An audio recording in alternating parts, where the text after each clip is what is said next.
Hello, everybody. Welcome on in. How are we doing today? Happy Monday. We're back. It's time to dig. Oh, it's time to dig. We've got so much digging to do. Hi, y'all. How are we doing today? Welcome on in. So, good news and bad news. Bad news is we're still on Streamlabs for stream today. And I was not able to fully get a new software set up. I got it like halfway set up last night. Lizosaurus, thank you for the 50 months. I really appreciate you. Thank you. But good news, I think, is that if it does crash again today, I think I know how to get the stream back online really quickly without a new link on the YouTube.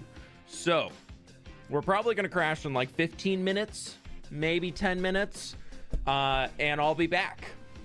That's the good news right there. That's the really good news right from the start. The other good news is I had a great vacation, so you know that was awesome. I was away in the mountains for the last 3 days, and it was absolutely amazing. The weekend looked so fun. Hope you had a good time. Yeah, Country Belt. It was really nice. We went hiking. We ate a lot of good food. Hung out with the puppy dogs. It was really good. It was great. Jaws Plays, thank you so much for the 41 months. I appreciate you. Who else did I miss? Phoebe isn't cool. Thank you for the prime. Appreciate you. Thank you. How we all doing? Miss May, what's up? Cigar Captain, hello. We finishing the mountain dig today. We're going to attempt to see how far we can get. I don't know how possible that is, but I did put in another 2.5 hours of digging last night. So I was not murdered while I was at the cabin in the woods over Halloween weekend. It's true. Nice to meet you.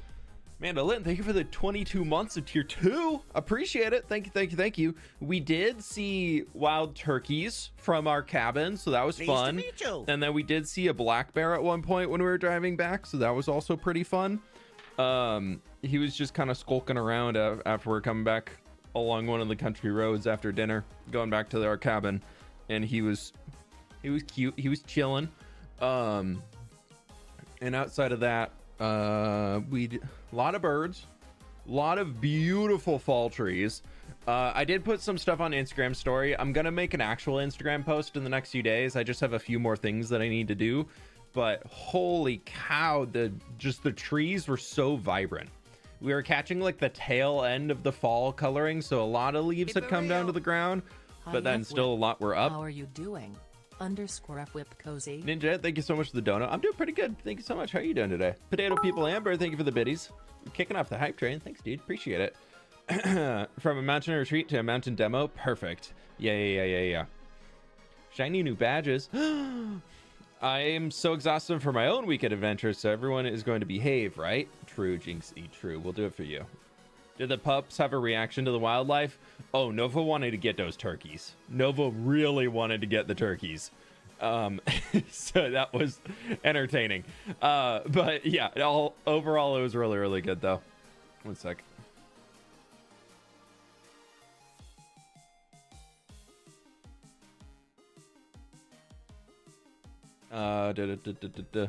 Yeah, it was really chill. It was super easy to just like hang and have a good time over the weekend. I brought my Steam Deck, so I was just kind of cozy, chill mornings, laying in bed, playing games, looking out into the wilderness. It was great. Potato Amber with more biddies with the Corgos this time. 3 lives. Yeah, we've lost 3 pickaxes. We've lost 3 pickaxes so far in the dig. It is the way it goes, but there's a black bear near my house that always lurks around after I get a deer looking for the entry. Oh. Yeah, I'm sure they're kind of scavengers. Bears are definitely like moving towards being scavengers.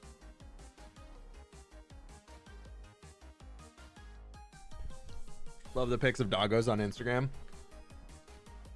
I got a really good one I could show you. I don't know if I shared it yet or not. Let me pull it up on my phone. I think I can get the camera to focus on it.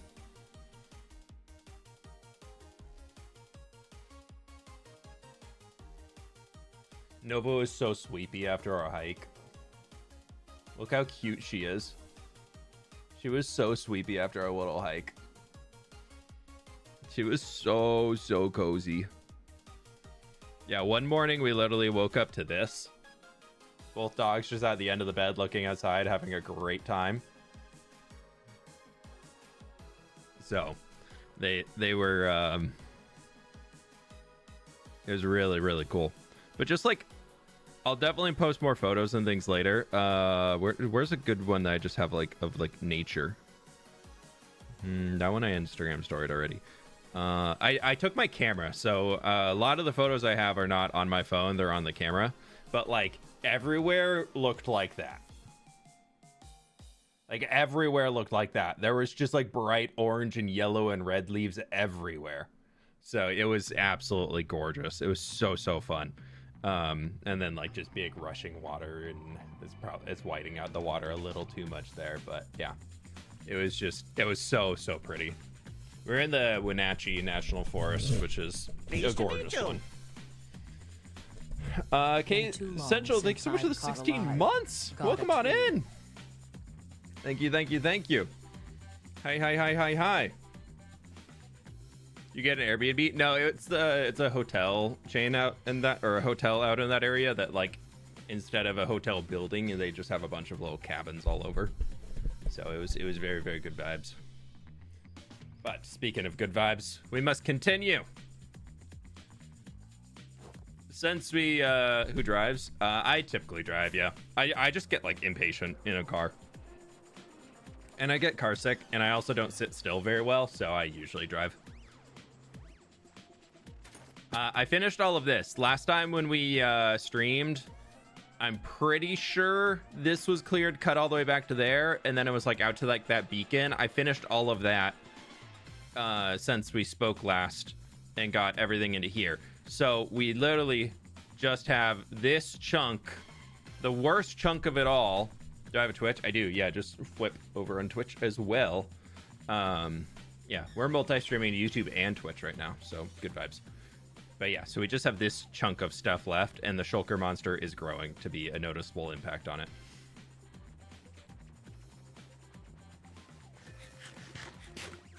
There were so many, I didn't realize what they were called.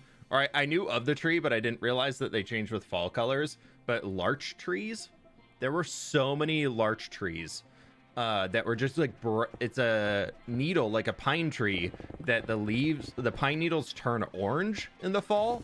And I'd never really, like, I had never really thought about, like a pine tree turning colors. I always assumed pine trees stayed the exact same color, because evergreens and, what is that, perennial, right? That's the word for it. I always thought it was perennials, because yeah, annuals, no, not perennials, deciduous. No, not deciduous. What's the perennials and annuals are flowers. Deciduous drops leaves. What's the coniferous? There we go. That's what it is. That's the word I was looking for. Yeah, I didn't realize that there are coniferous trees that well, I guess they're not coniferous because they drop their needles, so, and they fall off. But yeah, they were so pretty. They're like taking over the entire mountainsides a few times. It was great. It was really cool. Super fun. Okay, just as a heads up for anybody who's new to the streams, I've been having some multi-stream program issues recently. If the stream crashes in the next 5 minutes or so, I will be back, hopefully under the exact same link on YouTube. Twitch, y'all are just doing great. It'll just be a quick blip and we'll be back, and then it'll be stable for the rest of the stream, because for some reason it likes to have a little hissy fit when we get started and just, I don't want to work today, and then it'll start working. So if that happens, we'll be back very shortly. Pleased to meet you. 3 more months till 5 years. Longhorn 57 months, my dude. Thank you so very much. Coniferous trees refer to trees producing cones, typically. Right. Alright, this is about to lose its... Yep, there goes the last little bit. I repaired the pickaxes up right before stream started, so, you know, we're good. Larches are deciduous conifers, as of a quick Google search. Of course, they can't make it easy. Of course, there has to be ones that have both. Pleased to meet you. Ronan Bulo, thanks so much for the 10 months, dude. Hope you all had good weekends, though. How was everybody's Halloween? Did we have good Halloween vibes? And my friends over on the YouTube side, if y'all can do me a solid, click the like button. It helps out a bunch, so I really do appreciate it.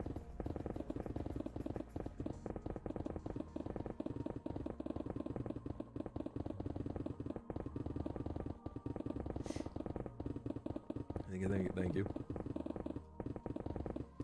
Yeah, we've got a lot of digging today. I'm kind of like settled in for the long haul today.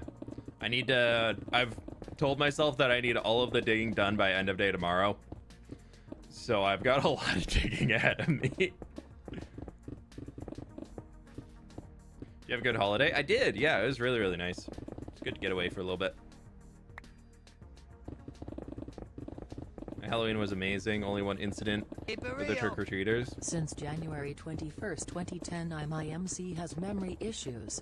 Need more. Oh no. I have memory issues. I haven't run into any on 1.21.10. Also, I like that for some reason the Texas Beach bot thought you wrote a date. That's good to know that Minecraft is now at the point of being potentially dates. The time flies. Still love the content. Like, thumbs up emoji. Is Gally, thank you for the 29 months. Appreciate you. Who was that? Dr. Rayner, thank you so much for the 5 gift subs, dude. I really appreciate that. Thank you.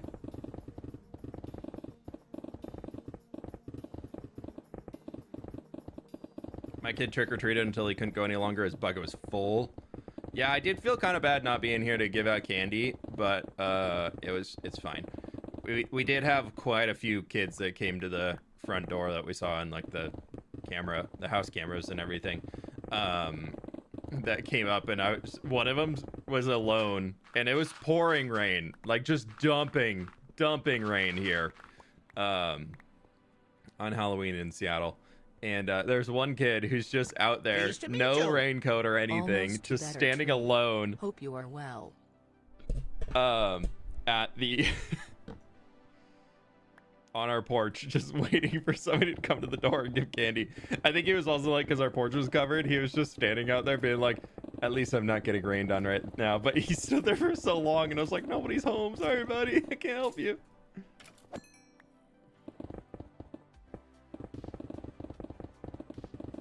So 3 totems? Nope, no. We have popped 1 totem. So I guess 4 lives have been taken. No, the lives that have been lost over the course of digging this mountain have been netherite pickaxes. Arguably worse than a totem.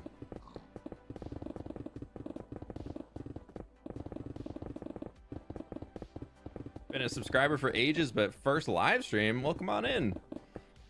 Reese. Hi, how we doing? Pleased to meet you.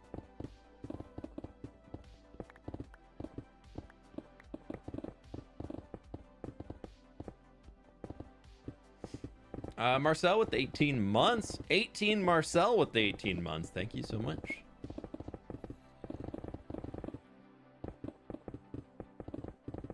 Trying to get my son to sleep. He's 9 and loves your content. Ooh, well, you know, you can always be like, the VOD will be there later. Or you can just be like, I don't know, he ended stream, sorry. And then just pull up the VOD later and then be like, haha, see, it's here right now.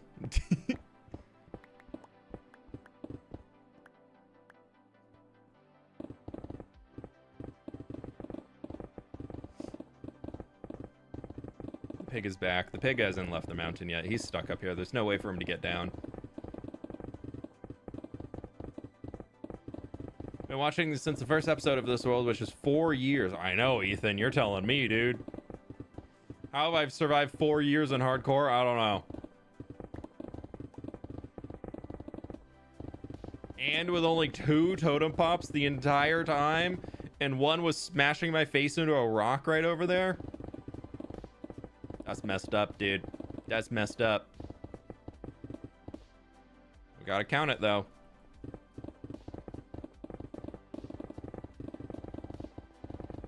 So we're at 117 right now.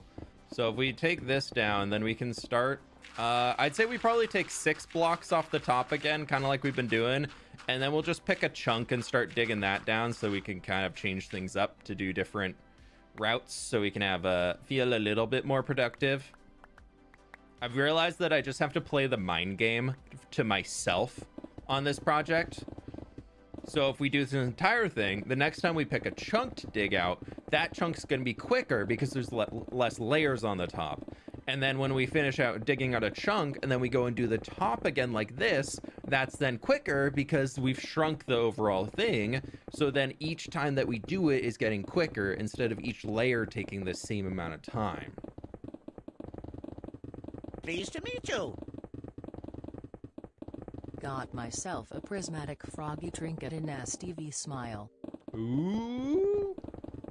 That's a good one. That's the dude who just, he'll eat monsters, right? Or what does he do? I can't remember which the prismatic frog does. Pleased to He meet doesn't you. pick up coins, does he? But the prismatic frog, that's a rare one. I always went with the fairy. I like the fairy for the free healing, so I didn't have to worry about food. But the prismatic frog is definitely for the vibes. Rain and Thunderstorms, thank you so much for the 13 months. I appreciate you. And SJ Red Rabbit, thank you for the 4 months. Appreciate you. Love the prismatic frog. I use it too. It does eat. Yeah, I don't think I have the prismatic frog yet. That one I have not found. I have every other type of frog. I also haven't booted it up for a bit, so y'all, I'm hooked on Super Fantasy Kingdom. I played so much of it over the weekend.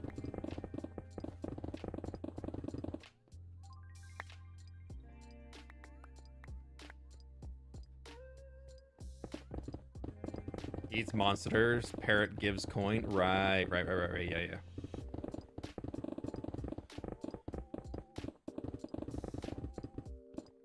Yeah, I need to go play Stardew again. I've been kind of in the mood. Now that fall's here, I feel like fall is my time of like, nah, I want to start a Stardew Valley save.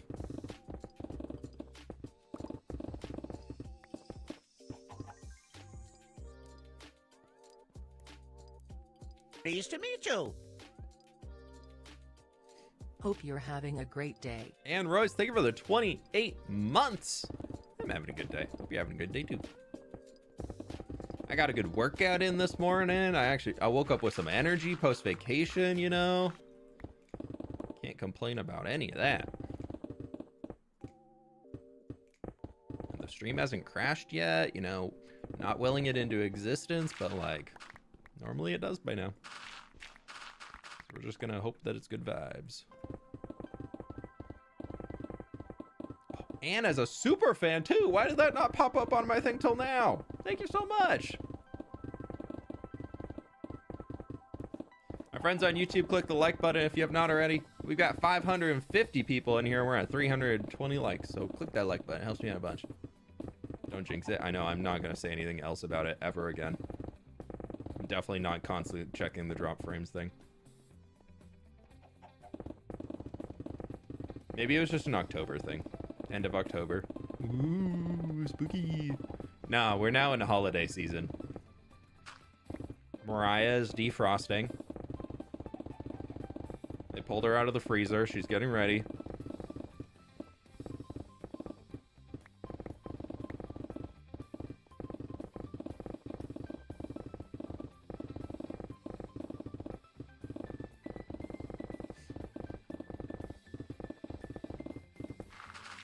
Here we go.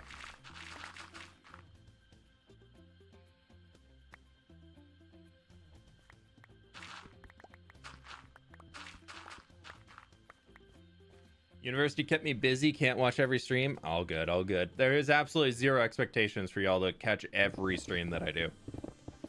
I appreciate the people who show up all the time, but absolutely zero expectations.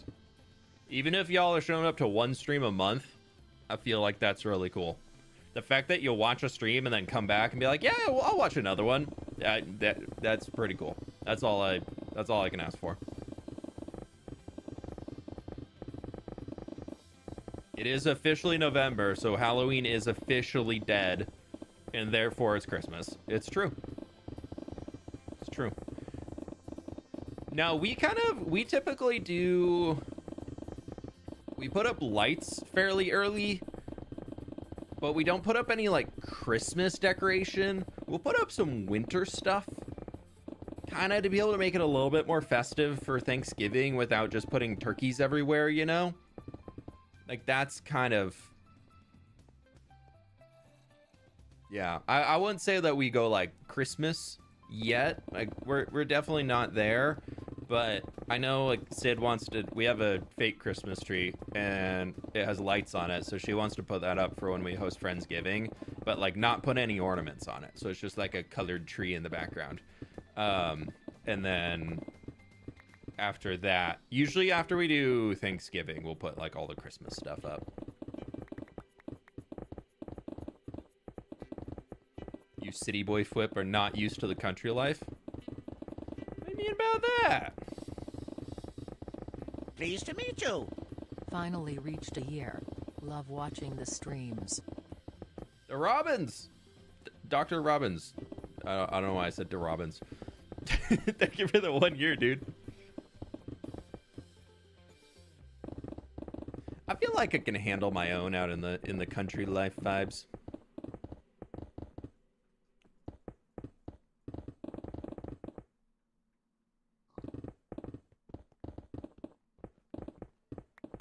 I grew up with a lot of my family is in Montana, and they're all ranchers. So I used to go out for summers and whatnot and spend time out there with them. I'm definitely, you know, rusty. I'm not doing it on the day-to-day, but I feel like I feel like for me, the part that I enjoy the most is I'm comfortable around pretty much any animal. Like I feel very comfortable around any type of animal and very comfortable out in the woods. So I feel like that's like as much of the countryside as I really care to have.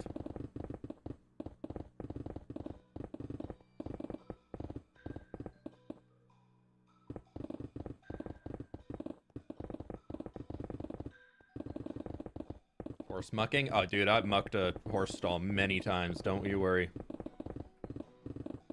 When I was growing up, my mom had horses. Our barn got turned into a place for huskies after my mom got rid of her last horse, and then we filled it with huskies and got into dog sledding. Pleased to meet you. Almost 1 year of whip streams. It's pretty amazing. You can, if you rescue some huskies, even if they're like 5 or 6 years old, that breed is just, they're just bred to want to run. And like we took a bunch of huskies that were like a few years old, had never been sled dogs before, and kind of taught them through, we had a family friend who had a bunch of sled dogs that kind of loaned us one to be a guide dog to teach the others. While we were kind of also learning and everything. And then they all kind of picked it up and started working together, and all these old rescue huskies got turned into pretty cool sled dogs.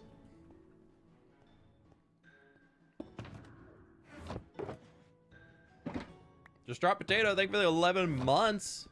I got the pickaxe. I got it. We're good. Do you like spiders? My rule with spiders is if they're in my house, they're not gonna live. Okay, bye, Frienderman. They're not gonna live very long. But if they're outside, I don't mind them. They can do their thing. Spiders exist for a reason. They keep the mosquitoes away. They keep all the gross bugs out and all that. Like they keep the bugs down. So I'll usually give spiders one chance to go outside. And then if they don't do that, then they get smushed.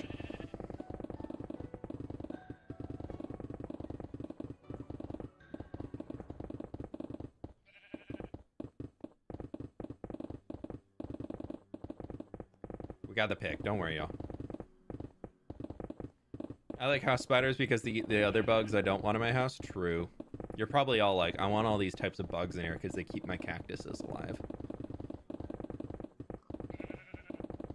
Oh my gosh. There was a little plant shop that we went into, and there was a little cactus in there, like a succulent for sale, and the person had it wearing a sombrero hat. It was so cute. I was so close to getting it. One sec.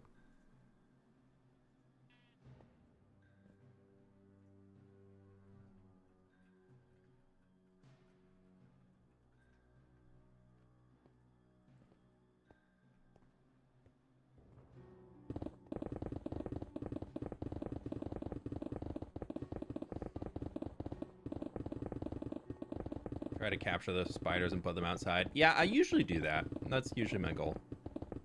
I wonder if Whip is a city boy. Does that mean Sid is a small town girl who lives in a lonely world? Yeah. I don't think she's ever been on a train, though. She did see her first bear and wild turkey this weekend, though, so there was that.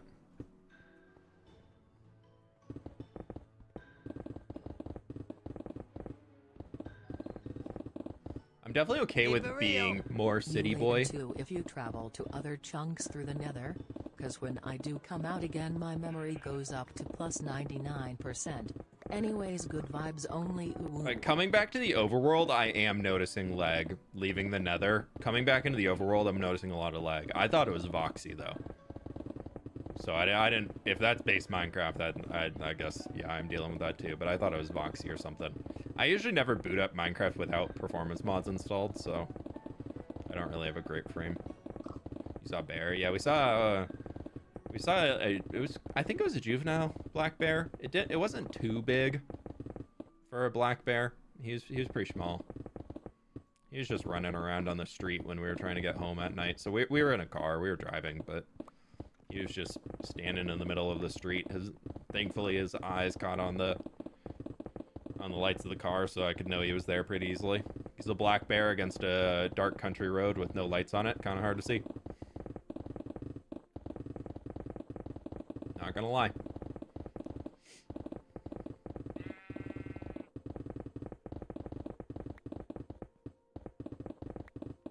Pretty similar mods. Yeah, try removing Voxy and see if that does it. Or you can change Voxy in the settings to use less CPU threads, and that could help the performance. It'd make it slower rendering for Voxy. But it would help with the initial load time. That's at least what the developer told me when I was asking him about lag issues with it.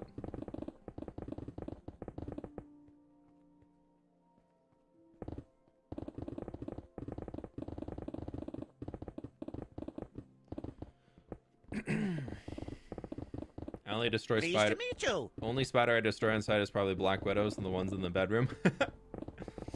I think wolf spiders are more destroy on site than anything, but we don't really have black widows up in this area.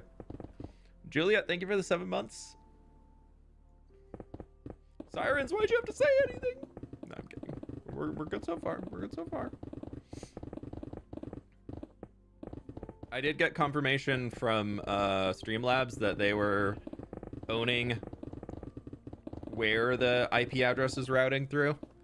And they told me that I was able to identify the IP address. I think I chatted with you all about this on Wednesday. But I was able to identify the IP address and the company that owns the IP address that was causing the crash on my stream. And I was able to send that over to Streamlabs. And they said their engineering department is going to work on a reroute for me so that it could still function and we just wouldn't route through that server. So maybe they implemented it and didn't give me a heads up that it's implemented yet. So this is maybe something good, positive changed. Who knows? Black widows is a type of spider. Yeah.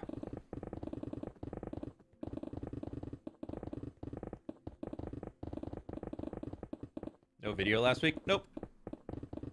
I don't really release videos on holidays or the day right before a holiday because a lot of my views come in within the first 72 hours of the video being live. And if I post the video going into a holiday, that absolutely kills the amount of views that it gets. So if there's a holiday coming up, I've put a ton of work into the video and I'm just not going to post it.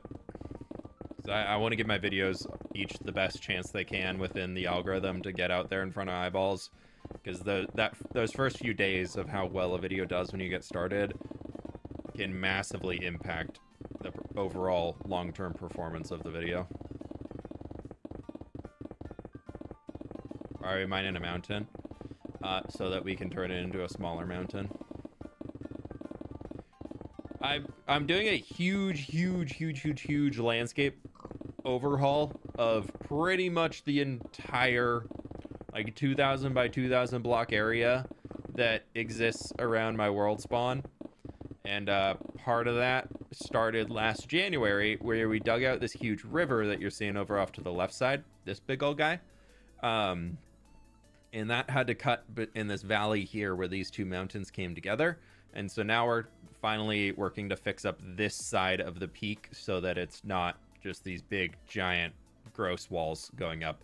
So that's like the main fix that this project is to fix this side of the river. And then sometime later, potentially in January again, that mountain's going to get redone too.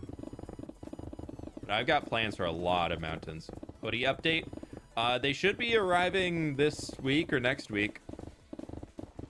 I was told that they all shipped out last week. So you should have tracking information, I would hope. If you don't have tracking information, try contacting their support to see if you can get an update yourself. But from my understanding is that everybody should be getting tracking information when their hoodies are there, that they have processed and they've been produced and they should be en route.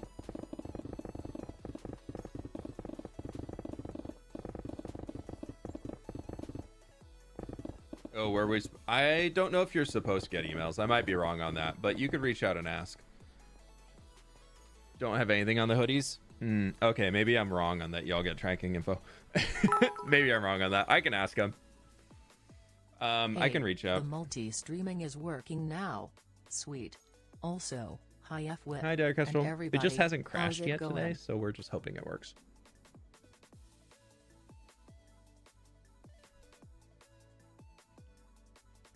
Yeah, I'll check with them after the stream and see what's going on with it. But confirming we're on track to ship out orders in late October. They should be shipping out towards the end of last week. So everything should have shipped out. And if I was wrong on the tracking info, I do apologize. Maybe that could be worth reaching out about if y'all would like to. Dire Kestrel, thank you so much for the bits, though. I appreciate you. Yeah, so far it hasn't crashed, so we're just gonna keep ignoring it and assume that it's just gonna be fine. I have tests tomorrow. Oh no. Ouch. You know how many blocks you've had to dig out for the river? The river was well over 1 million. This mountain is also well over 1 million.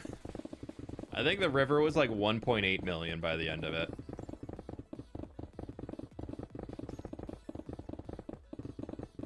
Would moss mining be useful in one of the smaller mountains? Trying to figure you'll need some moss and pale moss in the future. I have pale moss and moss farms, so I don't need to mine for it out of a mountain. But yeah. Moss mining definitely speeds up the deep slate layers a lot. I personally don't think it speeds up over haste 2 beacon mining. When you're already instant mining the stone, why would you pause to bone meal? Then like, there's a lot more maintenance involved in it. I definitely understand that you could need moss and all that stuff for it. So if you're in need of moss and you don't have a moss farm, 100% moss mining out something like this could get you everything you need. But I think it would take longer than just doing what we have here with all of the beacons and everything. I think moss mining is a good like mid-game tactic. Like you're just getting to the end game of your Minecraft world. You're not quite at the point where you have unlimited access to beacons and everything. So you're in like the early late game, I think, or like end of mid game is where moss mining I think has its place. But once you're at the point where I'm at, moss mining, unless you're clearing out deep slate areas, isn't super worth it.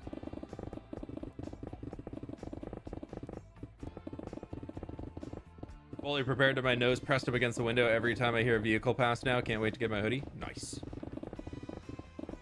Yeah, hopefully they arrive soon.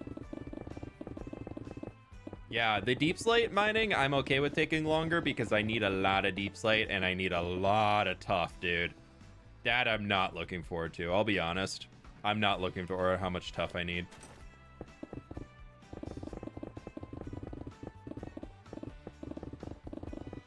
That part is really gonna suck. I'll be honest. I'm not looking forward to it at all, even in the slightest bit. So I think Wednesday's stream is probably going to be digging again. Except we're going to be digging underground to get tough. Going to spend the whole stream... going to spend like 2 hours just trying to mine up as much tough as we can. Danny, thank you for the prime. Appreciate you.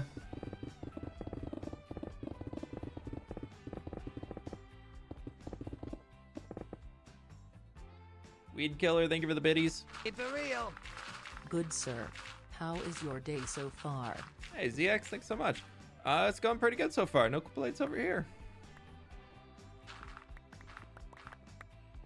Pleased to meet you. Hey. Hey. Eggerman, thank you for the 34 months, dude. Appreciate you.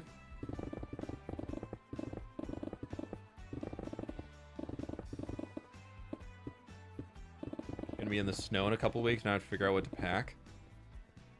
Hopefully a hoodie. Yeah, I was not really expecting to hit snow when we were gone this last week. We went over the pass, and there was a decent amount of snow. Only at the top of the pass, like at the ski resort, had dusting. But it was enough to get out, park the car, and let the dogs run around like crazy huskies in the snow. So, you know, that was worth it. Yeah, pickaxe still at 150. I'm going to try and finish off a little bit more.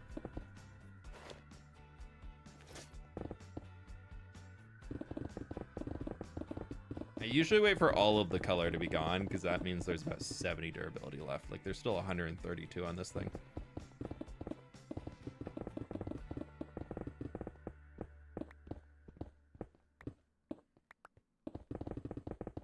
Is this how I farm engagement stats? I just take the pickaxe as low as I possibly can. No, if I taunt y'all with it, then you're gonna not do it, and then it's gonna happen. I'm gonna break a pickaxe, and then we're all gonna be like, "Oh, how could you do that?" And then I'm gonna be like, "Really, it's my fault," but like, I want to blame y'all because it's more fun. And then, we're back here again.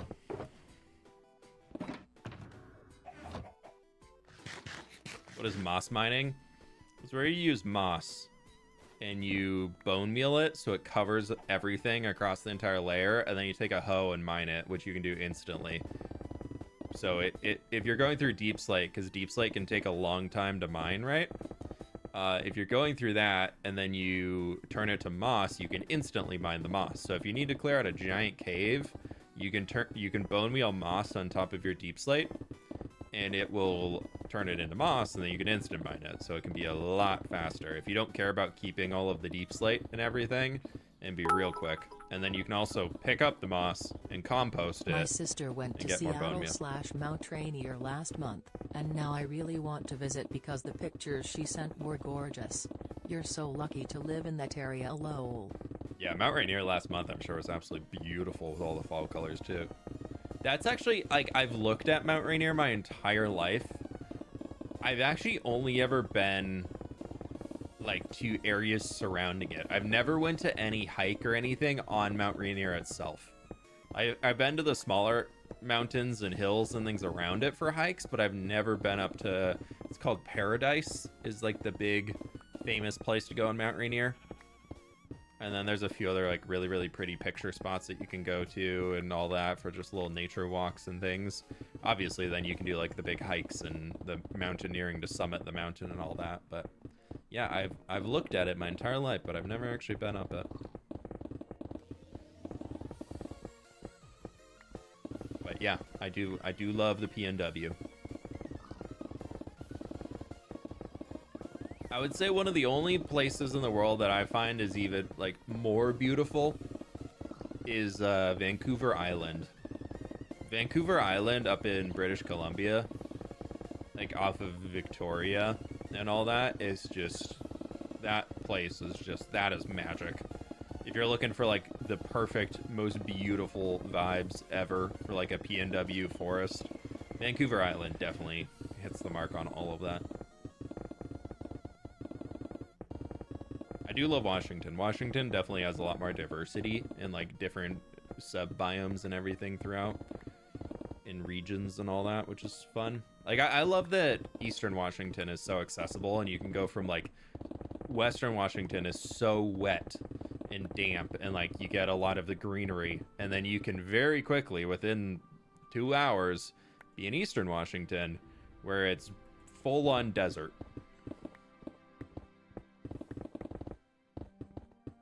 Come to Alaska and check it out. Yeah, I need to make it up to Alaska at some point. My brother worked on a boat up there one year as a deckhand, and he was sent so many pictures. It's so pretty.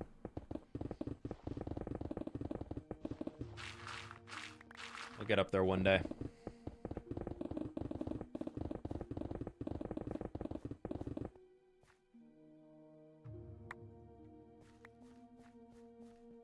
An entire mountain? Yep, an entire mountain.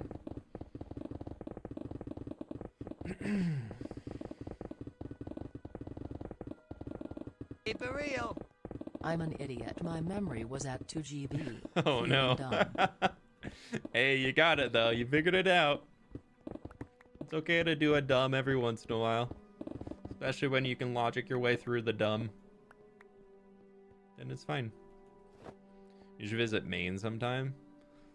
Yeah, I've never been... I've been to New York quite a few times, but I've never been to, like, rural areas anywhere on the East Coast. The only East Coast state I've been to is New York.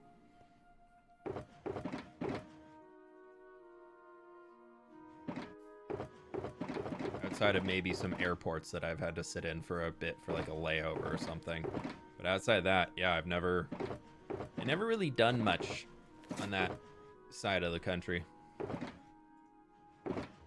We always went to California or Oregon if we had travel stuff, or like I mentioned, family in Montana and whatnot, but like we never really went east that much. I have some like distant family that lives out there, but we don't see them all that often. Hey, do you have the attention span to build a mountain range? I did my art homework yesterday. It should have been a 20-minute job. Took the whole evening because I kept taking breaks. I think there is a huge difference between doing... Probably because I forgot when updating :_ Whipridge. True, that'd be it. But I really think that there's a huge difference between a teacher telling you that you need to do an art project, even if the art project is make whatever you want, but you have to do it by this time for an assignment and you're going to get a grade. That still, regardless of how free the project scope is or whatever, that is still homework and a task that somebody else has given you to do.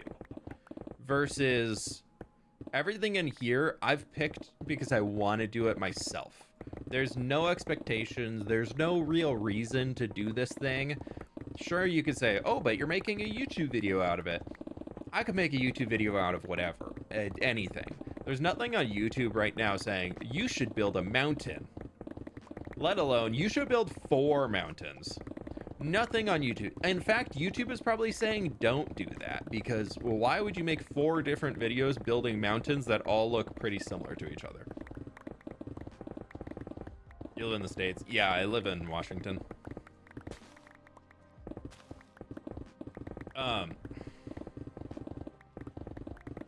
But I think the thing is that I picked a project that really means a lot to me in terms of blending the interests that I have in life. I absolutely love nature and the outdoors, and it's a very, very important part of my life.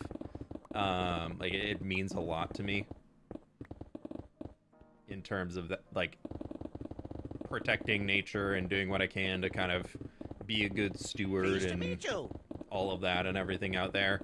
And so when I can bring that love of that into something that I can do here, and also it has the cool feature of maybe there's somebody out there who doesn't have a whole lot of experience with nature, but will see like what I'm making in this game and then take it as a thing of like, ooh, wow, that was really cool. And he got that inspiration going out hiking. And then maybe that'll spark the interest for somebody else. Like that could be really, really cool. So I feel like this is combining multiple passions that I have. Passions for building in Minecraft, passion for the great outdoors, as they would say, and all that. So like, it's just kind of brings, this is a project that like connects a lot of things that I love together, which helps keep the motivation to want to do it. And there's no expectations for me delivering on it outside of expectations that I've set for myself. Are you mining all the stone for resources or to remove the mountain? Yeah, we're building something new here. We're keeping like a quarter of the stone probably.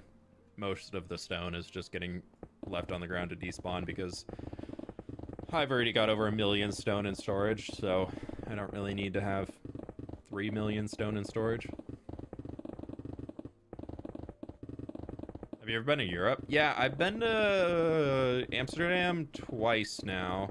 I've been to London twice, and I've been to Italy a few times too. I've been to like Florence and Venice and Rome, Greater Tuscany region, and then out to Cinque Terre. That was our honeymoon that we did, was a big 2-week trip around Italy. So now I haven't been all over Europe, but I've done a decent amount. I feel like Amsterdam is a place that if I had to like pick a city in Europe to live in, of the cities that I visited, I think I would be very, very happy living in Amsterdam.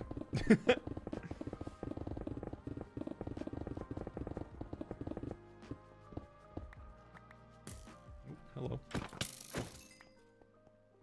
Hello, good sir.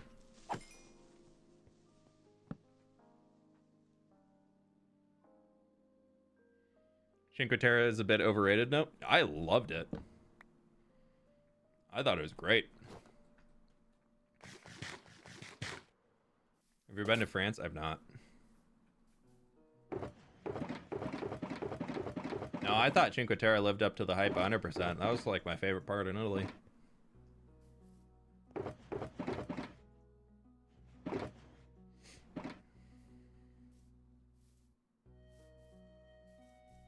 Being out in Tuscany, though, was really cool, too, because we stayed in this little tiny village. And our hotel room was literally a castle. Like, literally in a castle. It was an old castle at the top of a hill in Tuscany that was converted into a hotel.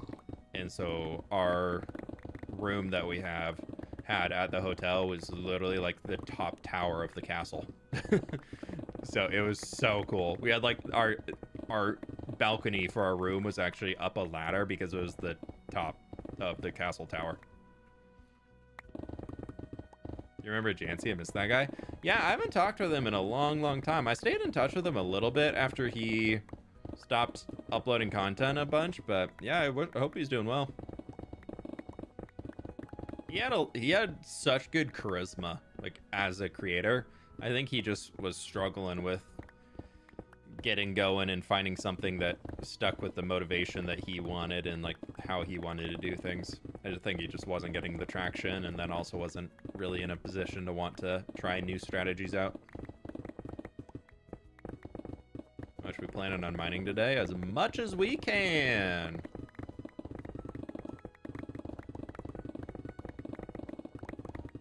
We're already almost through 3 pickaxes. Minus the one that I did before stream started too. So that's 4 pickaxes on the day. Keep it real. Damn, leaving the nether with at least 80 FPS. Smile. Hey, there we go. There we go. Nice.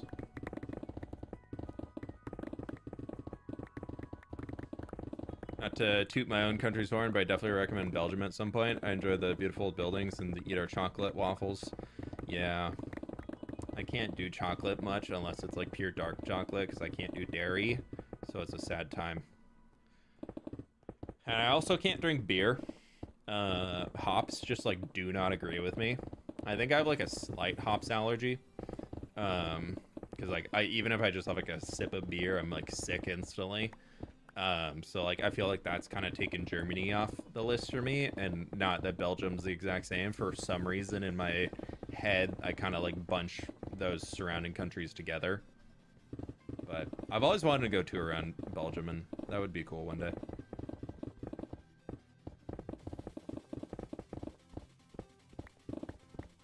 Yeah. No beer for me. I do enjoy cider, though.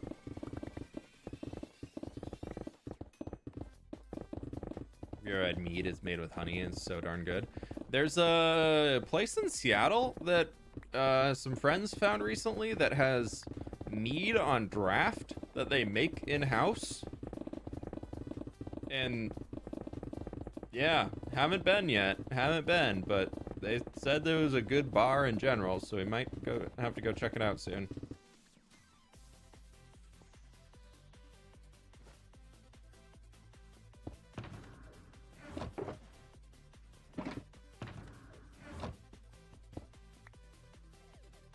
Yeah, I really want to go to Norway. I had some family members, not Norway, but they were in Greenland recently. No, Iceland, not Greenland. Iceland. And some of the photos I've seen of like the mountains and everything, like that quickly shot up. It was already pretty high on my list of wanting to go there, and now it's like very quickly shot up on my list of like, ooh, no, that'd be really cool to go there.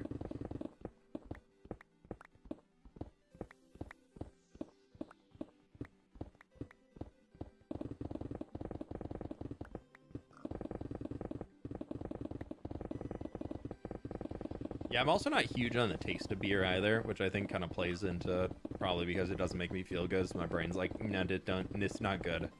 But yeah, so I don't really care too much to be missing out on it. You want to see if you read all comments? I try my best, but there are over 1,000 people in here. There's 840 people on YouTube, and we have over 200 people on Twitch. So I try my best to read as many of the comments as I can, but there's only one of me, and there's over 1,000 of you all. So I will never give a guarantee that I will read your message. Also, people can sometimes ask questions about things that I just don't want to talk about at the moment, or just don't want to answer. Maybe I've answered it 20 times already on the stream, or maybe I just don't want to today.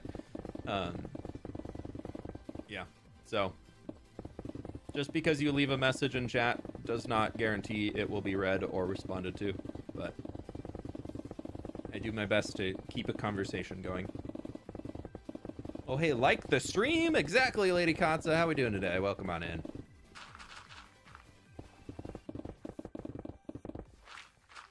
You recommend to me as a European to come and visit America? I would say there's places in America that are pretty cool and could be fun to visit. I would say definitely the national parks and everything are worth a visit. I would maybe say wait a few years before you head this way, though. Just because it's a little, I don't know, it's a little complicated in the U.S. currently. So, I don't know if I can really, I can recommend that there's beautiful places to visit. I don't know if I can really recommend traveling to the U.S. right now. But also, we're not going to get into that. Why did the mountain take 3 lives? 3 pickaxes have been lost.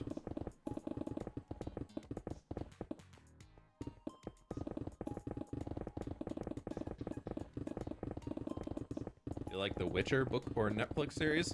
I've never read the books. I've watched the first few seasons of The Witcher. I have 0 plans to watch the next season of The Witcher.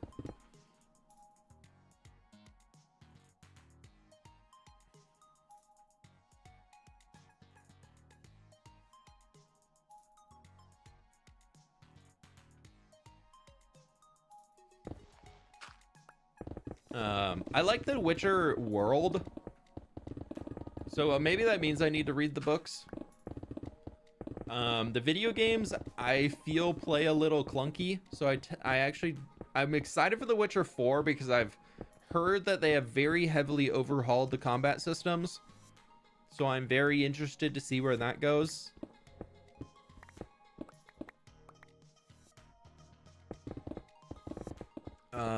So I think Witcher 4 could potentially be the Witcher game that I enjoy a lot. I think the world of Witcher is really cool. The combat and the UI kind of did not click for me in the video games. In the Netflix series, I enjoyed the first few seasons, but then they really started to stray away from the source material, and you could tell that they were just kind of flying blind on a little bit of it and saying, oh, this could be cool. And it just, some of those things, even as somebody who hasn't read the books, felt that they didn't land well. So I want to get into it, and maybe I'll read them eventually, but I've heard that they're good. I've heard they're really good.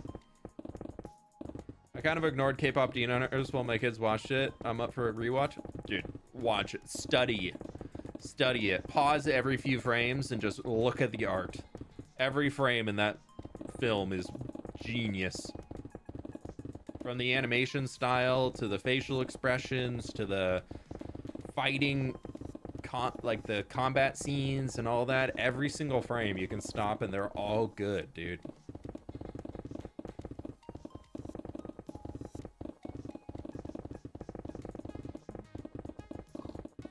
It's World Cup this summer, so probably tens of millions will be coming to the US. Oh yeah, I know. And I got tickets to a game. Woo! I won one of the lotteries to get in for the early ticket sales. I'm so excited. I don't know who I'm seeing. I'm seeing Team A versus Team B in a group stage game, but oh, I'm gonna go root for Team A and Team B. All I know is that they're not the US teams. So won't see the US play, which is fine.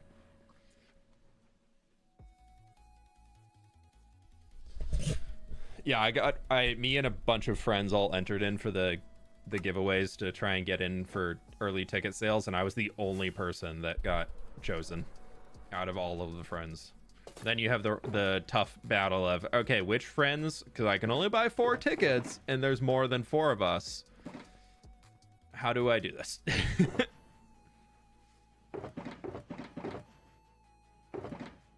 It's been sort of. The people have been chosen. Yeah, we have over 2 shulker boxes of coal. We got 2 shulker boxes of gravel. Got a shulker of granite. Full of diorite. Oh, 3 of gravel. Almost 3.5. And I'm just trying to get banana. Dude, banana ball goes hard. There was a banana ball game in Seattle recently, and it sold out in under 2 hours. Like the initial ticket sales, instantly gone.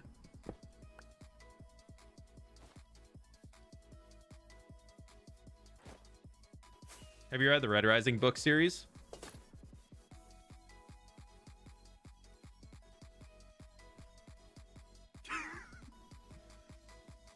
Does that answer the question?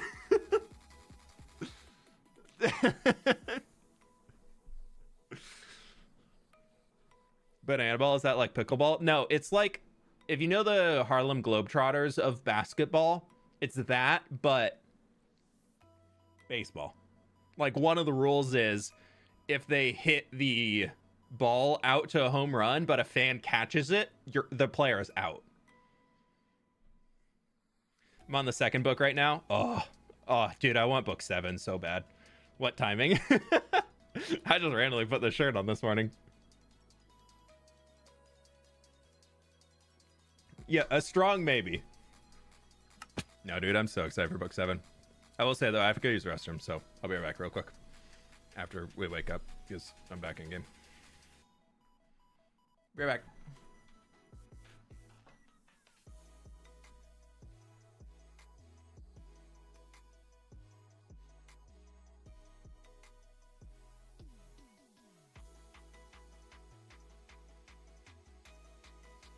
Keep it real. I decided to building a mountain in my world. The material list alone just confirmed that you're insane.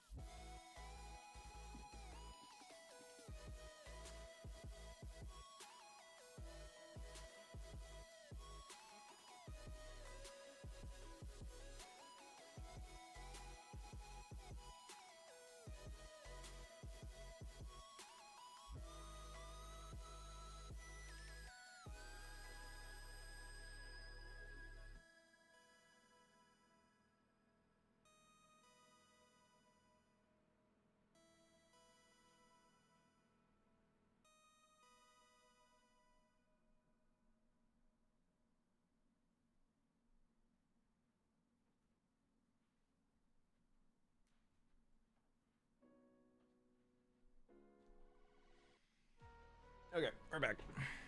Singularity, I saw your message as I was getting up, but I was already walking away. I don't know how many games they played for the Banana Ball, but I was on the light rail going into downtown at the same time as one of the games was going on, and just seeing everybody dressed up for it. I was going down for dinner or something like that. I can't remember, but I don't know if you were having if you were on the light rail too, but we could have been on the same light rail train together. Colin, no political stuff, please.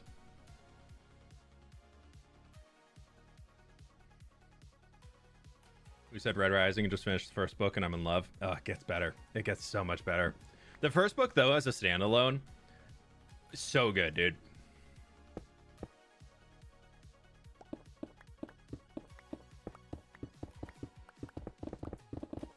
You know what? I think we pick a chunk now. We're gonna change it up. We did a layer off the top. Now we're gonna do a chunk, and then we're gonna do a layer off the top. We'll do a chunk, and then how many layers left? A lot. We're at 114 right now, I think, on the Y level. Something around there.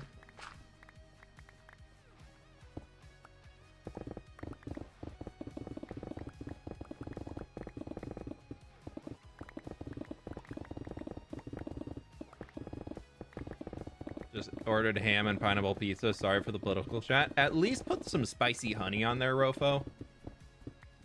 But I know British people can't really do spicy stuff, so like maybe like dust it with some like pepper or something. Maybe they'll be the same at spicy. No, I was at the stadium all day for the event. Oh, okay. I guess you can say this stream rocks. Yeah. Puppies tummies. That's Skiz's wife. I was like puppiest mummies. No, puppies. Puppies. Welcome on in, folks. How we doing today? What were we up to? Thank you so much for the raid. Skiz's wife. Oh, hello. Welcome on in. How we doing?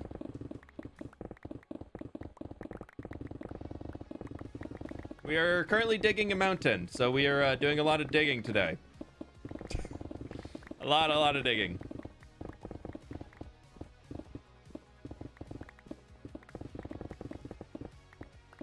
Hope y'all had a good stream, though. Lots of accidental passing away. In Minecraft. Hopefully in Minecraft.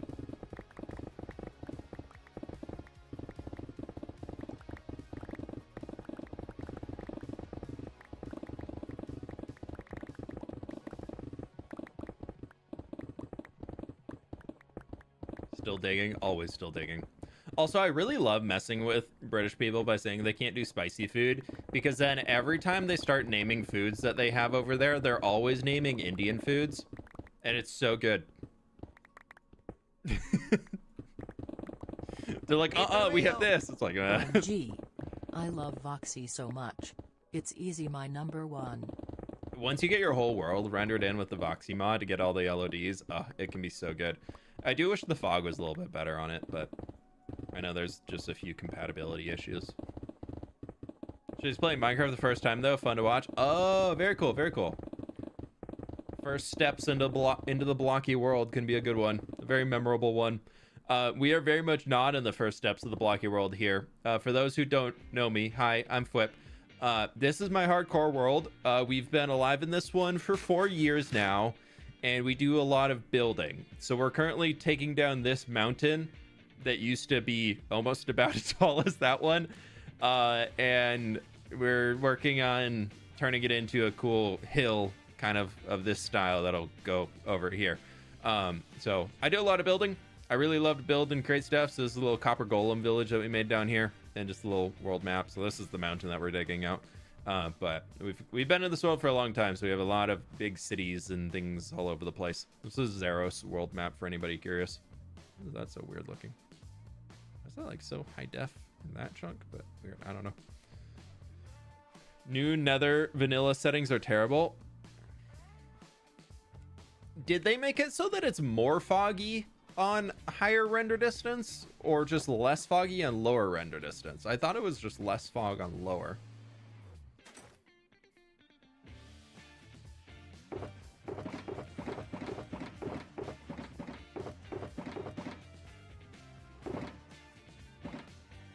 Love spicy food. Scotch bonnets, reapers, and ghosts. I haven't tried X yet, but I found chicken wings coated with it the other day. Scottish, by the way. Yeah, I mean, I'm over here talking a big game like I can handle spicy food. I enjoy spicy food that adds flavor, but not big into like... If it's a hot wing that's spicy just for the sake of being spicy, like hot for the sake of being hot, I don't want any part of that. I don't want to suffer to eat food if it doesn't add any flavor to it. If it adds flavor to it, then I'm down with like a decent amount of spice. Still like white boy spice levels, but like a little bit more. Like I know my limit. I know my limit.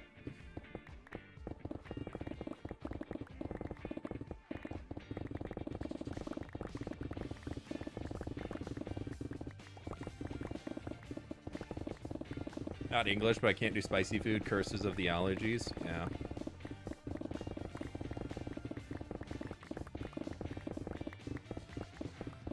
My friends over on YouTube, click the like button if you have not already. We've got almost 1,000 people in here, and we're at 500 likes right now. So I really do appreciate it. Spicy needs flavor for sure. Not a fan of the numbing heat. Yeah. Yeah, if it's spicy just for the sake of being spicy, but it doesn't add any extra flavor, I'm like, why does this need to be in the dish? This doesn't need to be in the dish. Unless you need to be like sweating because it's so hot outside that like you need something extra to help you sweat more and cool down.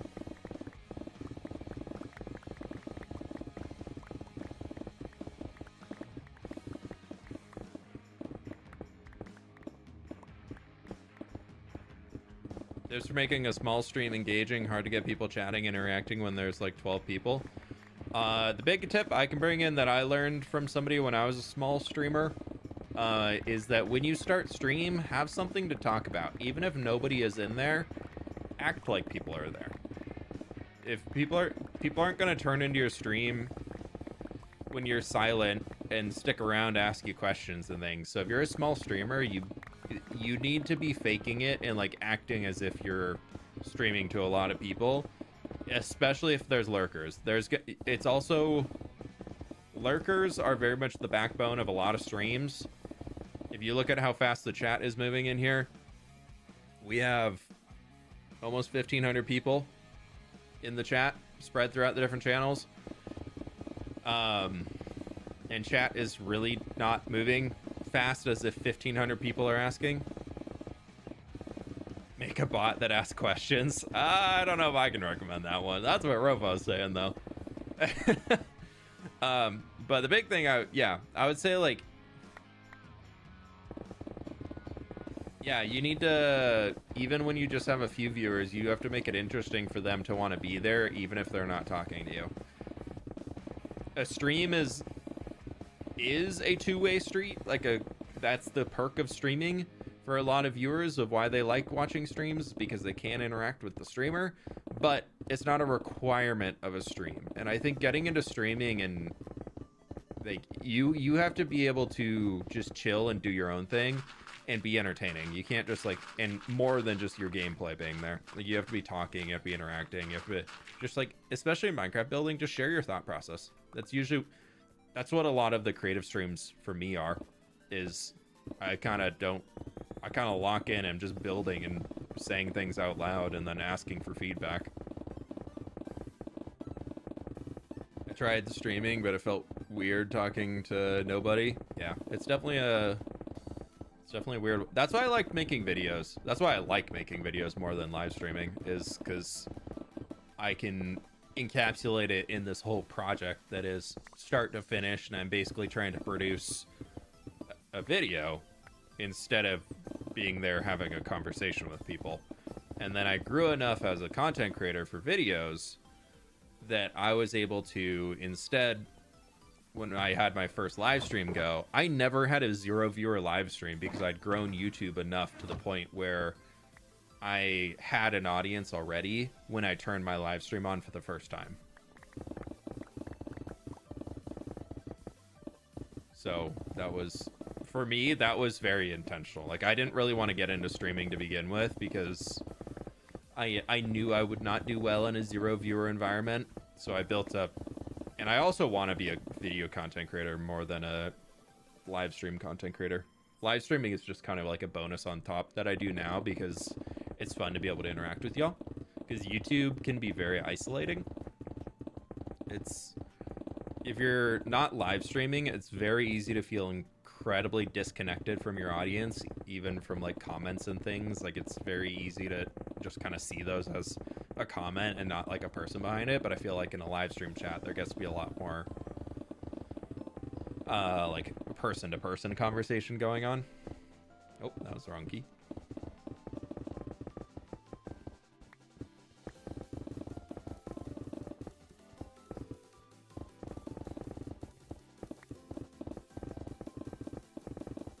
Architecture final. Ooh.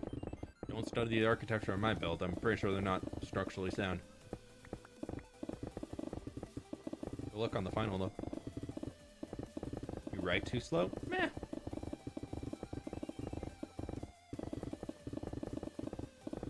It's all good. It's all good.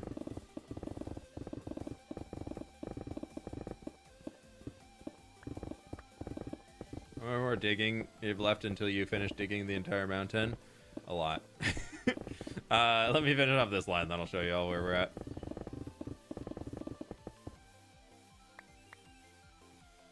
It looks a lot smaller when we go to the world map, so we'll go to free cam. And that's what we've got left. So, yeah.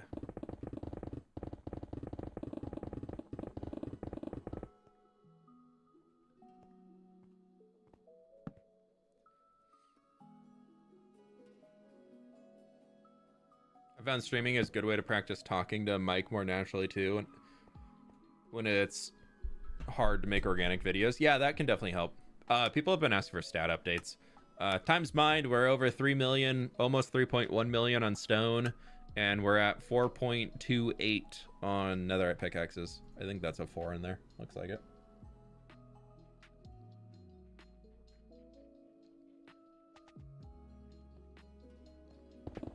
Love doing YouTube, but I just don't know how to edit. But that's part of doing YouTube. Learn. Every video you make, try and learn one new thing.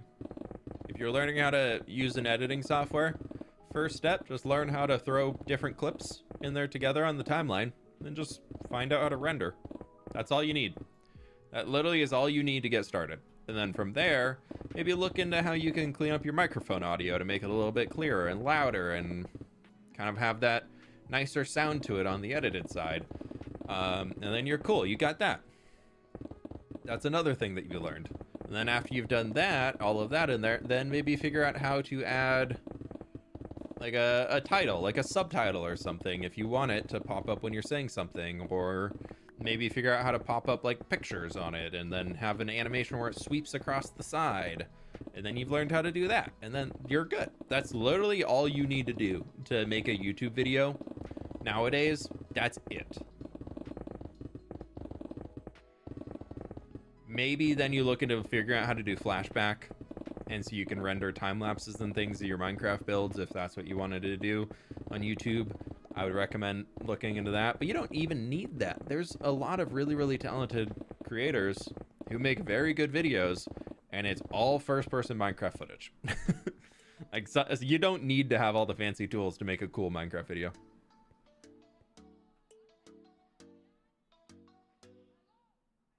We got a good ways to go down before we even need to turn that on. I was just checking. Just a sanity check.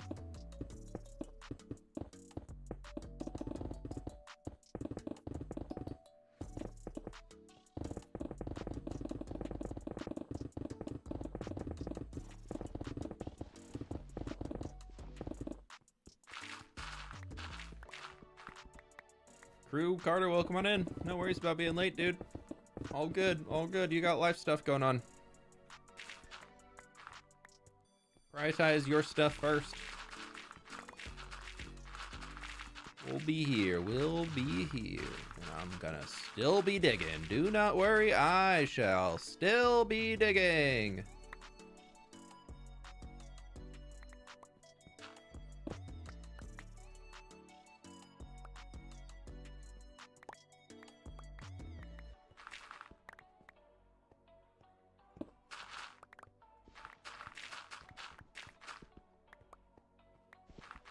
Sanity? Where? No, never. No, I didn't say I'm sane. No, never.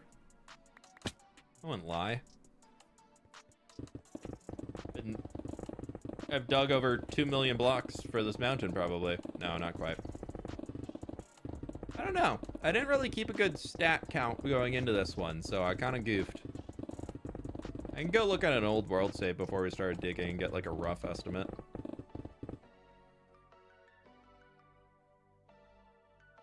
How's the digging? Melody is going pretty good. Locked in, reclined, moisturized in my lane, digging. No, that was the old stream bit.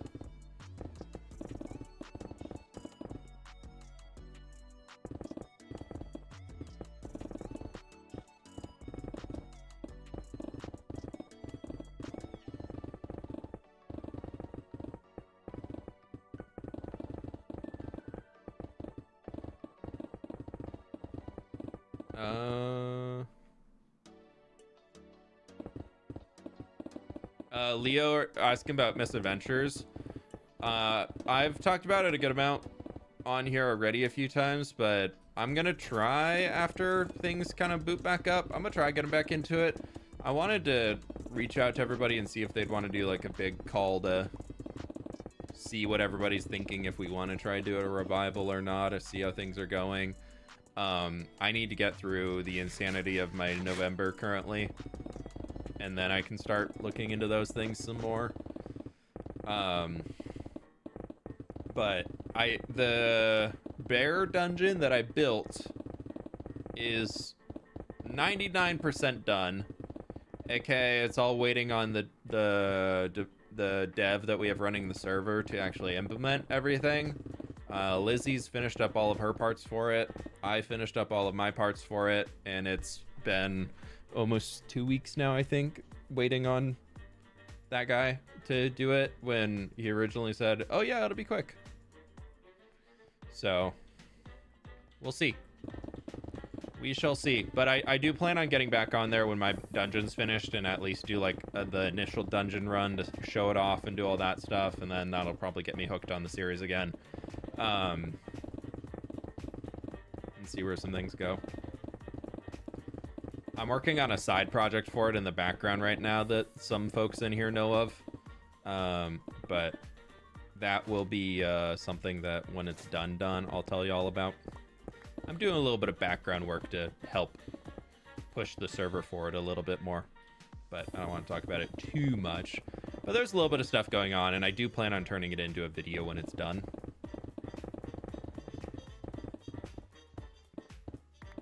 Wait, it's still going? Yeah, Cam has been on a weekly basis doing some live streams. I'm not too sure who else has really been around doing too much with it. I really haven't gotten an update. I know a lot of people are kind of just really big on the Vampires SMP right now, so I'm assuming when Vampires ends, a lot of them are going to come back to Misadventures is my hope. I know Pearl has been on there on live streams working on something. In between Hermitcraft seasons and working on a build on there, but I'm assuming when the new Hermitcraft starts up, which doesn't that start soon? Is there a date for that, by the way? Does anybody know the date when that launches? Didn't they share that a bit ago? I'll make sure I don't post a video on that date.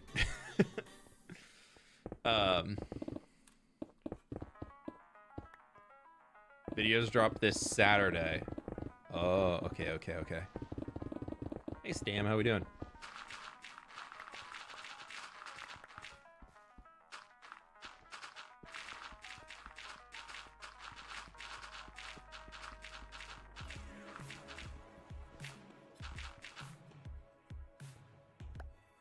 that could cause a little bit of a problem if something I have comes through late. I'm gonna send a message real quick before I forget about it.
Okay.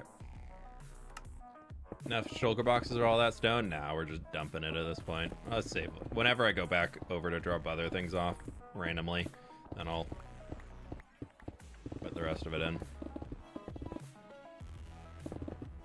What phone do I use? I've been on Google phones for a while.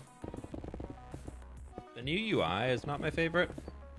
I don't really understand why they changed the Pixel UI so much in the last little bit, but I really don't like the new changes. I'll tell you the one thing that I really hate about it, and hopefully somebody out there can relate.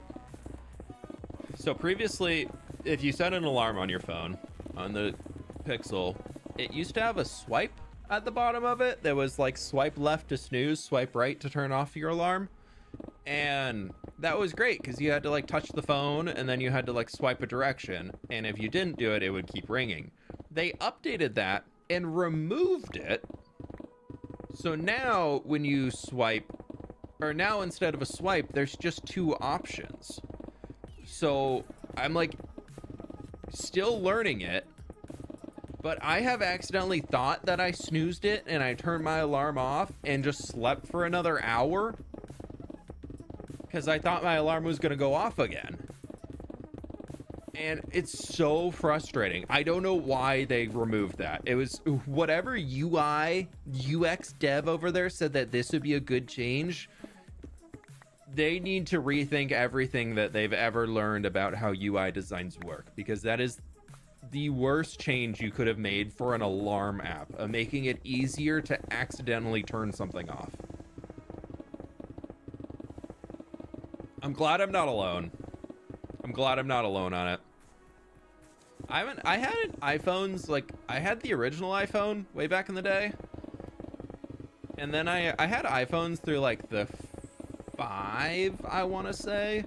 And then I moved to when the original Google Pixel released, I moved to that, and I have been very happy not on Apple products because I don't own any other Apple products. So I don't really care to have any Apple products. Apple products work great if you are fully invested in the Apple ecosystem.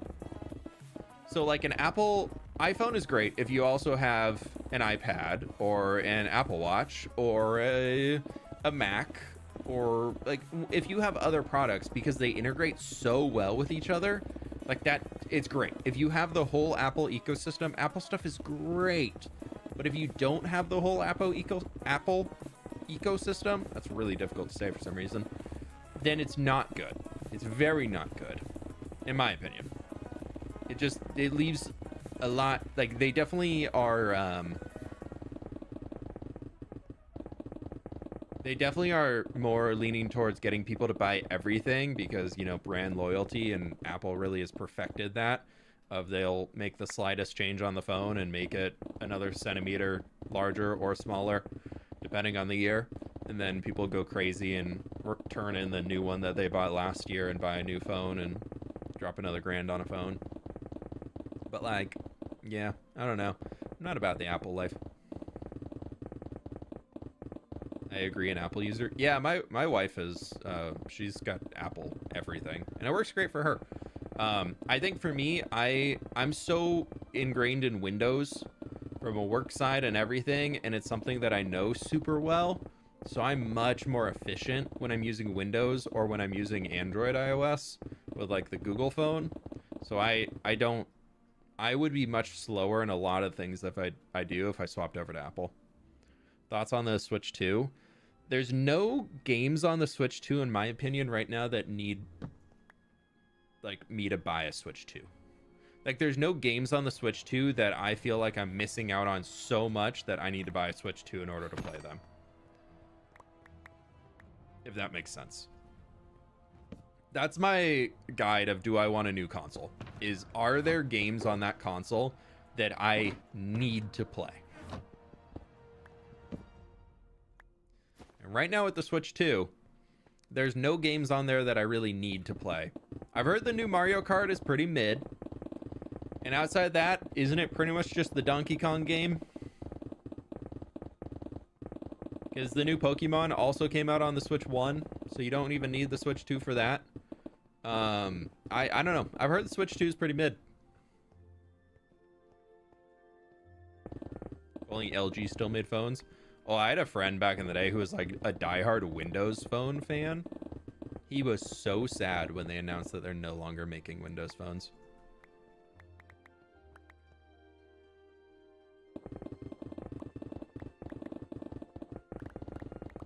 Nintendo isn't on top of it lately. Nintendo is, without any real information behind this, my opinion, it definitely is not based in fact whatsoever. It seems like they are happy with their existing fan base and know that they can deliver a product that their existing fans are going to buy no matter what. So they're not innovating. I've had a bunch of people tell me, oh my god, the new Pokemon game is great. It's no longer turn-based. It's live combat as your Pokemon. And it's so cool. And it's like, why is that being celebrated as Nintendo made something new? Like, that's been around in gaming for how long? In so many other video games. And people are like, oh my god, Nintendo innovated and did this amazing thing. When in reality, they copied something else from somebody else that they saw successful. And then now they're also suing the company that did that successfully. Trying to say that they stole their IP. So, I don't know, man. I think Nintendo is, they need to start innovating again. They used to be great, dude. Nintendo back in like the early 2000s and 90s, like through the GameCube era, they were great. And then the idea of the Switch being like a portable console that you can take with you anywhere, also great. So good. The Joy-Cons, which are also a full controller, so you can play split screen with friends more easily without needing a bunch of big bulky controllers. Fantastic idea. They've had a lot of really good wins, but they've really, really fallen off recently. In my opinion. It's my opinion. Not based in truth at all.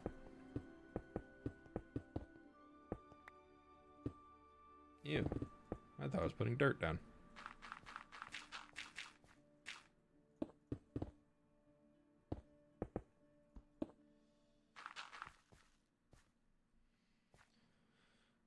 Let's go dump everything. Good old days of a DS. Dude, I found my old DS recently and it still turns on. My first Game Boy I had, which I like know now is like something that was like I should have kept better care of it, but you know, I was a child, so I didn't really care. But I had one of those original Game Boys that had the black and white Game Boy that had the purple see-through tech, like the case, the purple case that you could see through and see all the components. That was the first Game Boy I ever had. Somebody should have told 6-year-old me that they were going to be really, really rare and expensive. I looked around it for it at my mom's house. It got tossed somewhere.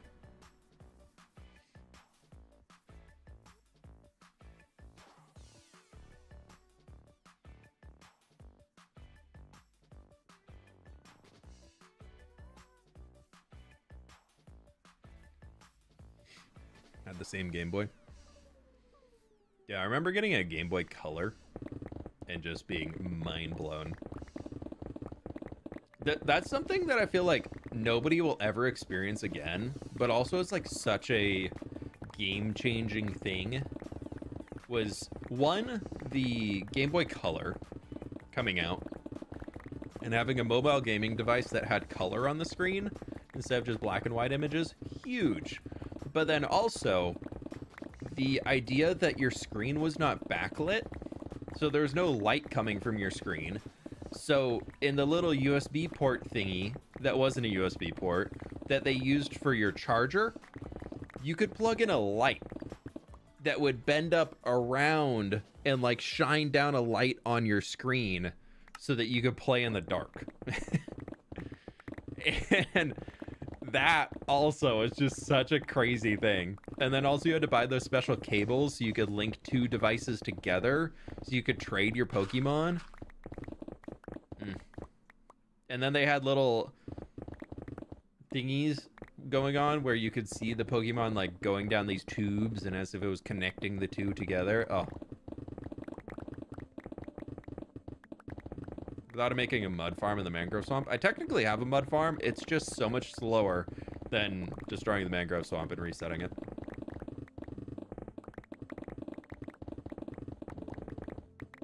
It was so stupid, but so great. Yeah. Old tech, dude. Old tech. Now we all got all this AI bubble tech and everything is too fancy. I'm gonna go yell at a cloud. Excuse me while I yell at a cloud. Need a good cloud yell session.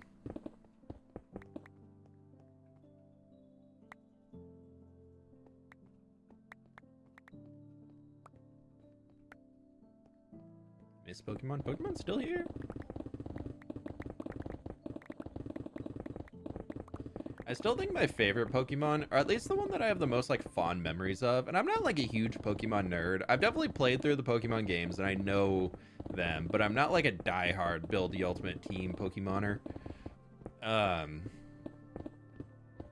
But I still think my favorite Pokemon was Emerald. I don't know why, but that one to me always is like, if I ever want to go like replay a Pokemon game, that's usually what I get. Is Better Clouds updated? Yeah, whatever the latest version they have, it works.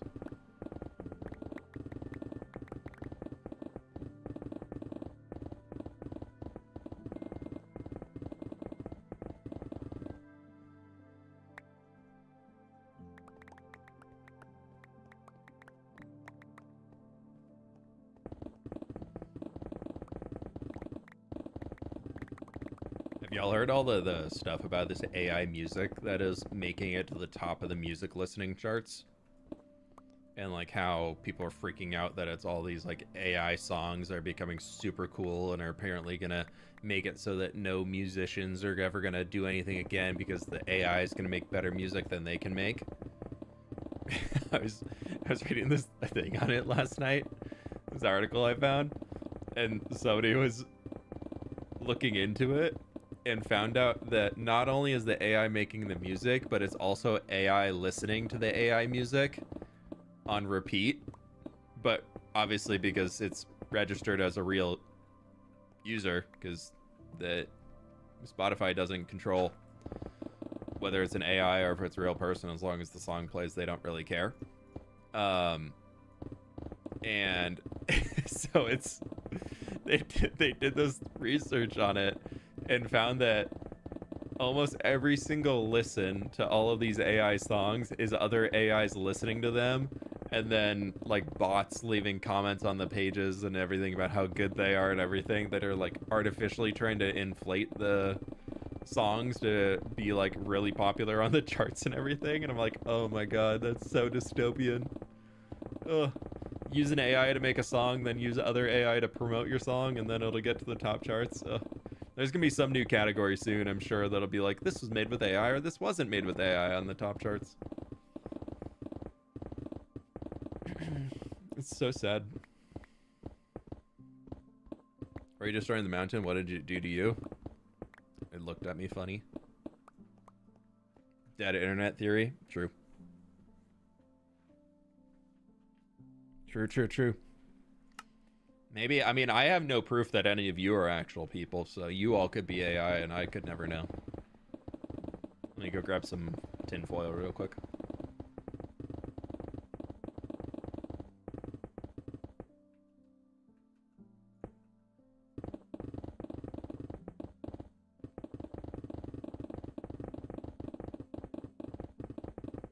I'm not AI. That's what an AI would say. I'm not a person, I'm a cactus. Yeah, Hades is clear.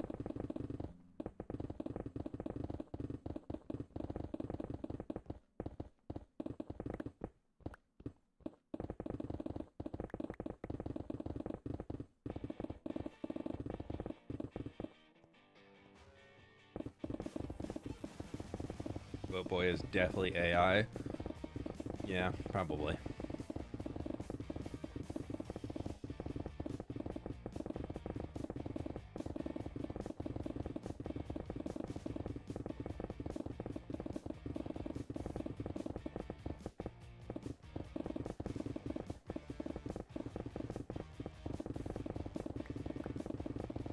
How do we know you're not AI? I don't know, but make sure you keep watching the stream and click the like button.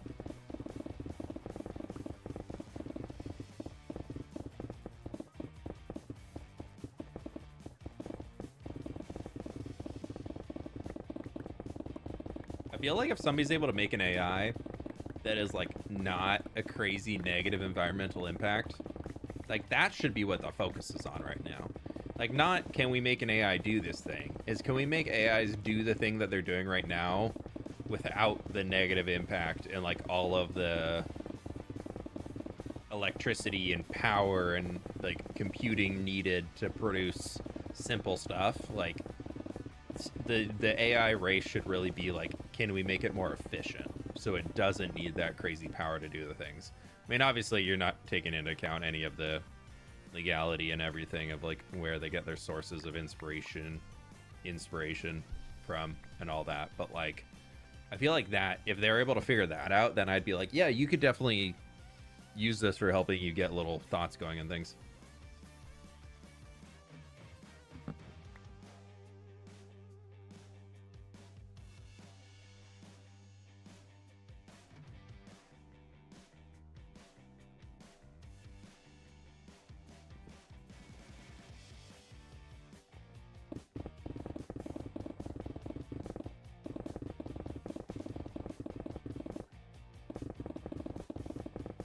As part of the focus, the long-term AI is data science and analytics. Yeah, the generative AI is going to implode when the bubble bursts. Yeah, it'll be interesting.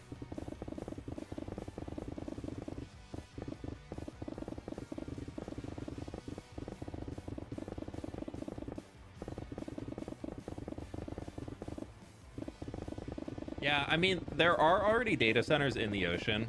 Like, that's not a new thing. Like, the ocean definitely can be used for data centers. There's actually a lot of Google's data centers are submerged completely in the ocean, or they're actually just like on a barge floating out there where they're like kind of suspended on the bottom of the hull of the boat or the hull of the barge. And then they're like fully submerged and surrounded by seawater, which like great for cooling that stuff, but then they don't really have the ability to like show the impact of if something cools, something else is being heated. So are they actually just like heating up the ocean around them in an unsafe way? So like there's definitely a lot of that plays into it. But the idea of like new, like the idea of submerging something underwater to be to cool a data center, unfortunately, is not new.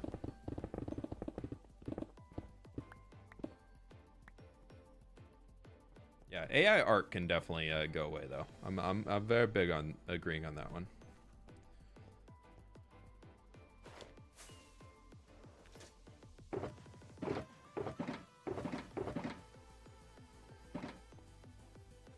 Wait, data centers are in the ocean? Yeah, there's some that basically like they take like a container, think like a shipping container, but turned into super fancy schmancy data center, and then you just submerge it underwater. So it's fully watertight, nothing can get in there and ruin it, and then they another one. And then it's fully cool. And then they have cables and wires running down so they can access all the information in it.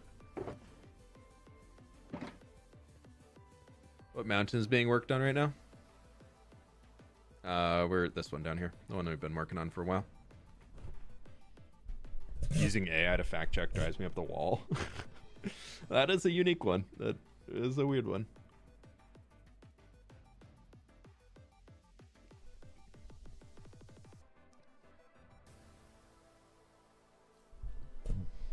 Gabe, it's because the people who were making the original AIs and everything didn't have the creative knowledge to do the other skills and do all the other things, even though they wanted to do the other things. And so instead of being bad at the thing, they figured out a way to make it so that they could have a thing make art for them, so they could still be pursuing and creating art even without putting in the time and energy to actually learn how to make said art. That's a big reason for the release of the AI, like art generation tools and everything like that, is that a lot of the people who wanted that stuff do not have the ability to produce art themselves, whether it's time or desire to learn the skills and everything like that. So they instead made something to make art for them.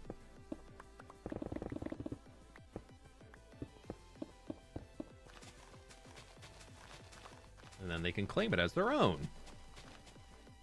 I mean, it's basically just an expansion of the tech bubbles that were coming up. Like this, I feel like this is just the expansion of the tech bubbles that were being created when, like, what were those stupid things called? The pictures that people were paying a ton of money for as an investment. What? I'm already can't. I mean, they're worth like pennies now. What are they? I can't remember.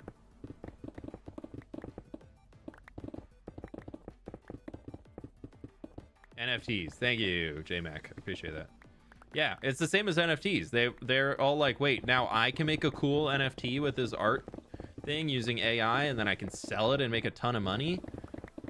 Yeah, of course they're gonna do that stuff.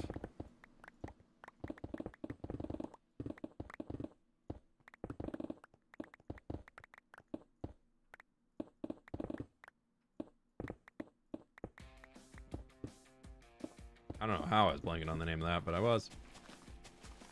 As you can tell, I was not involved in it.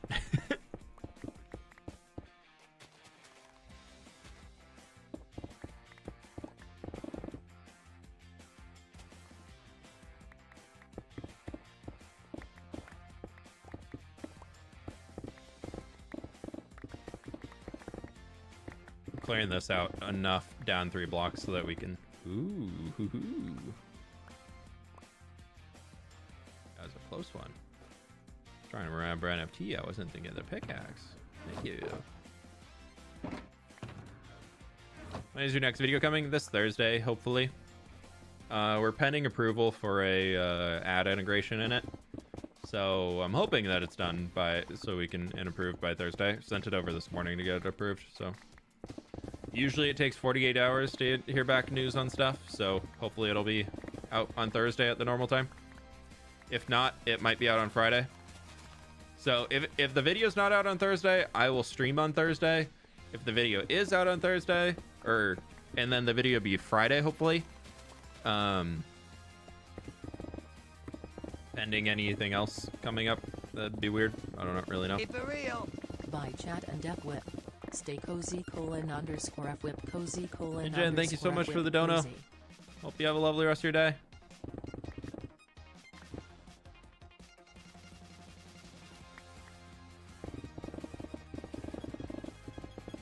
Trying to figure out what to spend my money on.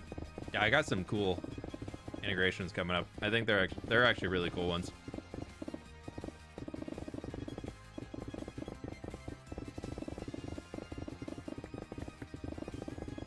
You're not picking up the coal ore? Did I leave the coal ore? No, I pick it. I got it. I already have like 6 shulker boxes of coal ore, like full shulker boxes of coal ore. I really don't need it, and I don't need coal ore for coal because we have Wither Skeleton Farm. If I have multiple double chests full of blocks of coal, So it's literally just a decoration block. This month, I'm a year employed in baking a pie to celebrate with my colleagues tomorrow. Hey, congratulations. I'm sure that's nice to have the consistency. I'd be like, yeah, I don't have to worry about finding a job or anything. Congrats, that's huge.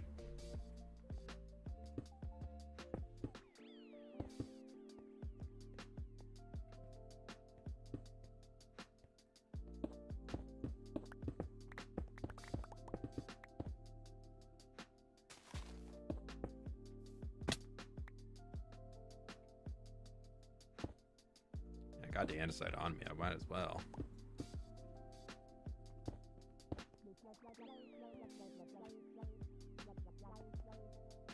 We're saving resources.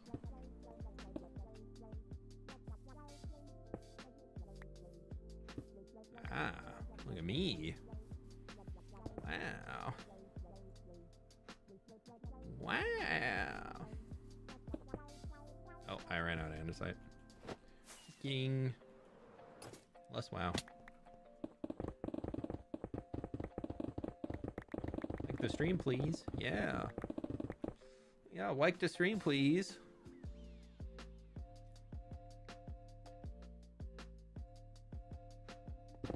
I thought you need all the coal ore you can for texturing. Not on this cliff. I've kind of stopped using coal ore and texturing as much as I used to. I need to reintroduce it in some spaces though. I felt like I was overusing it for a bit because I was like, ooh, new shiny thing that I can use. And I was doing it like everywhere.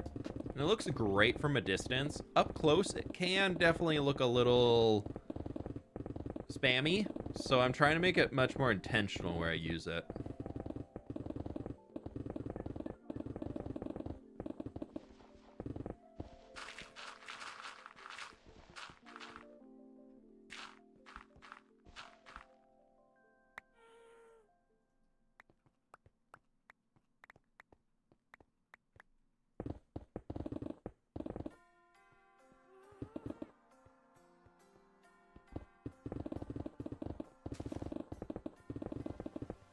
Well, at least each layer that we do now is gonna get smaller and smaller as far as this goes, because we can just keep chugging away and like taking it down at the back, placing the grass that we have, and then we come forward and then we dig out the rest to the front here, and then we go back and front and way back and front and front. What was Dogecoin all about? Elon Musk wanting to make a lot more money.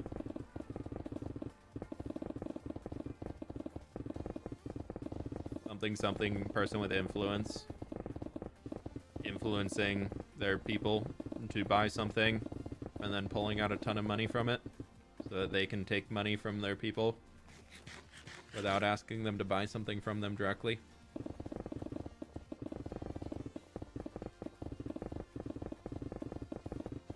Something.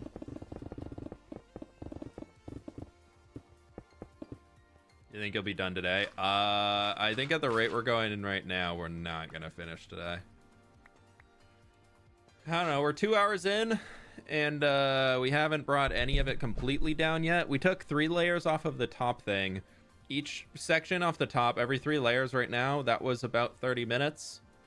So if we can get all of this down, honestly, I'm gonna keep digging today until I get like all the way to here. So whether that's on stream or off stream, I don't know.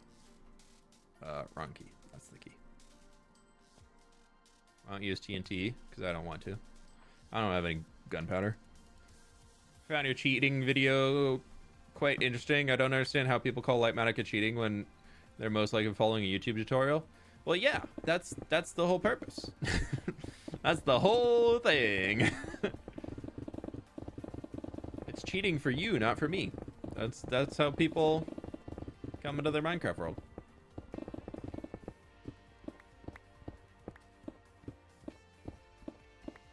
That's usually a lot of what you see people when they're like out there complaining about other people cheating in Minecraft or something like that.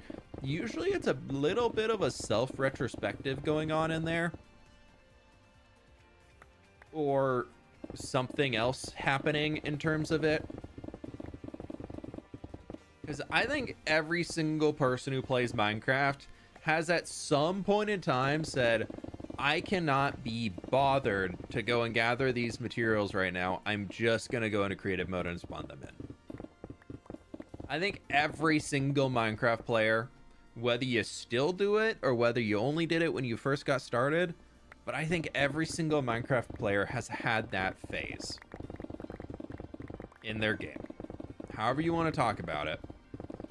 And a lot of the people aren't able to break out of that phase. We've all played on Minecraft servers with friends where things are a little fishy, and then the friend swears they're doing everything legit, but somehow they have tons and tons of chests of diamonds, and then they don't have any mining things anywhere inside their base. No tunnels, no nothing, and somehow they just have been digging everywhere. And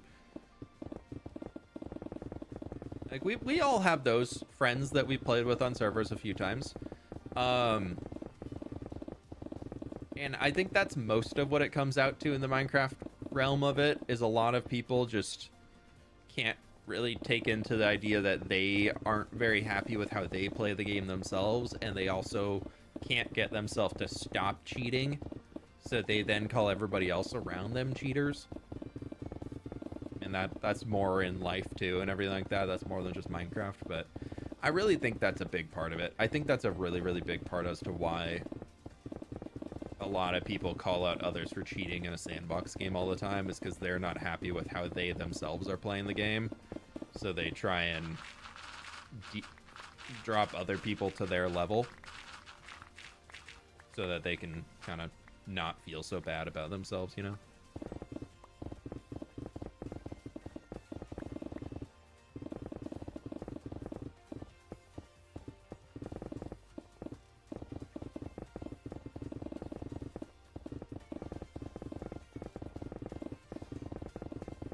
Then they burn out after 2 weeks. Oh yeah, that's definitely part of it. And then they come in asking questions. How do you stay motivated? I can't stay motivated in my world. But there are also very serious people who get to that 2 week phase and they just haven't had a whole lot of practice in their life being creative or doing something without instructions or a clear direction. And like without getting too in the weeds on all it, like if you think about like today, like there's a lot of instruction on how to get things done, and you can find YouTube tutorial videos on pretty much anything and everything. So when that's kind of like the norm of how you interact and get things done in life around you, it can actually be a little bit more difficult to actually like set out on your own to try and finish a task. So I definitely understand people being like, ooh, I don't know what to do in Minecraft, because nobody's ever really taken the time to teach them how to do something that they don't know what to do. Like nobody's really teaches people how to like have fun with something when you don't know what you're gonna do, or like how to enjoy your time without like a huge attention suck like right in front of you. Like that whole like, and I know I've been seeing a lot of videos in like a TED Talk recently that was talking about like why it's good to just sit in silence sometimes, and like don't take out your phone, don't take out a book, don't turn on the TV, don't listen to music, just like sit in silence and like let yourself be bored. But you know, I ain't about that. ADD's off the wall, off the charts, dude. If that happens, who knows? Somehow I might either get into too much and too little, to everything, and maybe like every single chore that ever has happened ever around me will be completed all at once, or like I'll just like, I don't know, go off the deep end.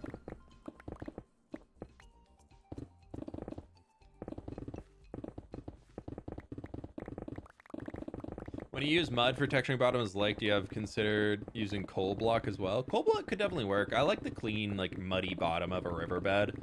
I'm definitely wanting to experiment with adding more rocks into riverbeds now. After the hikes I was doing this last weekend, I was like, there's so many rocks in rivers. Like, there's more rocks in rivers than there really is mud all over the place. So I need to move it into being a lot more rocky.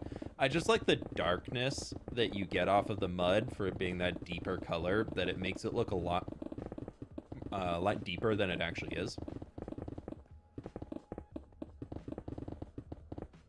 So like this is in reality only like 7 or 8 blocks deep, but because of the mud, it makes it appear a lot deeper than it is otherwise. Like over here, after adding in the seagrass, kind of shallows it up a touch, which I don't love, but we're also just gonna leave it. Ooh, I also need to seagrass the rest of this when we get through. Just realized that. Okay, well there's that. Another layer. Boop.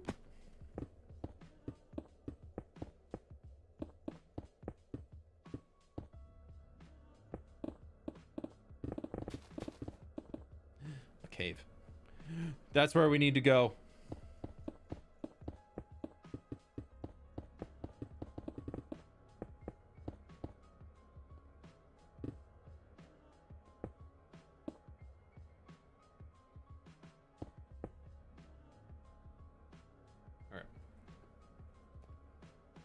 Make sure y'all click the like button if you haven't already. Helps me out a ton, so I really do appreciate it.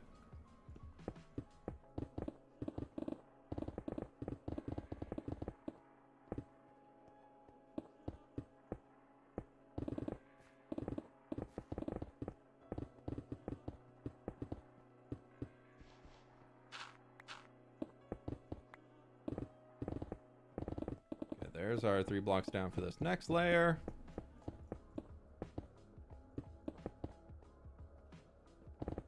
Take this all the way around though, so it is a little bit easier. Did you plant a field for today? Nah, I only do fields for videos. You don't get a stream field. I'd run out of fields.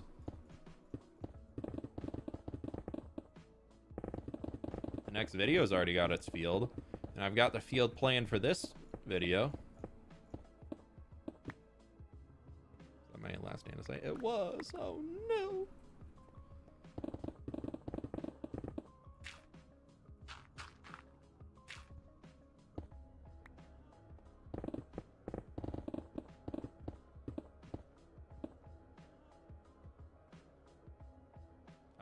I was like, I could go place all that dirt in right now if I wanted to.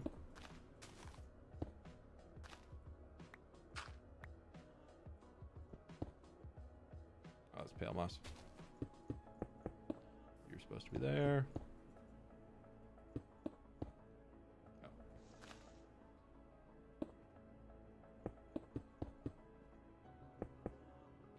Oh. Okay, we'll dig around the side now that we've got that carved away. Do we get a spoiler for 1,000 likes today? Maybe, possibly, could potentially have a spoiler ready.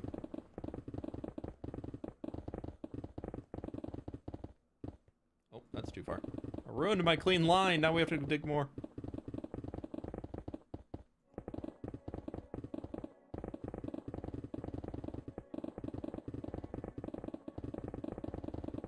So I'm thinking we're gonna cut our chunk that we're already digging out in another piece. Because I can. We're gonna go back here and just dig this section all the way down. So that wall that... no. We'll do one more across the whole thing, and then we'll dig it down in a chunk. Maybe... Actually, no, we'll go out to this corner that we've already dug here. Yeah, we'll box this off. We don't need to make a little L. Why is everything pink? It's light Matica, so all of the pinky purpley blocks need to get removed.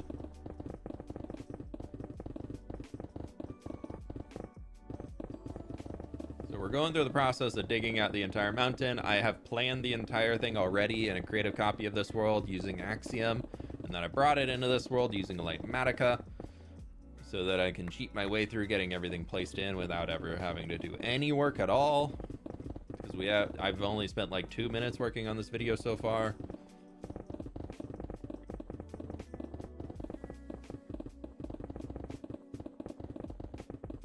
Yeah, 0 chance of spoilers without the 1,000 likes. Come on now. Y'all know the game.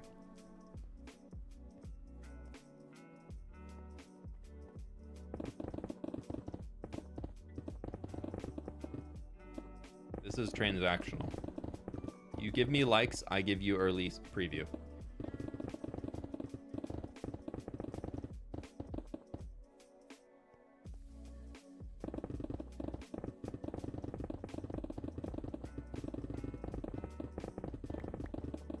Disgusting. Absolute cheater. I know. Thank you. Please, it only fuels me.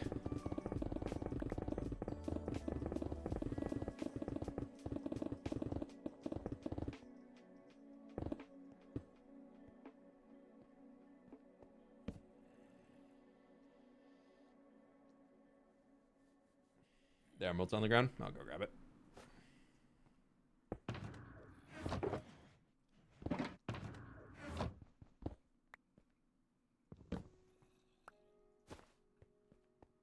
Did I?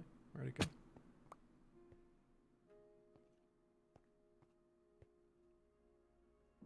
Yeah, it's only one emerald ore.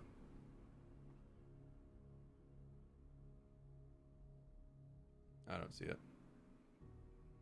Obviously, it doesn't exist. Clearly.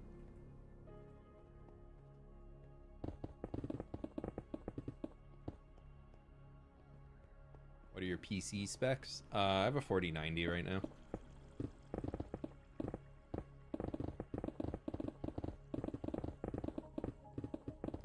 Graphics card, and then I have an i9 something or another CPU and 64 gigs of RAM, solid state drive, hard disk drive, blah blah blah blah blah. Stuffy stuff. Computer go brr, sounds like spaceship taking off. Superpower.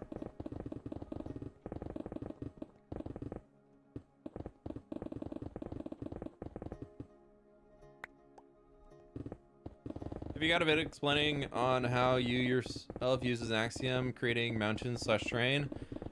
We've done a lot of streams where I've done a lot of the building on stream, so you could go check those out for a full... He's gone forever. Oh yeah, he's gone forever. That goes far down. Like walkthrough on it, like literally piece by piece, the entire thing on a live stream together. I did kind of cut up a little short for it once that you can go kind of get an idea of in there, but it doesn't really go in depth on all the commands, just kind of shows what you can do. Pleased to But meet you. I don't have like a dedicated main channel video on how I use Axiom now, and I don't really plan to make one. Callum, thank you for the 13 months, dude. How we doing? Welcome on in.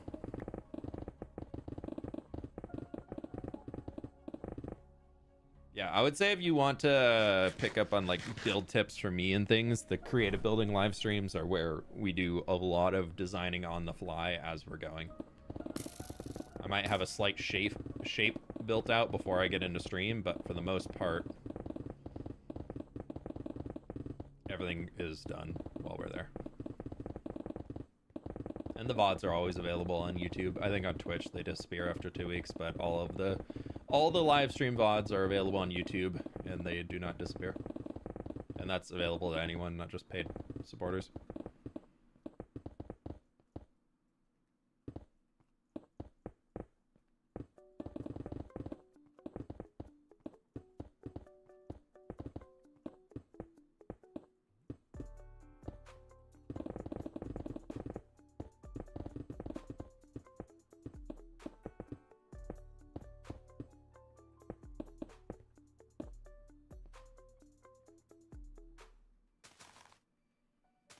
That's going there.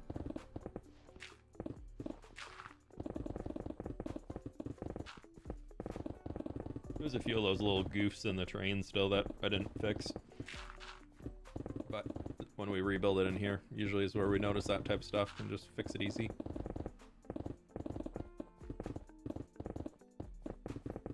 Love from India, welcome in.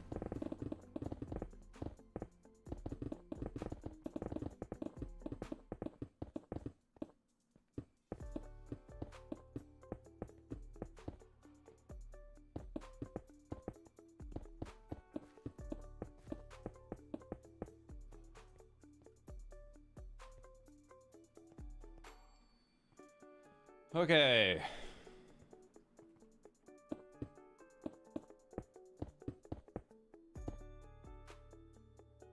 Oh, it's pale moss. Pale moss and grass in the mountain biome on Light Matica looks the exact same.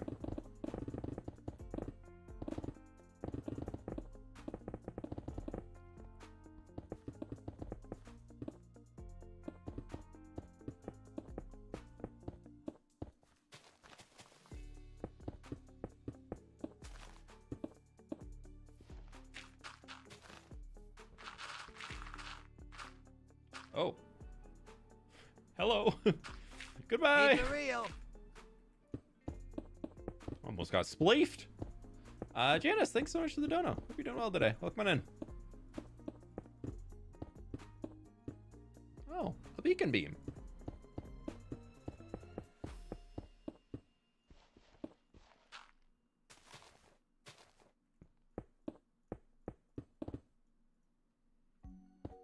Oh, nice. Look at that. We don't have to build blocks here. Woo. Cover that dark spooky pit up. We don't need to be down there.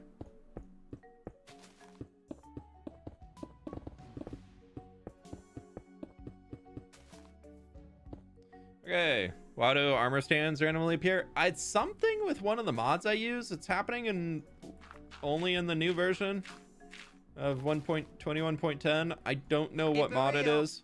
Easy break, like auto switch tools. Thoughts? I tend to not use them. I find them a little too cheeky. I think that's totally fine if y'all want to use them.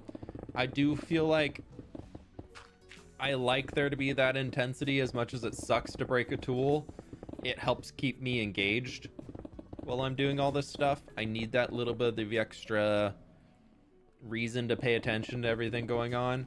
So I tend to not use the auto switch, like if you're about to break something. I think the easy switch, in terms of like if you're mining a tree, it swaps to your axe. If you're mining dirt, it swaps to your shovel. Like that type of stuff I find more okay. I wouldn't use it personally. It's just kind of not really how I like to play. Because I also think, especially in the hardcore scene and all that, like sometimes you get in bad situations and you need to be able to pick which tool is going to get you out of there the quickest and be able to get it onto your hotbar and hope you're prepared and all that stuff. So if you can just get the game, like a third-party program to do that for you, I feel like it makes it a little disingenuous of a lot of situations that if you couldn't get your axe out quick enough to chop a plank to get yourself out of somewhere and you're trying to do it with a pickaxe, like it's not going to work out too well. So I feel like there's a little bit of extra difficulty that comes without using those things. But also, if that's not your jam for Minecraft, use every quality of life mod that you want to use. I just find for me, I think in hardcore, that type of stuff, anything that actually impacts how the game is played, I tend to think that like mechanics of gameplay, of moving around, of inventory management, of that type of stuff, I tend to not use all that much outside of like auto pick block in Lightmatica and whatnot, because that would be possible if the block was already on the ground, because pick block exists in vanilla too.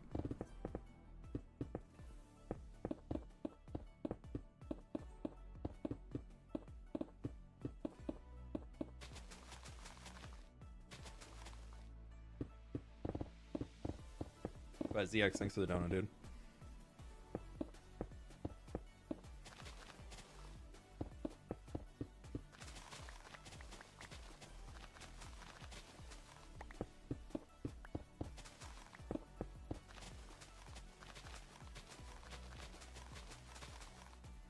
And this is where it really starts dipping.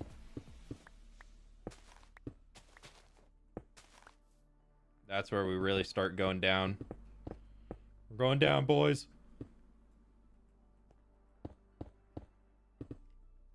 Been an honor.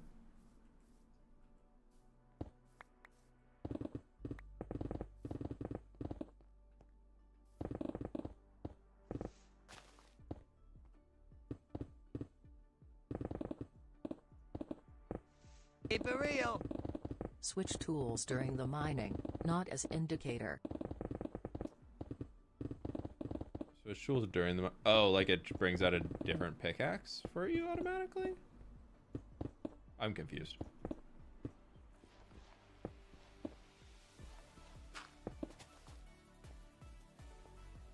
I'm confused. Maybe I don't know what it does properly.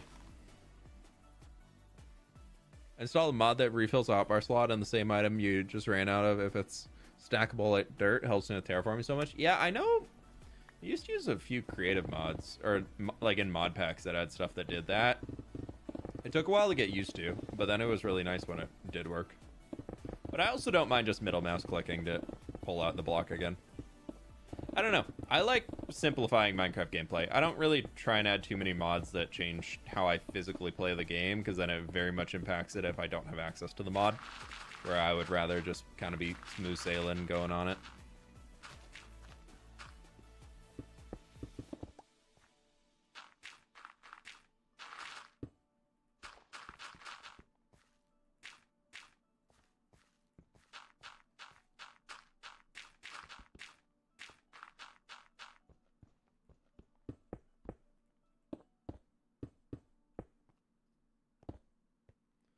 This dirt instead of the stone. Don't really care about stone too much.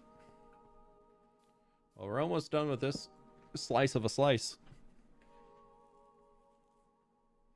Item scroller. Item scroller is pretty good.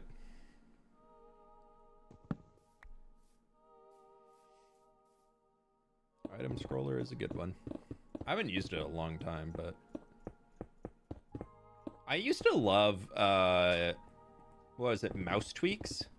Because they had all those options to just sort your inventory to like condense stacks of things together. And that, oh dude, how, like, I feel like a big portion of the Minecraft inventory could be solved just by a sort option being added here. Just make it like A to Z. Doesn't even need to put like types of things together if it's not alphabetically the same.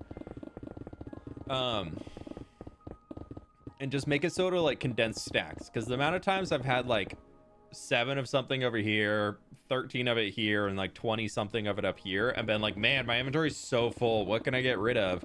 And then come to realize, oh, it's because I have 3 half stacks of seeds in there. I've given up on Mojang ever updating the inventory or the end. Yeah, I don't know if you should give up on that. I don't have any insider information, but I think if Mojang were to never update the end, that would be the biggest mistake they could make. And they're not a dumb company. They might not be delivering the updates that we all want every single time when we want them, but they're not dumb. They very much have the long-term health of Minecraft in mind when they're producing this game. Oh, a second one. And I think that there's a lot to be said that they're trying so hard to make an inventory update, I'm sure, and they just don't have something that like actually works yet, is my assumption. Or they have a few things that they're trialing and really want to make sure they get it right before they even start showing it to us, because the community is a little bit less forgiving about bad beta releases nowadays. A lot of people see a Minecraft beta release or a snapshot come out, and they associate that with being a full release of the game, and they just instantly trash it for being broken or buggy. And it's like, no, it's actually supposed to be broken and buggy because that's the first time we're ever seeing it. So I think they've just slowed down how quickly they're like giving features to us until they're like done, because the community can't really handle half-baked features in a half-baked beta release of a game that is designed and shared as being half-finished. The end is like the moon. Just the only similarity is it's covered in cheese.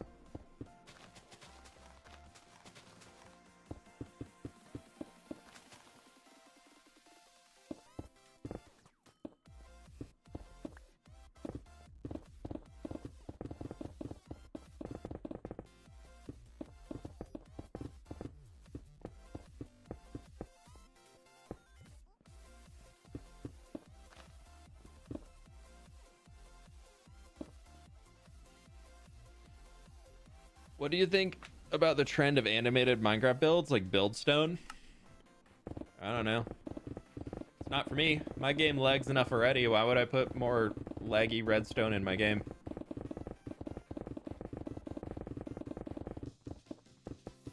Buildstone is one of those things that, like, at a single build or a single house looks cool. But anything more than that, it will lag your game so much that it's not playable. To have them running all the time, which then means you're going to need to turn them off unless you specifically want to see them in animated mode. And then at that point, when it's not turned on, it looks worse than something you can make without it, because you have to make it large enough to accompany and like squeeze in all of the redstone and inner workings that you need to make the stuff go. So I don't know. I don't enjoy the look of most build stone. I'm just gonna do that. I think it'll look better.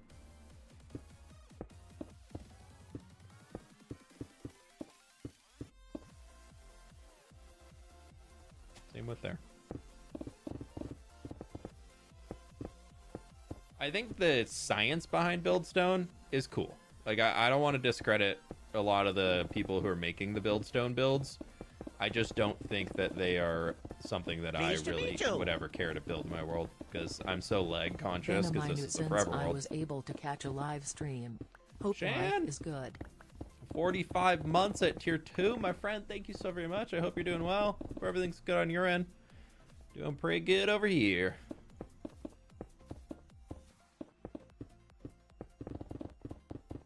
Still digging the mountain. Still digging.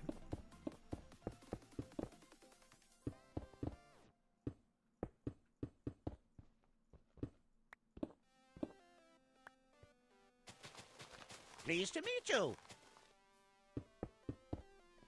Who's that? Shay Plays, thanks so much for the Prime.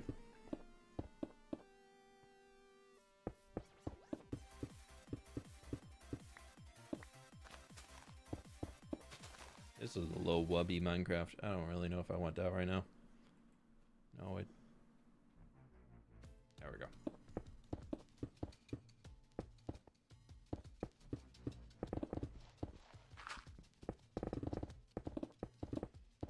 Hi, big fan of your videos. I'm always finding new ideas when I watch your stuff. Hey, thanks so much. Appreciate the support. Welcome on into the stream.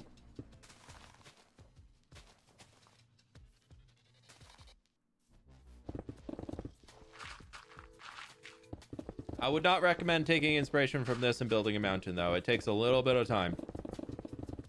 Actually, I guess I'm not even building a mountain. I'm removing a mountain, so that's even worse for me. Pleased to meet you.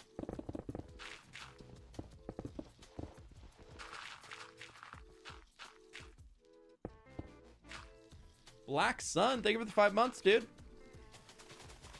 Appreciate the support. Thank you so much.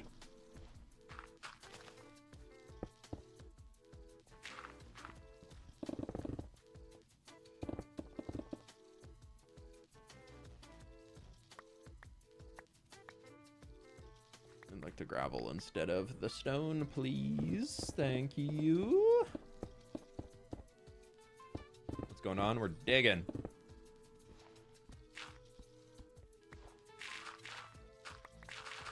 Everything pink is from the mod Lightmatica. No, I'm not using TNT dupers. What other common questions do we get? Yes, I'm digging it all by hand. What else do we normally get in these digging streams? Make sure we hit all the things. That freaked me out right there. I got.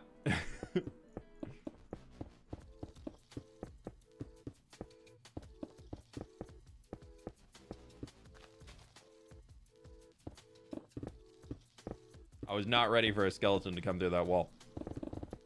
Are you joining Hermitcraft? True, we do get those. Yeah, you'll see me on there on Saturday. I'm sure my invite just got lost in the mail. No, I'm not joining. Pleased to meet you.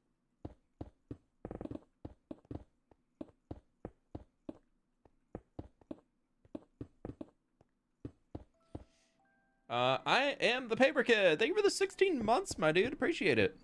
How's the paper out going?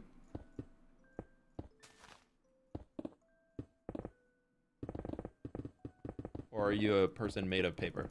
Like Paper Mario vibes? Or are you like biking on a paper route vibes?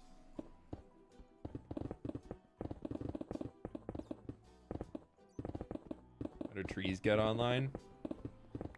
They have Wi-Fi, duh. do you get online?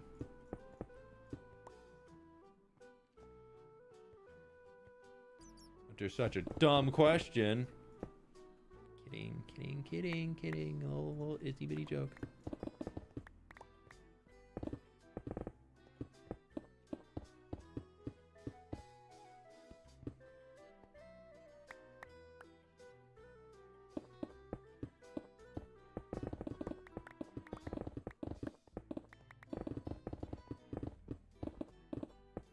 They log on? No, they just have Wi-Fi.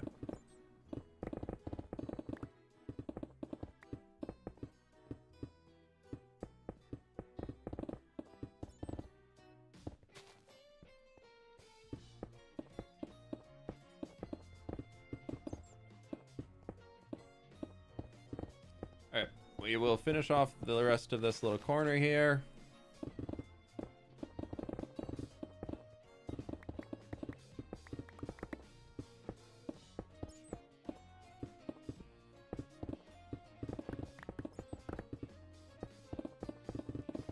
Get this guy over here.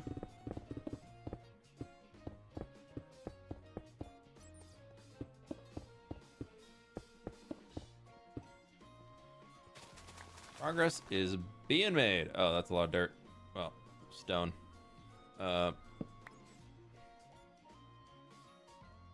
What did you have for dinner today? It's only 2 p.m. I haven't had dinner.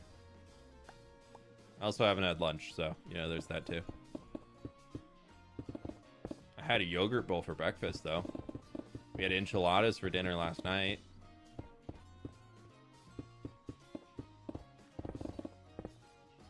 Sid made red enchiladas for dinner last night, so.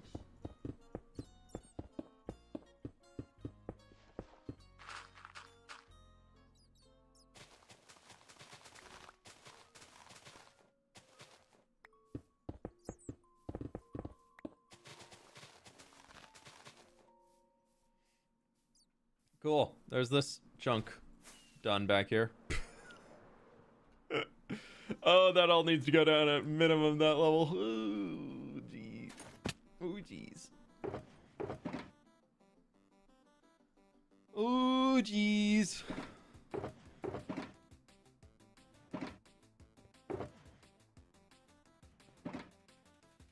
Enchiladas are peak.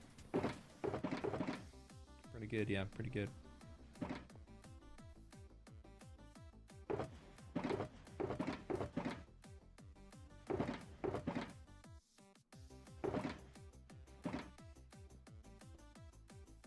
What's in your yogurt bowl? I do a dairy-free yogurt as a coconut milk. And I put some granola in there, put some blueberries, put some honey, put some... I usually do almond butter, but we ran out today, so I have peanut butter. I do some coconut flakes on top, and that's usually it.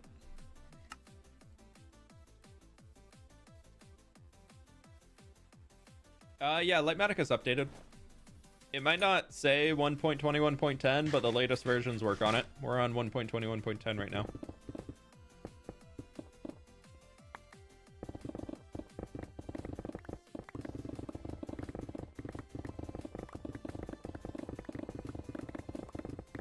Crazy big projects when you see scale from on top. Yeah.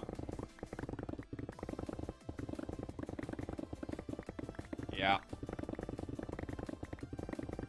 Also the fact that we've almost went through 10 netherite pickaxes on stream today, and it barely looks like we've made a dent in how much digging needs to be done.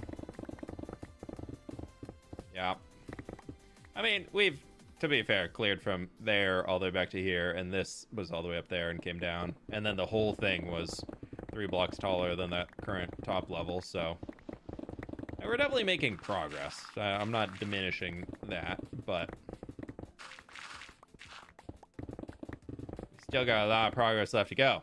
But hey, when this thing started and the mountain went all the way out to here and all the way out to there and all the way back here and all the way across that, like, surface area of mountain is shrinking. Inside out or outside in when mining, I usually go in a big circle. Hey Das, how we doing? birthday. Happy birthday, Matt.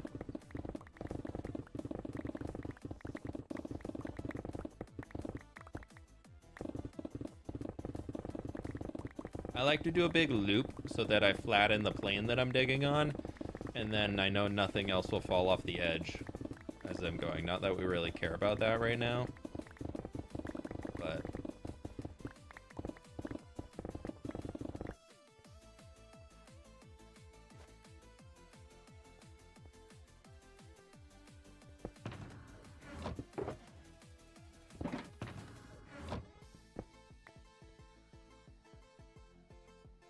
the point that I'm really excited about getting to is unfortunately down there, because that level, once we get there, is the original area that when I dug this out, I was like, oh, I'll bring the cliff up to about here and then send it back. And then I got to this point of the project and I was like, nope, we're taking it all the way.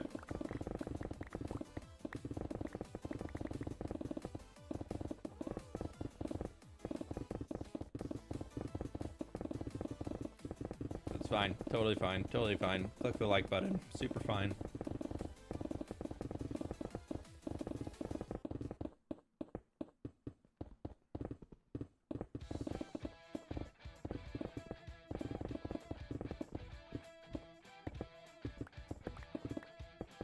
We're now from exploring Tokyo. Ooh, you on vacation? That's probably not too terrible of a flight for you, huh? Probably like, what, a 5-hour flight, if I had to guess? 6-hour flight? Any spoiler for 1K likes? I don't know. Are you going to get to 1K likes? I can't spoil the spoiler before it's spoiled.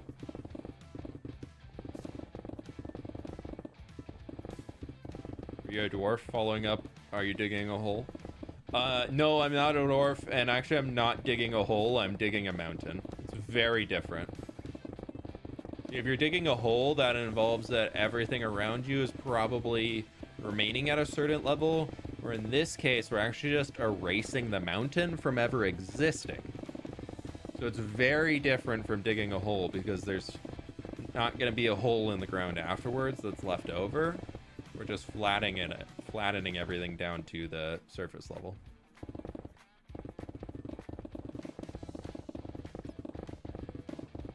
Why not make a hole straight down to bedrock like picks after it, so you have probably enough experience? Well, why would I want to do that? No, I actually do have plans eventually for a big sunken region of the world.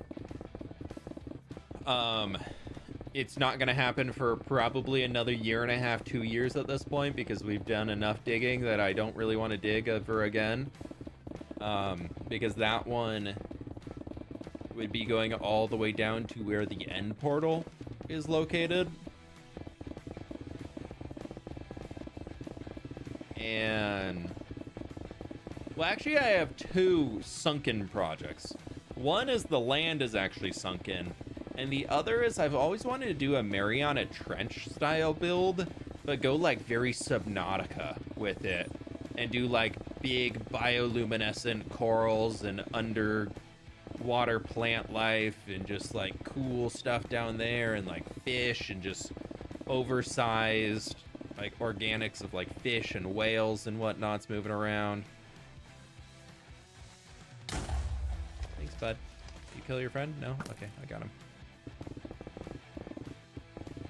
That sounds awesome. Yeah, I've always wanted to do it. I've just never got into it because I want the oceans to be deeper in Minecraft. Minecraft oceans are not deep. Like, look at this. That goes down to what, like third? Oh, I guess that actually goes down to, oh, wow. That actually goes down to -5 right there. Negative. Okay, maybe it is deep enough.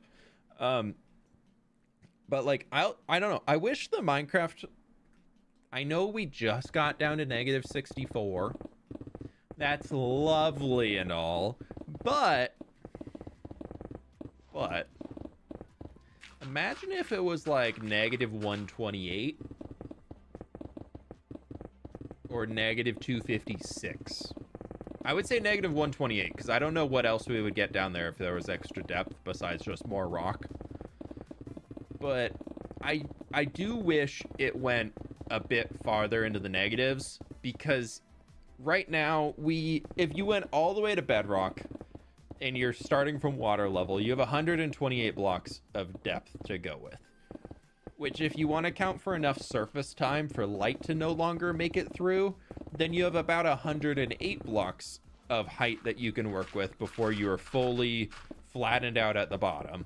So when you get into only 100 blocks of height to work with, and you want to do something grand that feels like fully encompassing, you actually don't have that much space. Because you're probably going to want to have variation in the floor level of 10 to 20 blocks. Give or take up or down. So then you get, from there, you really don't have that much, because then you're already under 100 blocks if you start adding or taking away bits that you might need to like push a certain shape or vibe or something like that. It very quickly becomes like somewhere in only 70 or 80 blocks of height that you actually have to work with.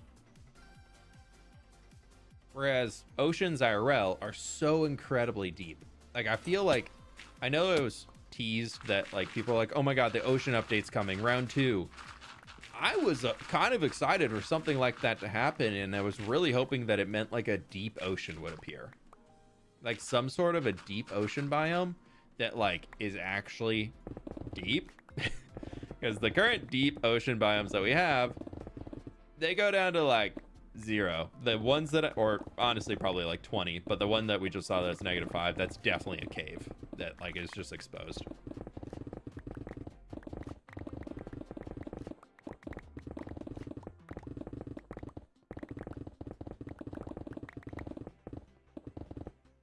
-128 to plus 512 would be an insane upgrade. Yeah, my world goes up to 512. I changed the build height.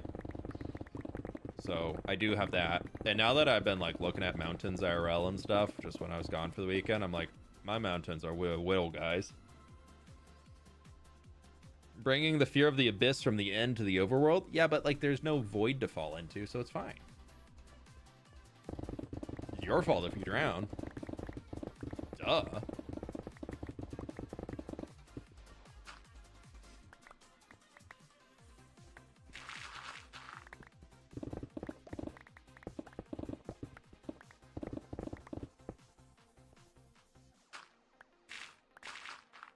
The Nautilus getting out of, we might get another ocean update. I think Mounts of Mayhem is pretty feature complete. I don't see what else they would add besides some balancing and tuning changes for the camel husk and the parched and that. I don't see them change. I don't know. Maybe tomorrow's snapshot will be a huge drop and we'll get our first full block in almost a year. Over a year. You never know.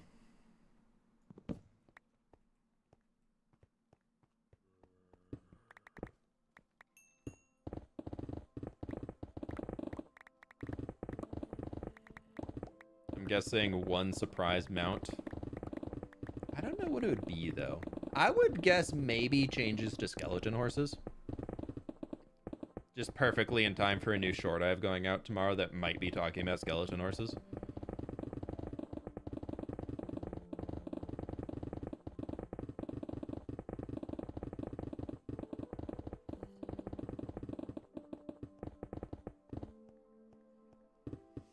That's fine.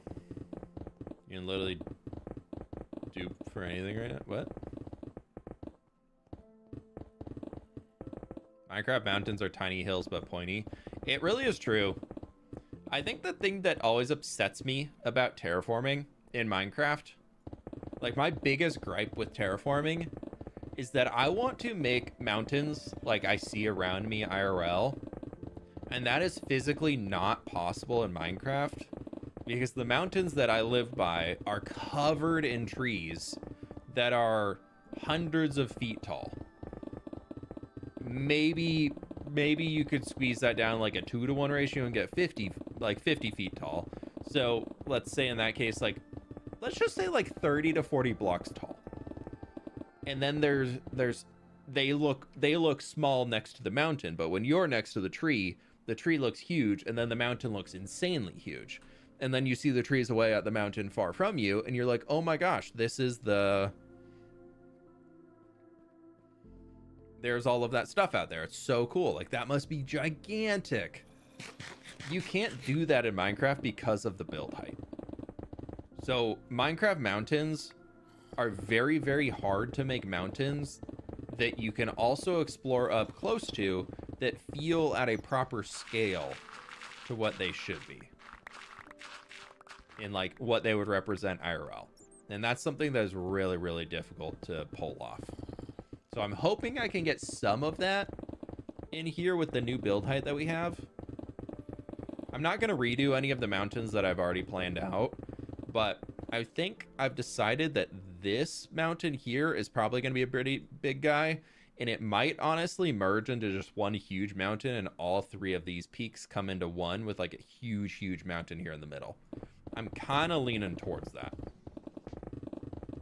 But then I also still do have the big mountain plan for up here, so who knows. But a big mountain right there, and like a huge mountain up there could be kind of cool. We'll see. But I feel like a giant mountain right next to the dwarven area could be really fun for the cool vibes. That mountain that beans and apple, Mount Langley? Yeah, they did a really good job on the scale on that one, but I'm a little worried if they try adding trees to it. I feel like they're gonna, if they try adding trees even like farther up the side of it, I'd be worried to see if that would ruin the scale of the mountain. But they've done a really good job on it, and I'm pretty sure they went to build height on that thing. I didn't watch any of the live streams building it. I can't remember what they said in their video, but they got to be close to build height.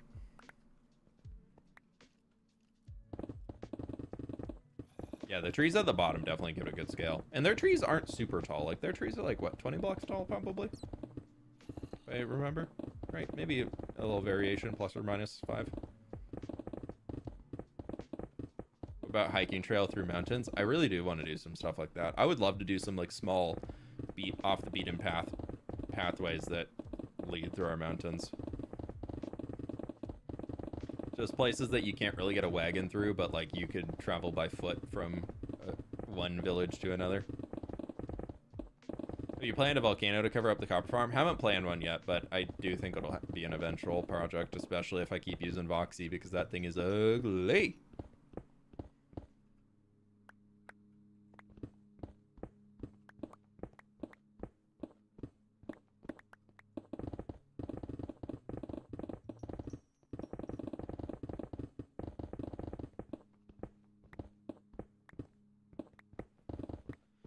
Oh, diggy, diggy, diggy, diggy.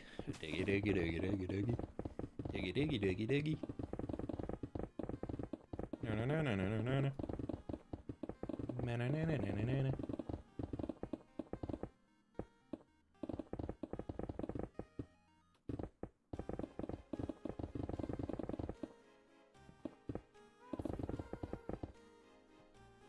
Happy gas are so noisy.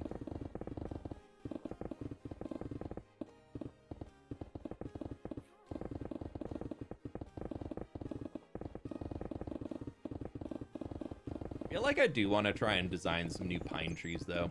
That was something that I came back from the weekend, and I was like, I need more designs for taller, skinny, coniferous trees. Get sniped!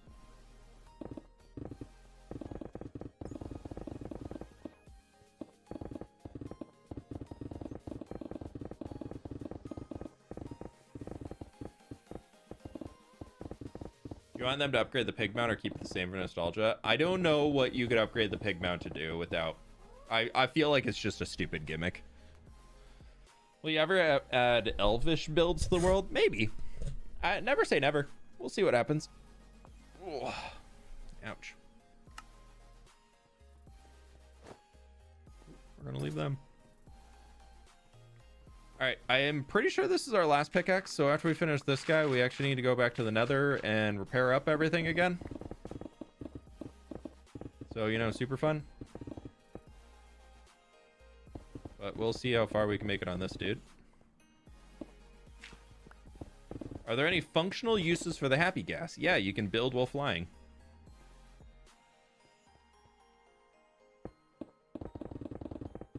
That's pretty functional.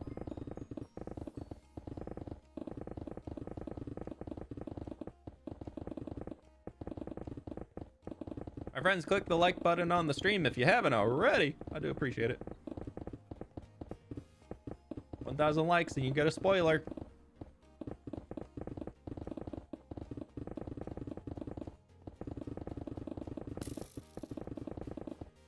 Alright. Where the heck these skeletons at, dude? Right in there. Full copper skelly. Oh, I just realized that you could have gotten a full copper skeleton with a carved pumpkin on its head. Oh, I missed the Halloween mob hunting. Oh, no.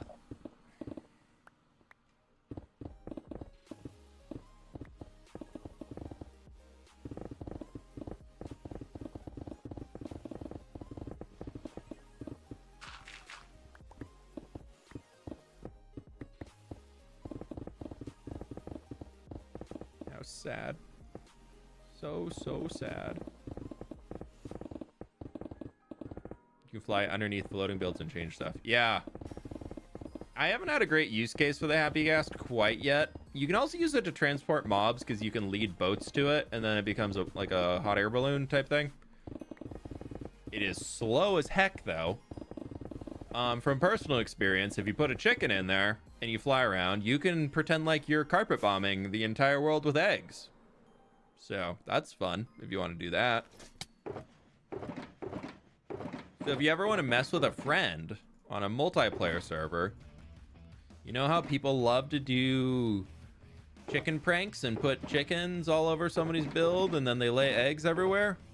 The new upgrade to that, never before done, at least I don't think it has because I just came up with it.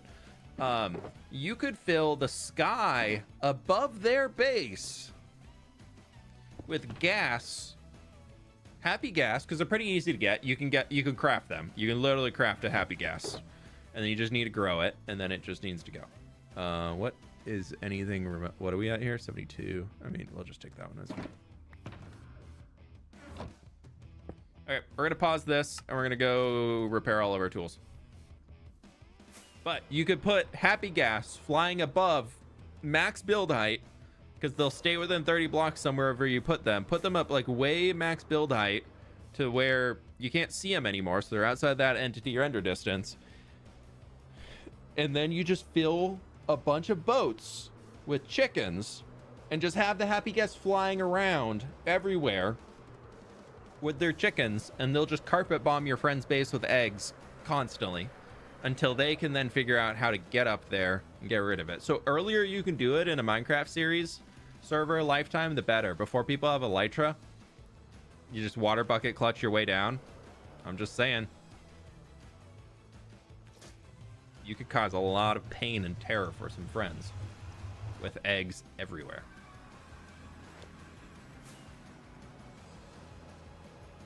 I'll tell you all what, while this thing's warming up here, I'm gonna go use the restroom real quick. So we'll get this guy turned on. We'll get in position.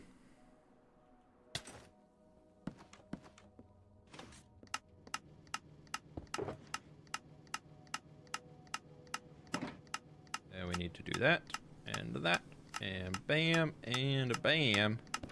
I'm just gonna turn the auto clicker on so I can come back and that thing will be done. But I'm gonna use the restroom real quick. BRBs.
Oh, cool. I'm not dead.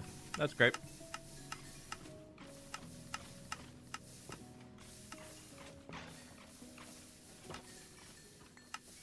Ah, here we go. Yeah, the chair's really, really good at timing the mouse clicks.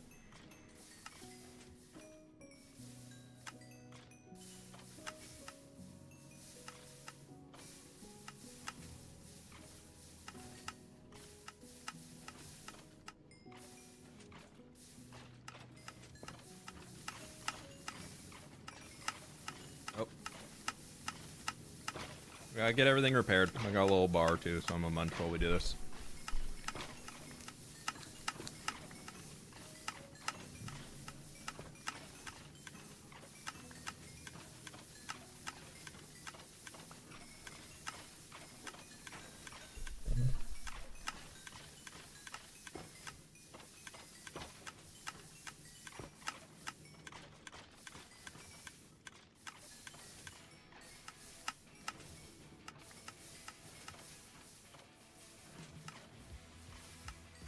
This farm is so good, dude.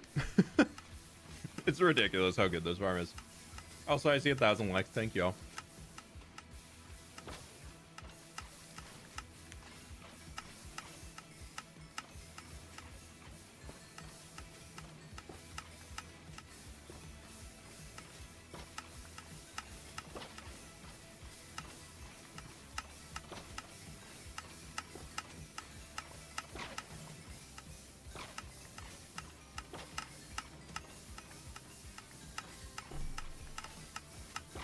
How do they get out one-shot kill? You see the resin blocks over there? They're all bonking their heads a ton as they're coming on the way in. So they all take enough suffocation damage because their head is within that block space. So by the time that they actually reach here, that's why they're not the most direct route to get from there back to me, because they need to spend some time getting their heads bonked a little.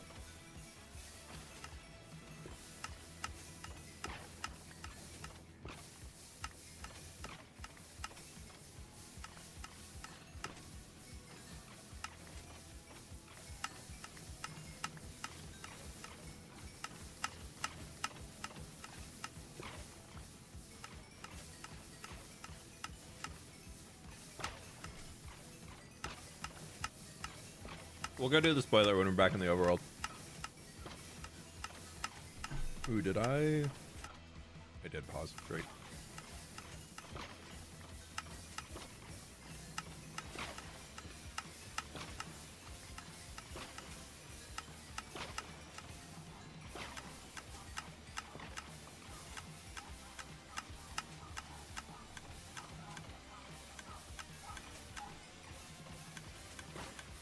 Get in there.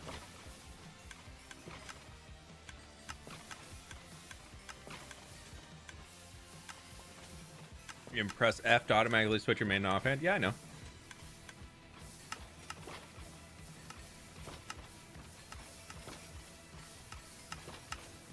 I do still have the increased build height data pack, but I actually haven't used it yet. How many gigabyte is your world right now? That's about 2 gigs. I usually clean it up and delete chunks. The size of a cool Minecraft world is not how many gigabytes you have. That just shows that you've never actually deleted chunks. So your world probably runs real slow.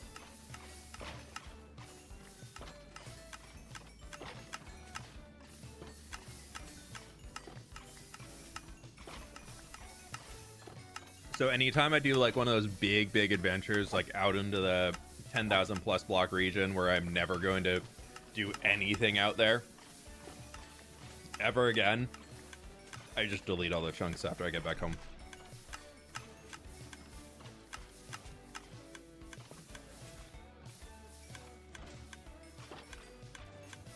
You mustn't know how to Minecraft. You've only been playing it for how many years? Yeah, Mandolin, I'm pretty new to it. I do think I could beat Mumbo's speedrun though. I do think I could get a sub 4-hour time. I know Mumbo got a 4.5-hour time, but I think I could get sub 4-hour.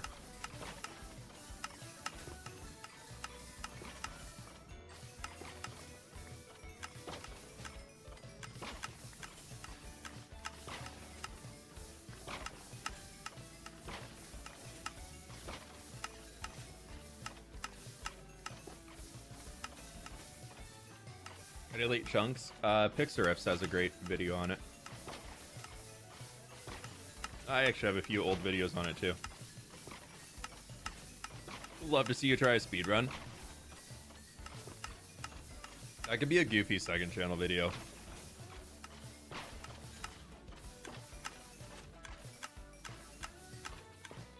I feel though that like there's a lot of charm in what Mumbo did because he actually doesn't know how a lot of that stuff functions. Whereas I mean, I don't know how to do like the Ender Pearl or Eye of Ender reading tricks to understand like how far that stuff is gonna, like how you need to travel and all that. Like I wouldn't be able to understand those things. But as far as like the shush. As far as like the base game and how to get through it, I feel like I actually have a pretty good grasp on that. So I don't know. I think if we try, I think I could get sub 1 hour. I think I could get sub 1 hour. Hey, Waxrod, how we doing? We're doing a lot of digging. We're repairing our pickaxes to go back for round 2. So just waiting for the farm to turn off right now, and we'll get back over there. Whoa. Sorry. Stretchies. Oh, gosh.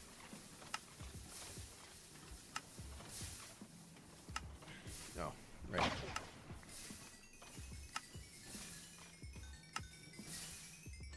There's the last ones coming in. The late night train. Right there. Boop, boop. There they go. Hi, guys. Goodbye.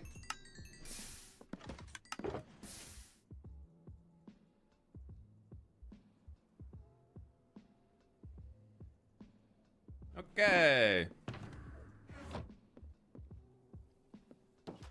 Let's go do a spoiler. Woohoo! Everything's turned off there? It is. Perfect.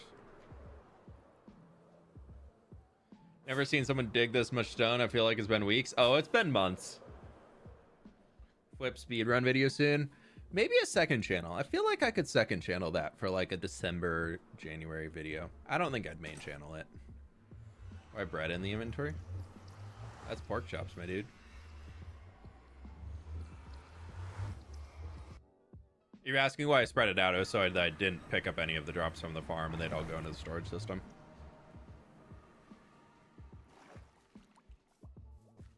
Lag.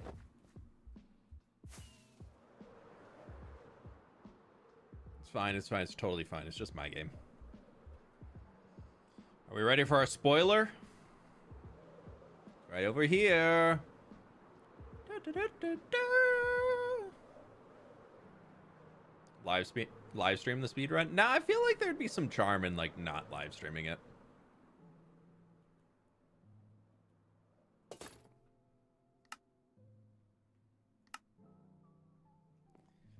I is doing forest.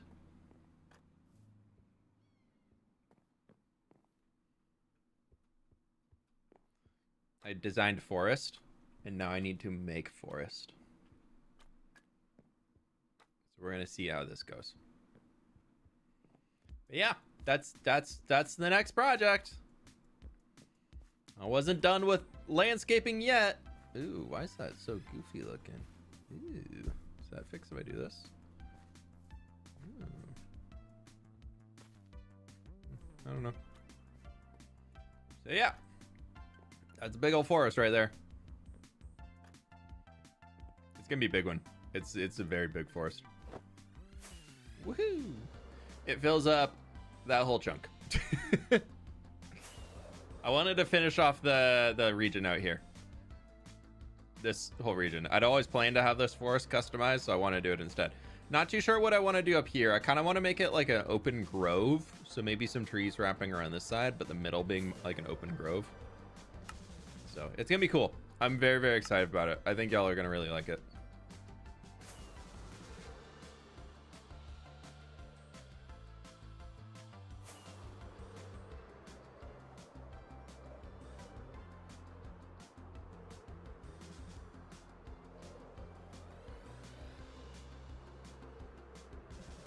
New walkway surroundings. Nice. Yeah, it's got a good little bit of extra stuff to it. I can't get into too much because I can spoil everything. We got digging to do. We can't talk spoilers anymore.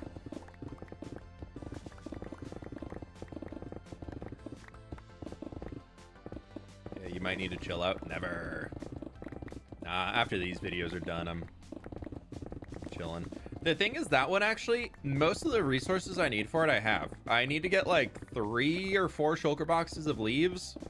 And probably another shulker box of tough blocks. And I actually have everything I need for it, so. That project's actually turning out to be pretty good for just like clearing out the storage room.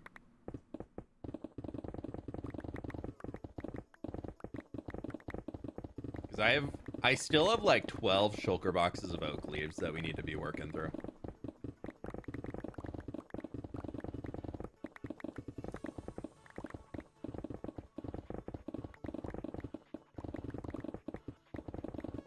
What's gonna happen if you ever lose this hardcore world? Probably take a break for a few weeks, and then we'll come back with a new survival world. I think this will probably be the last hardcore world that I do. I think after this, I'll probably be going into just a regular vanilla survival world, because I've really grown attached to this one. And I have so many build ideas of really long-term, like years worth of projects that I want to do in here. And I'm feeling very comfortable in where I am as a content creator, that like the desire of, I mean, I will never turn this to be not hardcore. Like, this is staying as hardcore permanently because I don't want to be cheating myself of all the hard work that I put in until now by turning it to survival.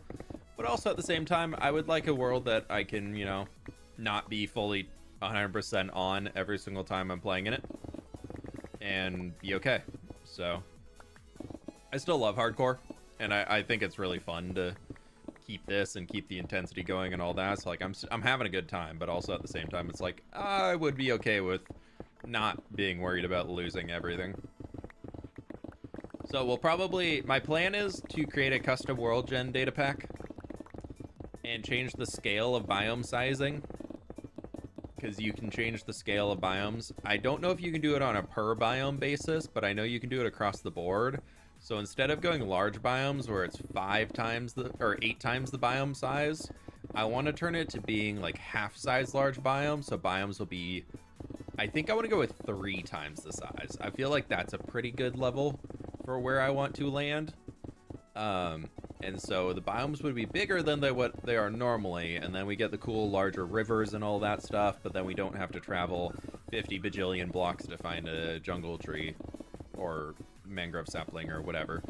So I really want that increased biome size so we can have a lot of really fun, big, massive scale projects. And I'll probably still have the higher world build height.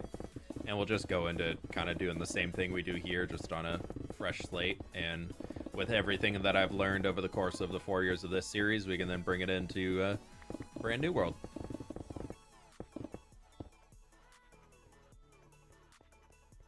Is this your longest one yet? Oh, by far. The previous record was like 2,000 days, and we are 11,000 days into this one.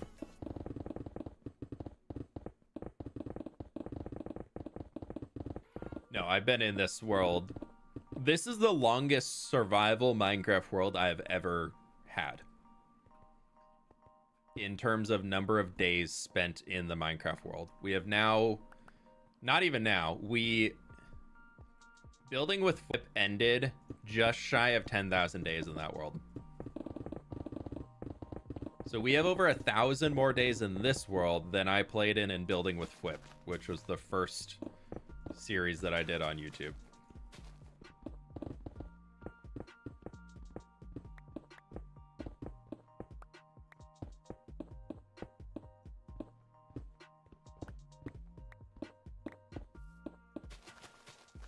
Well, the first survival series I did, I guess. How do you see days on the new F3 screen? You need to turn it on. If you hit F3, F6 while it's open, you can enable things.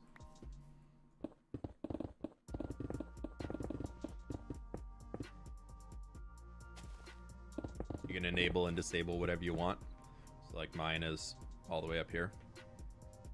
Top right corner. Oh, that's a screenshot. Took a screenshot with my cheats enabled. Oh no. People are gonna know.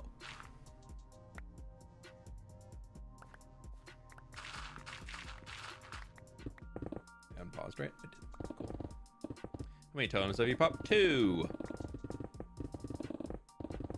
We popped 1 in the first year of the world, I believe, due to a strider kicking me off into a lava lake, and then my elytra got stuck in flying animation, but I couldn't use a rocket to get out. So I burned in the lava, popped a totem. Thankfully, totems were just updated previously to have that lovely little fire resist added to them, so I was safe. And then the second time was building this mountain. When we were coming back to drop off some materials out of the chest monster that used to be around the corner over there, on that little ledge, I was coming in too hot, hit the ground, popped a totem. 2 totems, not 3 totems. I haven't popped a 3rd totem yet. Nah, we got the 3 Tim of Undying. He's still chilling. He's still watching over us, our little buddy.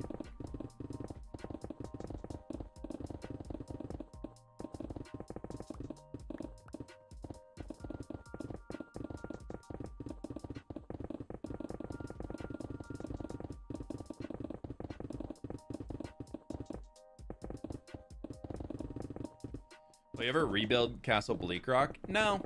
I like that. I like how that one ended, and I still think that one still kind of holds up well. The texturing on it, it's definitely a little bit older, but like it still holds up pretty well. So I don't really feel the need to rebuild it. I'd rather do new stuff. Hopefully I can make other castles that people enjoy, but I don't really like to redo projects.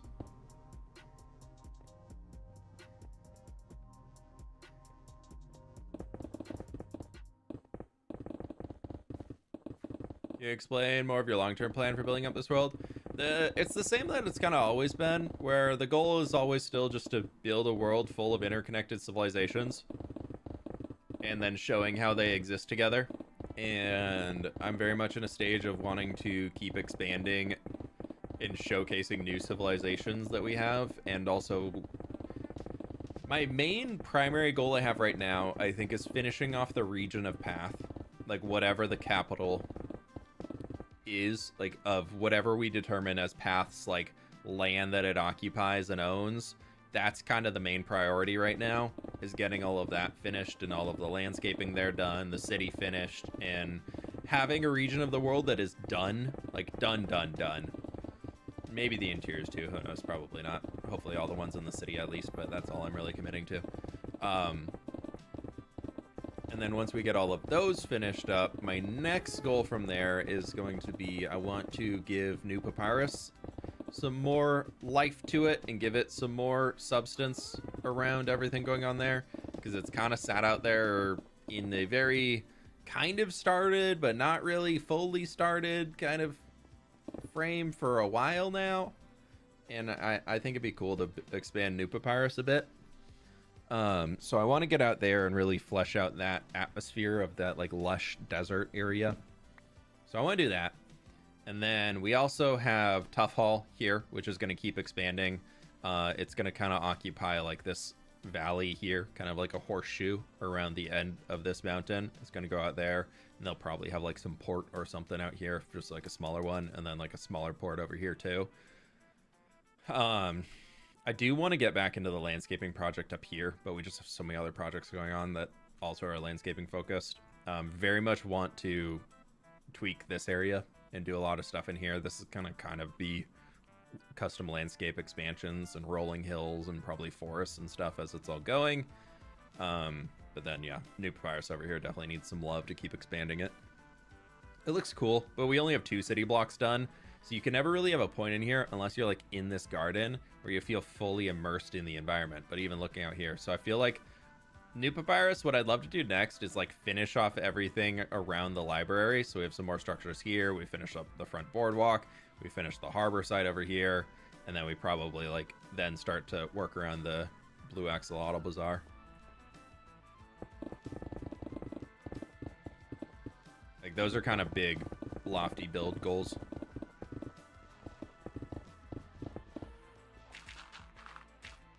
done. Yeah, exactly. What's the next redstone farm? I don't know. I really don't know what I need.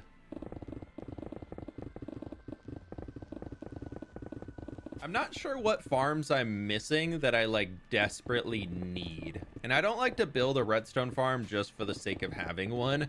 There needs to be a reason to have it.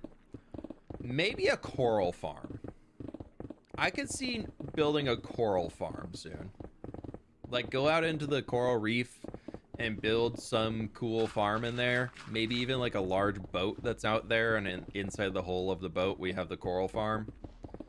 Because I feel like that's something that I would like to have soon. Tunnel bore for deep slate? Nah, I don't like having tunnel bores or TNT dupers to like do mining for me. I used a TNT duper to get rid of the end island and to get rid of the nether perimeter, but everything in the overworld I like to do by hand. And especially when it comes to like digging up materials that I'm going to use for building and whatnot, I like to, I mean, I have the tree farms, I know, but I feel like there's a difference between a tree farm and having like a tunnel bore, because a tree farm you still have the cost of, you need to fill it with bone meal and everything. So granted, that's just building a moss farm, but it still feels like there is a cost running it. You can farm coral. Coral fans, unfortunately, not coral blocks. Well, all decorative corals. Everything that's not a block. You can get the big corals, and you can get the coral fans, but you can't get coral blocks.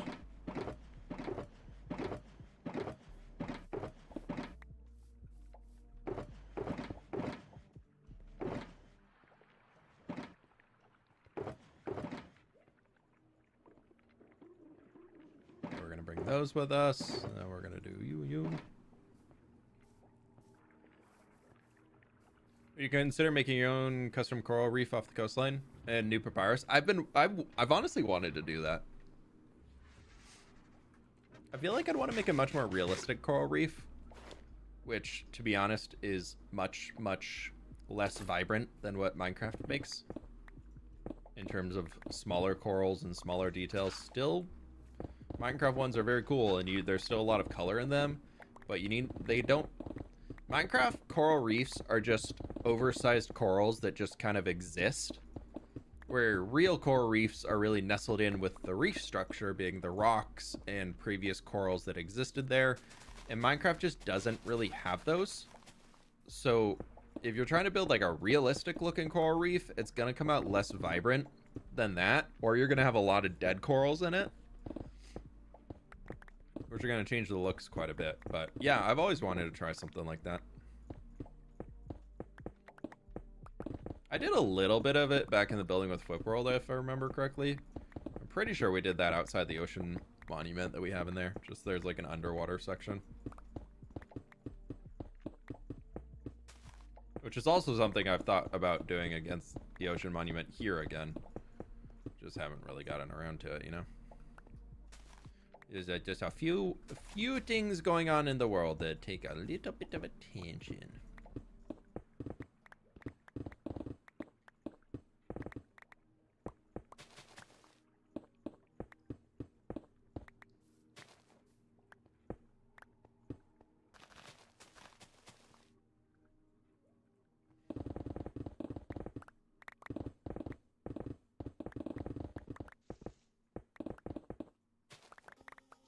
Okay, we're getting through it. Definitely got enough pickaxes to clear this section out, that's for sure. Hey, Tamiria, welcome in. I don't know why New Papyrus is so heartwarming for me. It feels like somewhere I feel at peace/home. That's awesome, Miss Galley. I really like the vibe that we've created there. It feels very, yeah, I feel like it definitely comes across feeling safe. Like that's the kind of vibe I feel like I get when I'm walking around in the New Papyrus area. Like I feel like it feels an open concept, but it also feels like inviting and like safe just being in there, which is cool.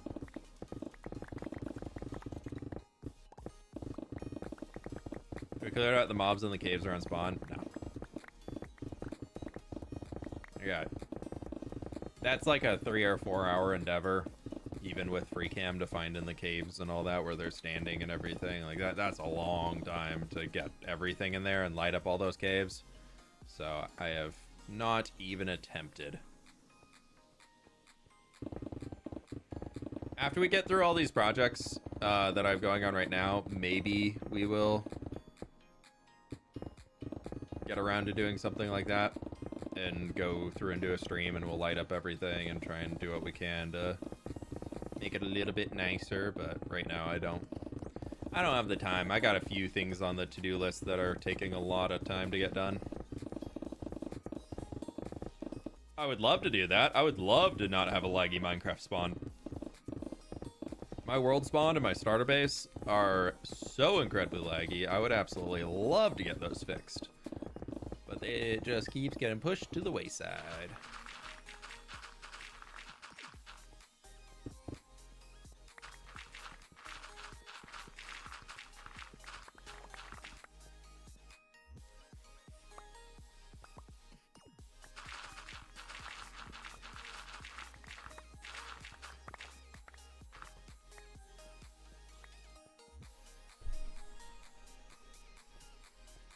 Got a job interview today. All right, good luck. If it's a good fit for both sides, it'll work out.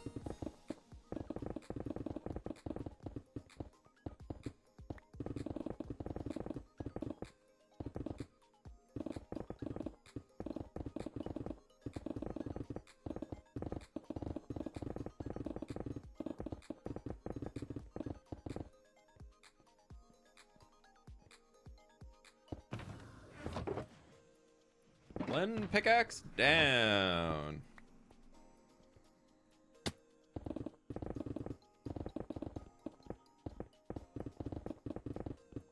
If you started the world again, would you still do it in Java or would you go to Bedrock? Oh, I'd 1000% stay on Java. Bedrock is totally fine for casual Minecraft players. I think Bedrock is absolutely terrible for content creators. And not even by its own fault. No, kind of its own fault, because there's a lot of bugs on Bedrock that are just really, really annoying. Java has its bugs too, but the communities just live with them for longer, that they've kind of become norms. That being said, though, I really think that all of the third-party tools that we can download on Java with mods and everything like that really just up the content creation game. By playing on Bedrock and making content on there, unfortunately, you're just already at a disadvantage by not having something like flashback or replay mod in order to build, or in order to make cool time lapses and everything. Like, your video production quality is actively worse by playing on Bedrock than it is by playing on Java for content creators. So that's a reason why you don't really see many content creators playing on Bedrock that have actually made it big through their Bedrock gameplay. Most Bedrock creators that make it to any somewhat decent sized channel are usually also doing tutorials of some sort in terms of technical stuff, like what Silent Whisperer does, or they're doing like news and just talky, opinionated stuff like what Iboxy Toy Cat does. But for the most part, there's really not many Bedrock players that have made it that big in terms of being a content creator. And it's usually because I think Bedrock as a game just kind of looks a little weird. But I'm also used to Java. I also fell in a cave. Like, I'm used to Java over Bedrock. So there's a difference in that. Like, this is the game that I've grown up with. This is the game that I know how the rendering works. I know how the movement works. And it's like, as much as they are the same game, they're not the same game. So, yeah, I think Bedrock is great. I'm happy it exists, but I don't ever really plan to play on it. I know that many people want the offhand on Bedrock, and I love to have it, but I also wish that we Bedrock users could use the Nether Roof. Yeah, the Nether Roof is cool.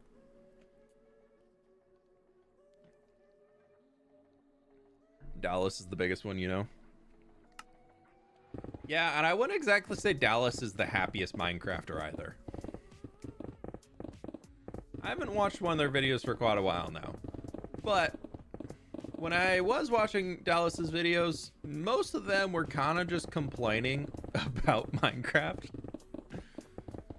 And very unconstructive ways. And again, his stuff was more like the long-term let's play, sure, but a lot of it was like news, let's go explore the new features type stuff. Like, again, it's not... a lot of people, I think, go to his for either just they've been around for a long time, or they're kind of curious to see how somebody plays with the new features on Bedrock. Woohoo! There's another section down, and even all the way down there, can't see how far we have to dig down. Oh boy.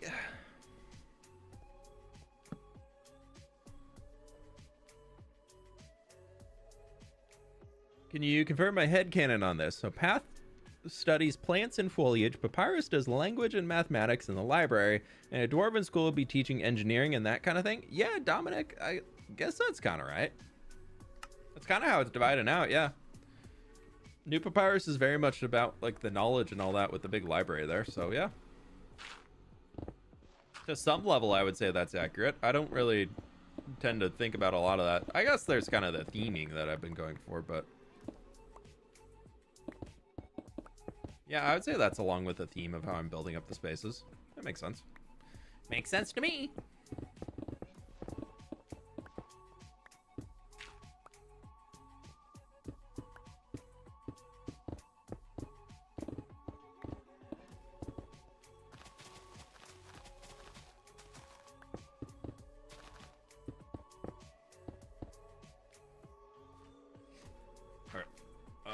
We'll just do the next 3 blocks here. We need to clear out the back. I'm gonna do over here. Oh, over here. It'll dig a little bit of this. Dig a little bit of that.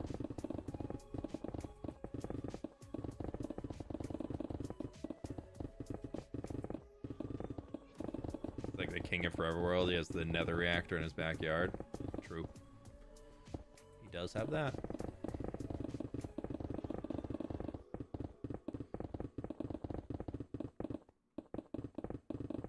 I think my like biggest irk, which is like something that I think a lot of people do, but I think it's also the tone and message of like how things are delivered for a lot of people. The thing that kind of turned me off from a lot of Dallas's content, minus him taking a build from a friend and using it without giving credit, but a lot of the stuff that Dallas is like upset about and like talking about how he liked Mojang of the old days type stuff and like how it used to not have these problems, and a lot of it is just like ill-informed takes, or like there's one of the last ones he did that I watched because I like the long-term let's play. I think it's cool. I think it's a great idea and great to see somebody actually sticking to it really for that long forever world. I think that's awesome. But then you get some people who like didn't bother to learn how the new features worked and then complain that it doesn't work a certain way when it actually does work that way. But then they go on a rant for 10 minutes about how Mojang did a bad job by not developing it that a certain way or something like that, when they're actually just using the new thing incorrectly. And then never like take the time in a future video to backtrack what they said and be like, hey, so I learned it actually does this, blah, blah, blah, blah, blah. It then turns into, why wasn't it more clear that I should have done this? And it's like, well, the information was out there. That for me really is kind of like what turned me off from watching his content a lot. It just kind of got a little, I felt like, I was like, why are you so upset about this? And also, that's not true.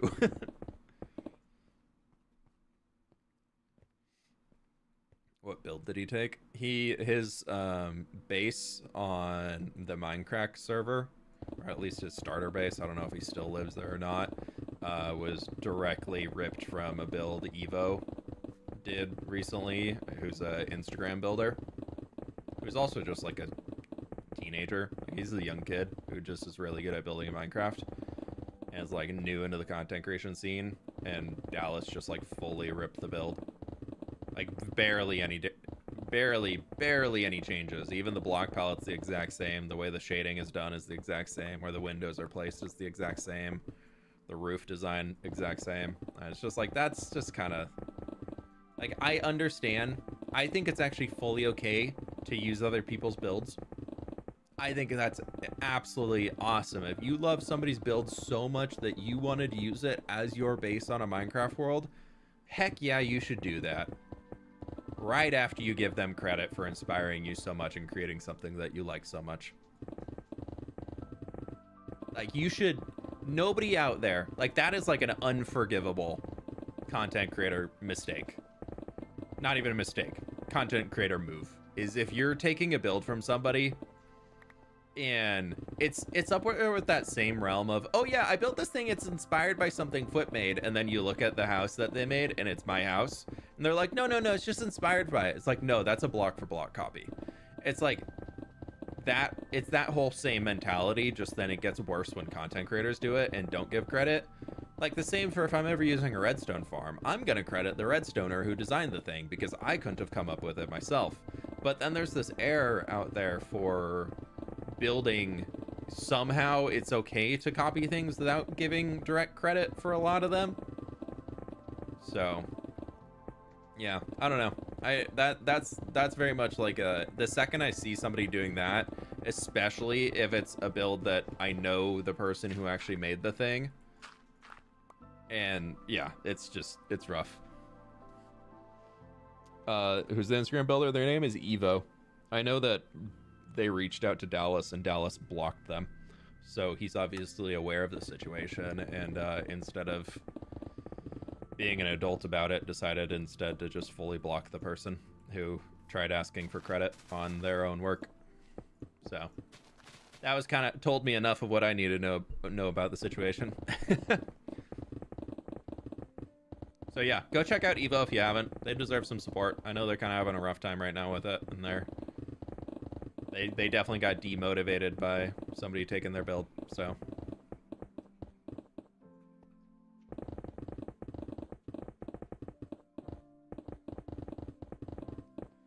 Go give Evo some love. Don't go hate on what Dallas is doing. Just silence is the best treatment there.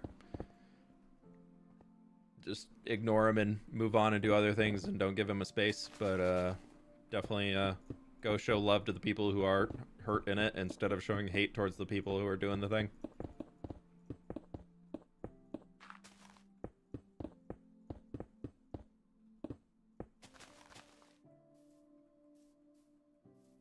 That's some hot tea right there. It happened weeks ago.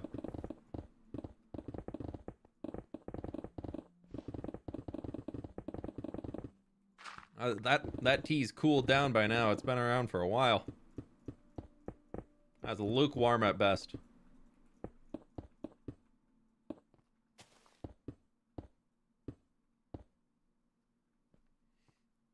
Oh, we need to get some stones underneath these, because those will all fall.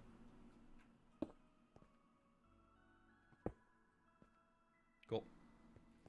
That'll do.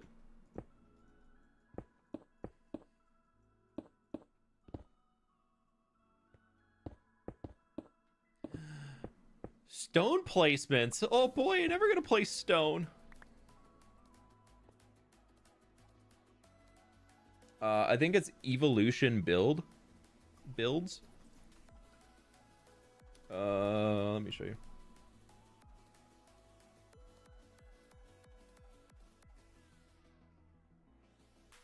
No, evolution 2_213.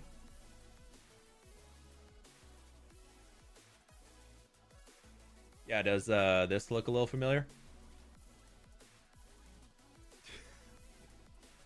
Does that look a little familiar?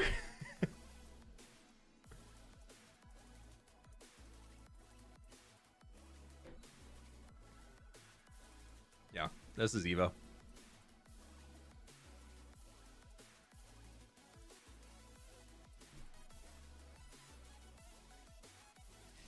So, yeah, definitely check them out.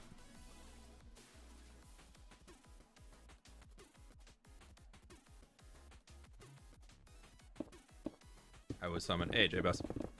Oh, you know, just the usual rants going on.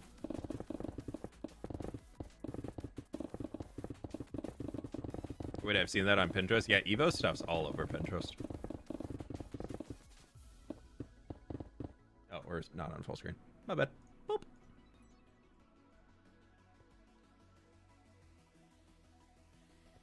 Everyone in the mama's seen that picture? Yeah.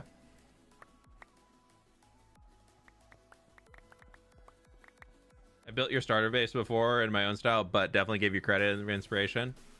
Yeah, I totally get that. I mean, heck, if it's your single player world and you're just doing your own thing, I don't care. You don't need to do any of that. Like, use any build you want in your single player if you're not making content off of it.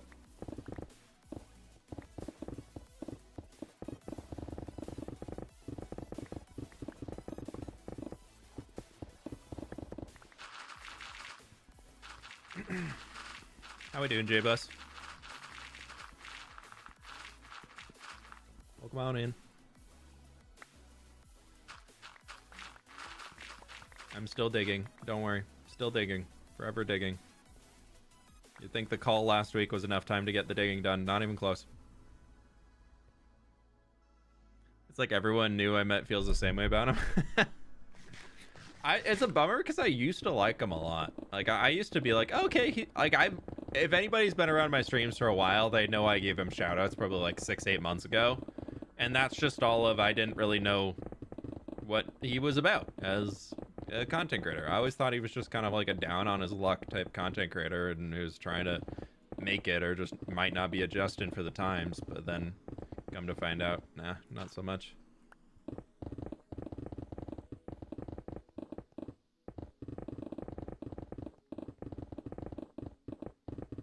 Playing mine colonies while watching. Y'all, we're at the line. Oh, we're at the line. Nice. Are they on any other platforms other than Instagram? I don't believe so. Maybe there's some links on their Instagram page. I'm pretty sure Evo's just on Instagram.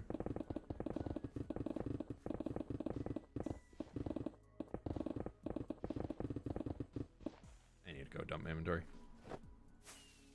How's your Halloween? It was absolutely fantastic. I was on vacation and I didn't do anything Halloween related. Actually, the restaurant we went to, the server we had, she was dressed up as Winnie the Pooh. So like that was about the extent of my Halloween. No, yeah, we went on vacation.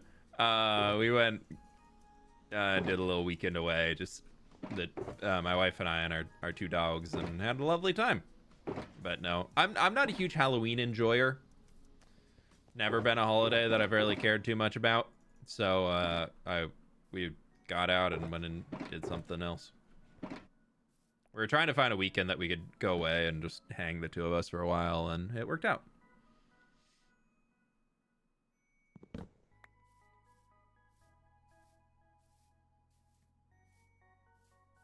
The video's gonna drop before you finish digging. I figured, dude. I figured. If I use Axiom for building mountains, are they automatically hollow? Is there a special thing for it?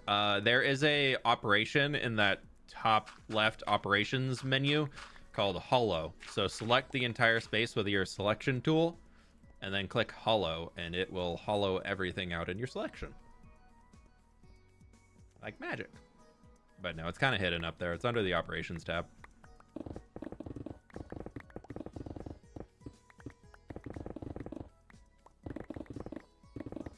Unfortunately, I no longer use Instagram at all.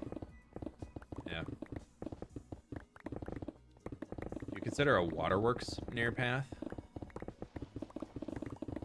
I mean, I've had my own fair share of tiers near path, so I definitely have had the waterworks running a few times when I've been over there. Just, oh, why do I still have to make this stupid thing? No, if you mean like a water purification area or stuff like that, maybe. I don't know if that's something that I've really like thought about in like the world lore, or if they're just, you know, somehow able to drink the water from the rivers and be fine. A lot of Oregon Trail people would not be able to survive a trek through this region. A lot of dysentery. Would not be able to make it through the Midwest. I don't know. I haven't really thought about it, waterworks.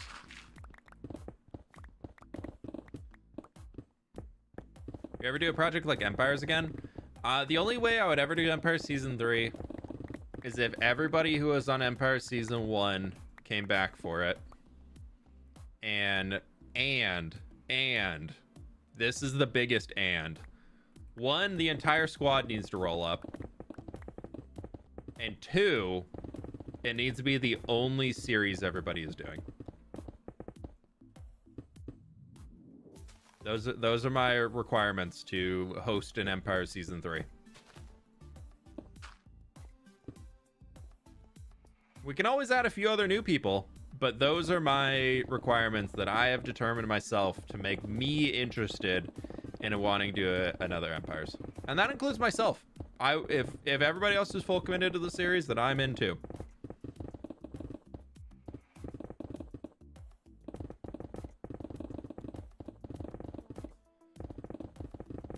So I've realized for me is the biggest holdup for wanting to play SMP content. Is I hate logging into an SMP and being the only person online. My desire to play on that server, just if I'm the only person online, it's like 5 minutes in, it's fine. 30 minutes in, it's dipping. An hour in, yeah, I'm down. I'm out, dude.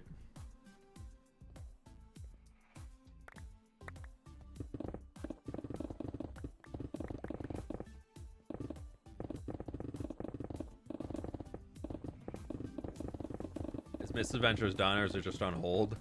It's kind of in limbo. So I guess on hold. I don't know. I don't have enough information to talk about it too much. And it's also not my space to say anything about it, really. Like, that news shouldn't be coming from me because I'm really not the most informed on it. I think there's been a lot of conversations going on with the UK friend group that's on there, just when they meet up IRL. Like, I'm assuming they're talking about it, and there's some stuff being shared around and everything like that. I really think there's a lot of big opportunity with Misadventures to be successful and really kind of make something awesome. Like, I think we can really do something cool with Misadventures. But I don't know of any direction that is going on with it. A museum to showcase your history of building. Well, I'm doing a museum where the pillagers are coming down the mountain. It's going to be at the top of the hill up there. But not for history of building. It's going to be for the history of the stats. All we care about is the stats. Them hard numbers. Love the stats. Be really annoying as a viewer as well. What is? Oh, for viewers watching SMPs with if there's only the one person online. Yeah, I think it's also because I have a single player series. Like, I know of a lot of people that their entire Minecraft experience is on an SMP that's just live 24/7. And they kind of, most of the time, just have their own base that they're doing their own thing at. They're not really interacting with others. But when you also have a single player series, and then you're logging into your SMP series to do something different, and you get the same result of when you were in your own versus if you were where people said they would be, or where you're expecting people to be, that to me is a huge cause of burnout for a series.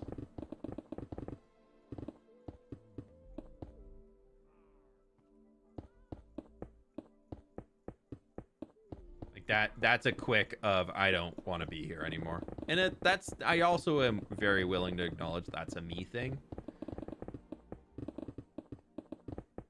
But I've been talking to Mog about it a lot, and we both are kind of at the point where we're like, SMPs just probably aren't for us as content creators. Like, they're there for us, like, to be like, oh, it'd be fun to log in and, like, see what's going on and catch up with everybody and just hang out and goof around for a little bit. But as far as, like, as a content creator, SMPs are not the type of content that we excel at making or are really a good fit for us, if that makes sense.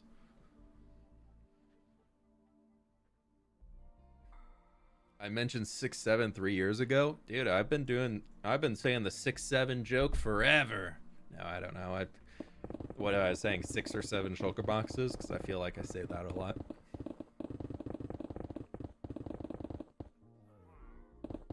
Or like a guest appearance.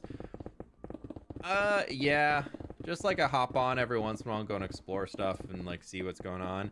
Because like I'd love to be like, oh yeah, I'll do a stream series.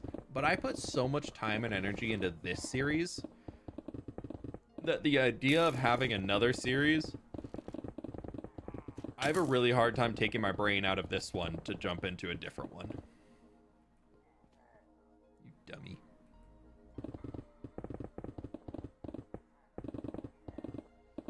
Just fell off the ledge. So, yeah, I don't know. I feel like for me, I probably am gonna be either SMPs will be like a one-off video. Like, I'd love to do like collab stuff, like one-off stuff. Like when we did the hide and seek last year for Christmas. Like, I'd love to do something like that again. I thought that was fun. The build and seek. I thought that was a good time.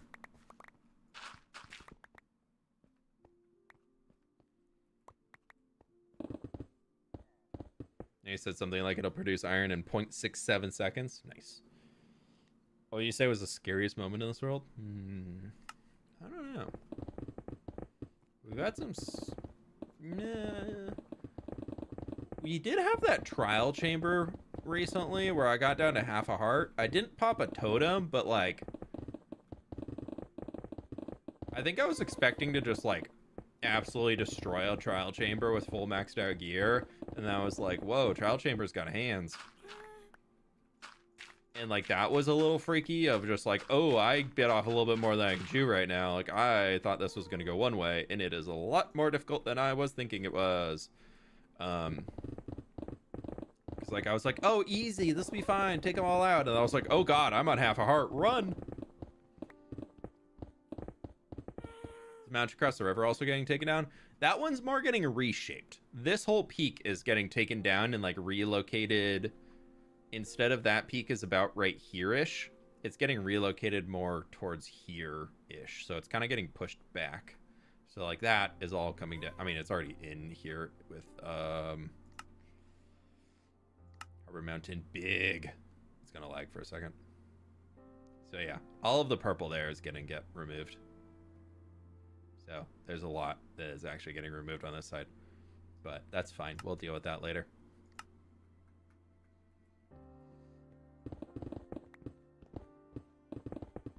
While digging the nether tree was also very risky, right? Nah, the nether tree wasn't too bad. I had a few close calls, but the second I got that beacon set up, I was a-okay. So that wasn't the worst thing ever. Hey, I just subscribed. Welcome in.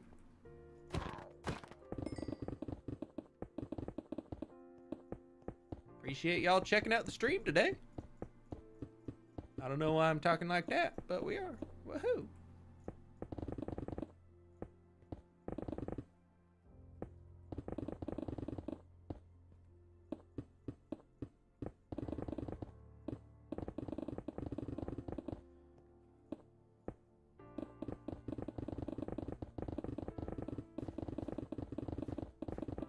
What's our Y level at now? 81. So we've got 19 blocks left to go before this is at water level.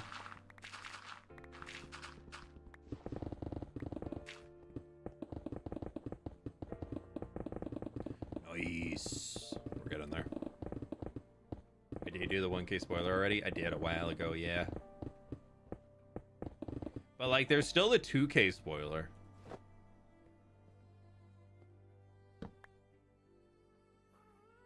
Waxbot out of the wild stream, 20K by the end of it. Never seen anything like that. Many on one YouTube stream before. Oh, did he get the random uptick where just YouTube starts just growing viewers every once in a while? Yeah, we had that happening like a month and a half ago, and we peaked. What was our peak at? I know we broke 20,000 one day, but I feel like one day we hit 30,000. It was like a solid 3 weeks where every time my stream was on for more than an hour and a half, every like 3 minutes I was just gaining 500 viewers.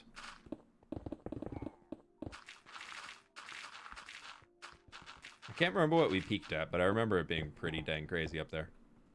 And that's all just from the autoplay on TV.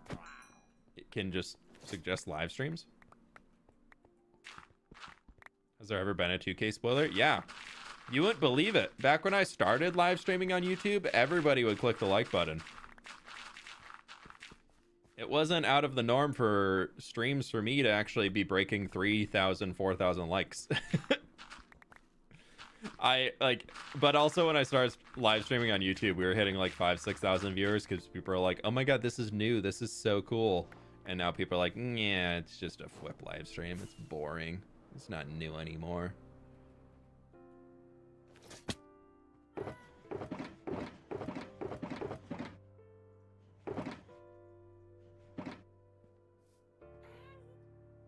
Wait, that's how it happened? Yeah, it's just random. I know Germ had an actual issue with somebody view botting him a while ago. Like that was a true view bot.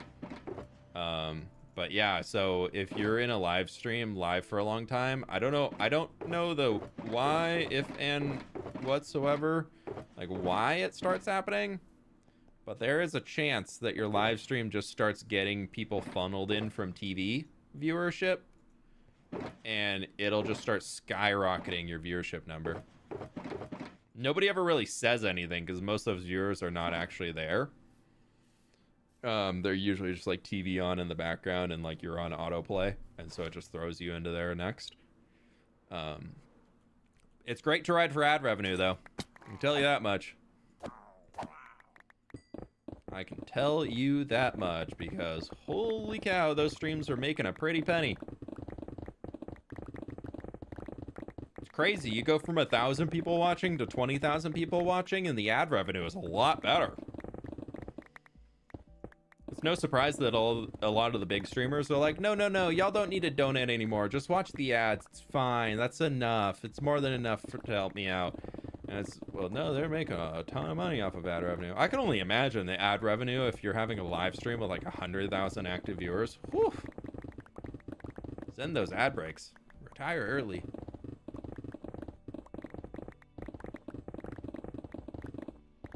It also makes me think, like, why do those really, really big streamers, like, still stream every single day?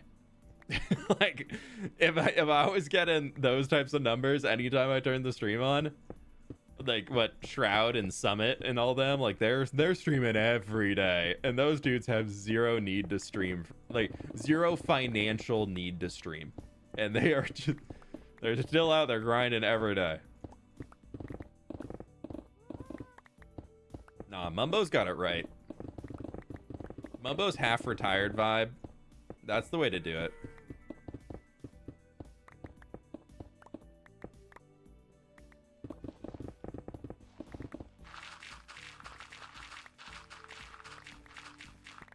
One day when I make it big, that'll be me.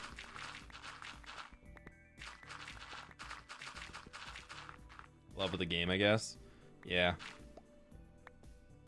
No, like Shroud, I feel like I watch his streams every once in a while, usually because he's live late at night for me, when no Minecrafters that I really care to watch are live that late. At least the ones that I'm familiar with being live. So I'll usually turn his on for background music depending on what he's playing. I don't play any first-person shooters, but I just enjoy listening in on his streams. The energy is pretty consistent, and I like it. But that all being said, yeah, I feel like he's somebody who still genuinely just loves playing video games.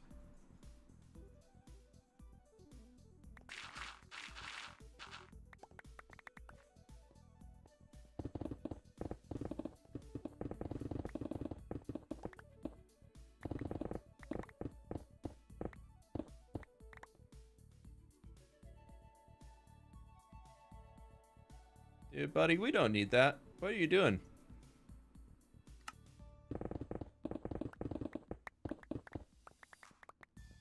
Sorry about that, chat. We've got our rogue 12-year-old looking for attention in chat today. Might actually be 12, might be a 30-year-old man. You never know. But regardless, all they care about is getting somebody to give them attention. Sorry about that, chat.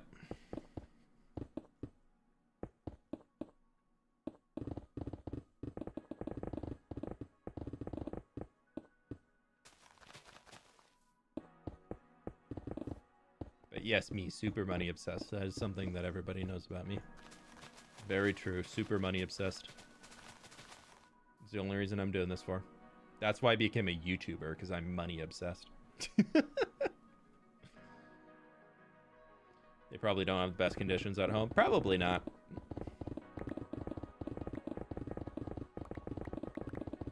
That's what I was saying earlier. Don't send hate back at people who are hating. You gotta just ignore them and send love to people who are being hurt.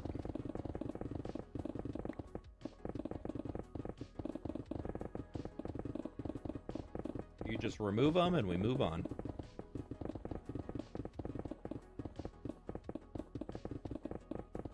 Alright, I think most of the mods are chilling for now, so I think they're busy. Stream's been running on for a long time. They're doing life stuff.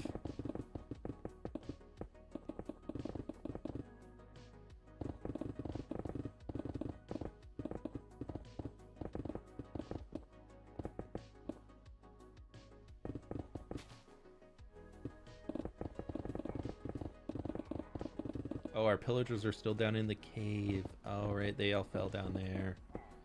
I forgot. Almost 1 a.m. Need to go to sleep. All good, all good, all good. I think we're finishing out this chunk today. And then we'll on stream, and then I'm gonna take a break, and then I'm gonna come back off stream and keep digging, because I told myself I need to have it all done by end of day tomorrow. So it's either I split it even today and tomorrow, or I pull like a 12-hour day of digging tomorrow, because this is 4 hours in to get all of that, and we took a whole level off of that. And that's definitely, like, that chunk right in there is going to be the worst by far. So that's unfortunate. Yeah, I need to do another, like, 3.5 hours of digging probably tonight, and then it'll probably still be, like, a 10-hour day of digging tomorrow. Oh, boy, oh, boy, oh, boy.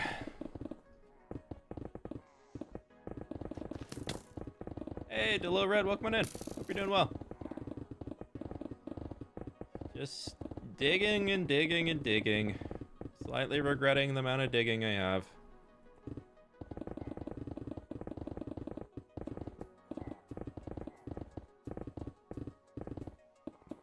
You recommend a camera for being a YouTuber? I've had an idea for being a YouTuber. You probably have a lovely camera on your phone. The biggest thing I can recommend for anybody who wants to be a YouTuber, if you do not already own the equipment, do not buy the equipment to start your YouTube channel. Phones have come a long way with quality of microphones and speakers and cameras and all of that stuff that you can make. If you need a camera for a video and you're not like playing a video game or something, you can get by with just your phone. Don't spend money on a camera. Also, I'm not the one to ask about tech. But if you're looking to get into filming and all that stuff, the only thing I would say maybe get is like something to prop your phone up with. Much like how Scar is planning on a new channel based on his farming and off-roading stuff, would you ever consider making a new channel for something that resonates with your hobby? I saw Scar talking about how he wanted to do like because he and his family bought a new property to get into like the farming stuff. Like, that's so cool. I'm so excited. I'm so excited for him. I hope he has an absolute blast with that. But yeah,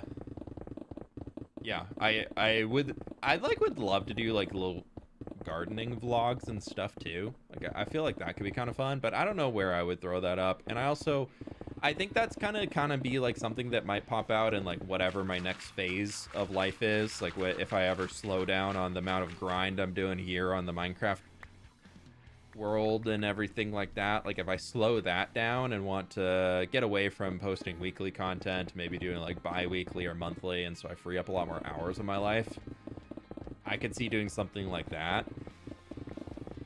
I've also like there's a weird part of me that doesn't want to monetize all of my hobbies, because Minecraft building is something that was like a very therapeutic way to relax for me for a very, very long time. That still holds true to an essence. I still really enjoy building, and if it's like late at night and I've had dinner and I'm just like not really ready to crawl in bed or whatever, like I'll jump on Minecraft and start messing around with a build or something in there, and I'll have a great time. But there's also the expectation now if I need to deliver something eventually to make a video out of so that I can keep producing content.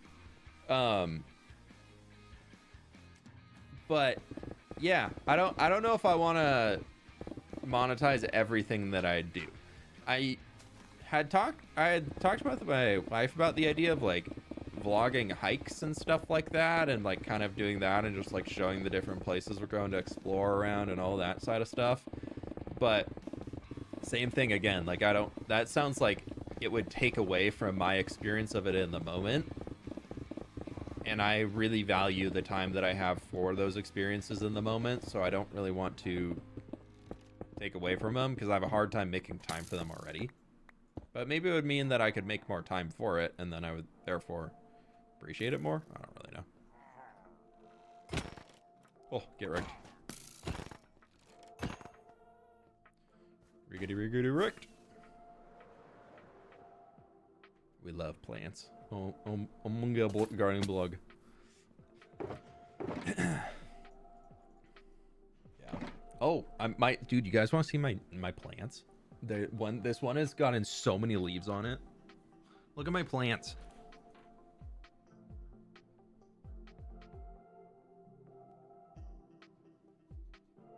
I got this guy a few months ago and he only had 2 leaves on him. Look at how good he's doing.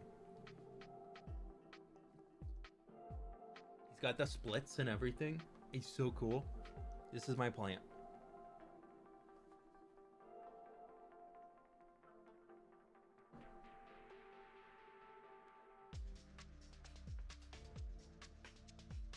And then this one Sid got for me for Valentine's Day years ago.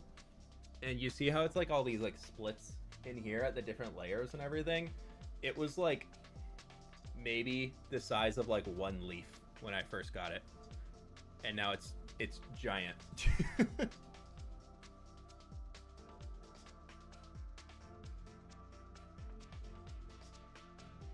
then so this one doesn't feel neglected. This is the last office plant. He's just kind of a little bush. He's not doing too hot though. He lost a leaf. So he needs a little bit of love.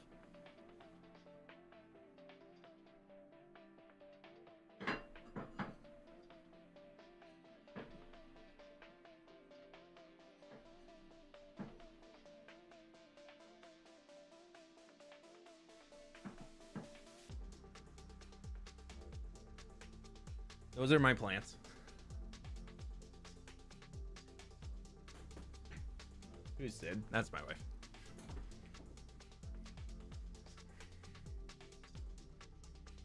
Might be worth getting a moss pole for that monastera so it can climb. I'll have to look into that.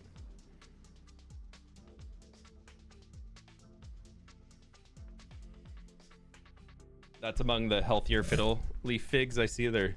So you're doing something right. Well, yeah, it's neglect. That's the best way to grow a plant. You just forget to water it. Duh. No, I haven't. I need to water all those. I'll do it tomorrow.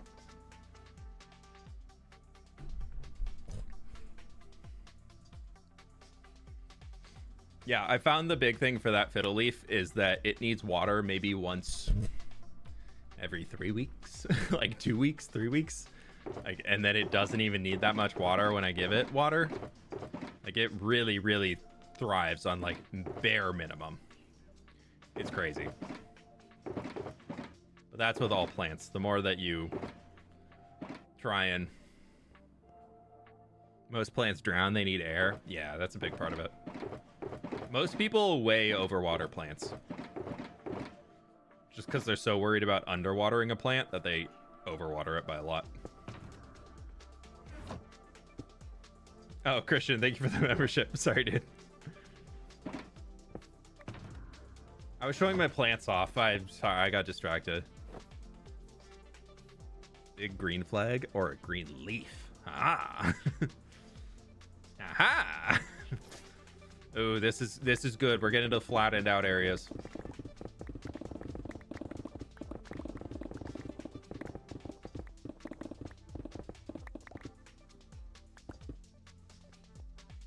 Not really.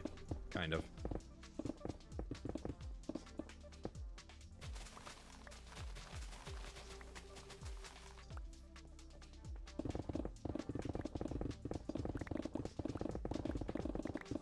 That's way more important. Thanks for understanding.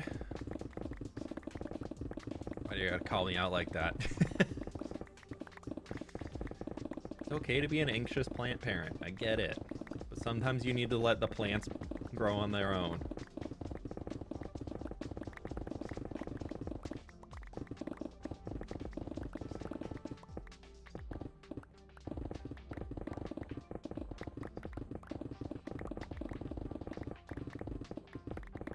Yeah, we have a lot of plants downstairs in our house. Sid's been working on this, I don't know what it is, but she's been propagating it a bunch, and so we have like 5 or 6 of it now.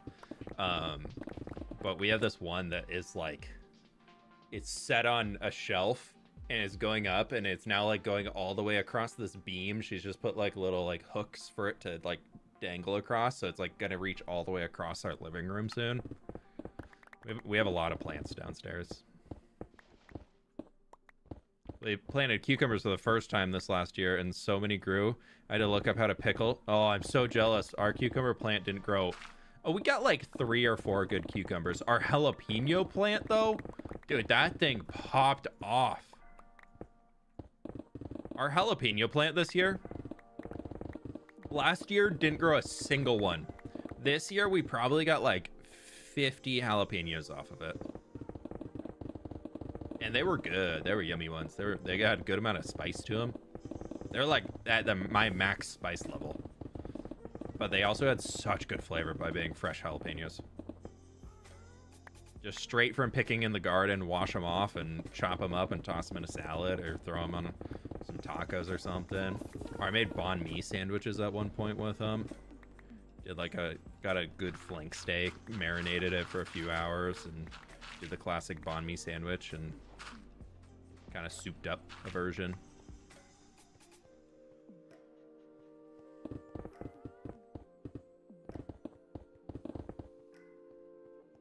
Jalapenos and tomatoes did great this year. Our tomatoes did okay. We got a handful of them. I actually still need to go pull the plants out of the yard. They're probably not growing much anymore when the high today was 45 degrees. We get a lot of really good leafy greens in our garden. So we have some raised beds for those so that the rabbits can't get them. But yeah, I'm excited. I got 2 new beds that I'm going to be planting next year. I have to get so much dirt for them because they're extra tall beds. So you don't have to be like crouched over to get into them, and better for rabbit protection. Even though I know if a rabbit wants to jump up that high, it's going to jump up that high. But I'm excited to get a little extra garden expansion.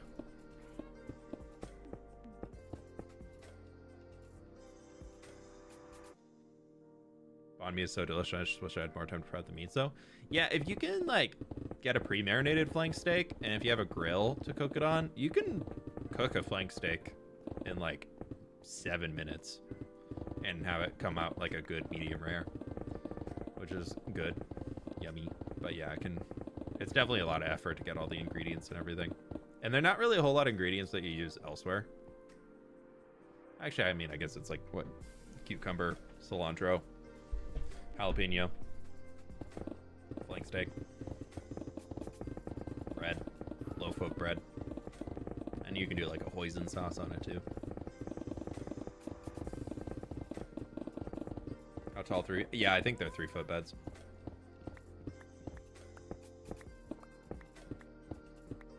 Make me hungry. At least I'm not alone then.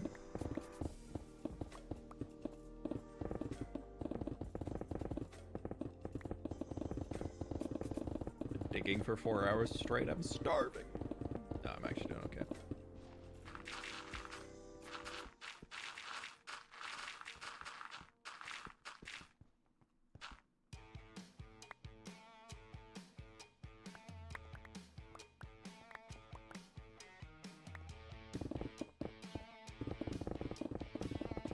Real Tropical, welcome on in. How we doing?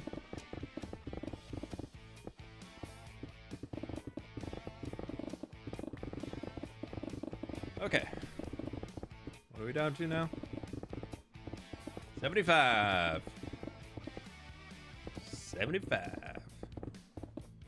We're getting there.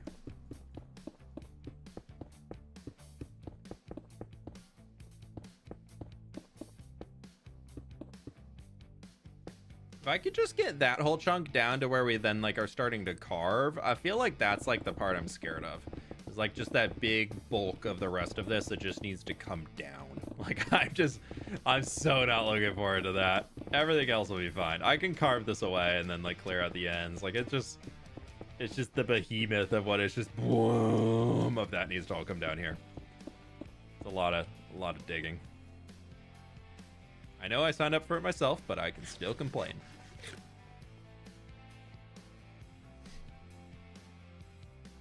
Can't wait to see you pass surrounded by beautiful mountains. When will the next video? The next video should be out on Thursday. Everything for the next video is done. I do have an ad integration coming on the next video, which I think y'all will enjoy. It features the dogs. So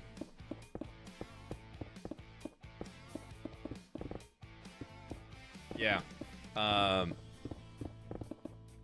But anyways, the reason why I bring that up is because we are pending approval from them on the ad integration section. Just make sure it hits all the marks that they're looking for the talking points they requested. I think it should be fine. I pretty much included everything they asked for. So they just need to double check for brand safety and whatnot. So as long as that gets approved on time and no changes are needed, that video will be out shortly. And by shortly, I mean on Thursday at the usual time.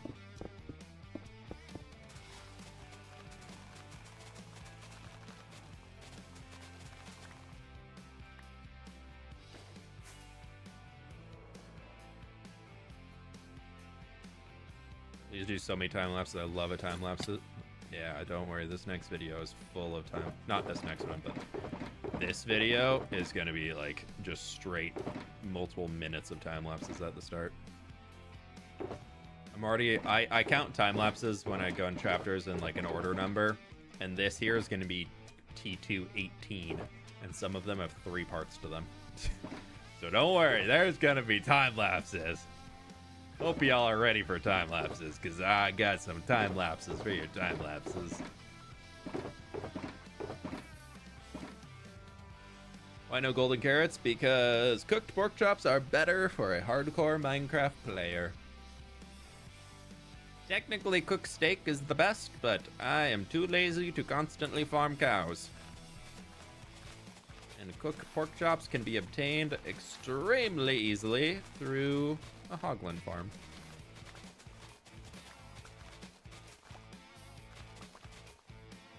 But the reason being, as I'm sure people will be asking, is a cooked pork chop is better because it restores more hunger shanks and more heart points more quickly. Whereas the golden carrot alternatively restores more of your saturation bars. You don't have to eat as often. But if you're in combat, sometimes you actually want to be able to eat more often than you currently can, because you have to wait for your hunger shank and all of your saturation to disappear before you can eat another piece of food. So, therefore, my thesis statement, if you are in combat and you're taking damage, if you eat a golden carrot, the time until you can eat another piece of food to trigger that instant health regeneration you can get off of eating food in Minecraft takes longer than if you're eating a cooked pork chop, and the health that you get restored off of eating a cooked pork chop is more than you get off of eating a carrot.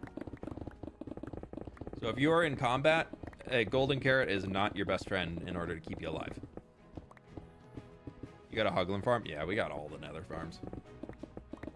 We got all damn nether farms.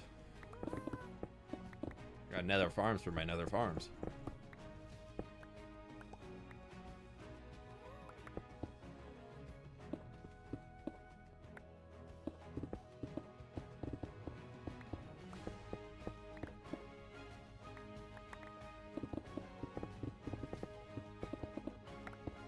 Thank you for coming to my TED Talk.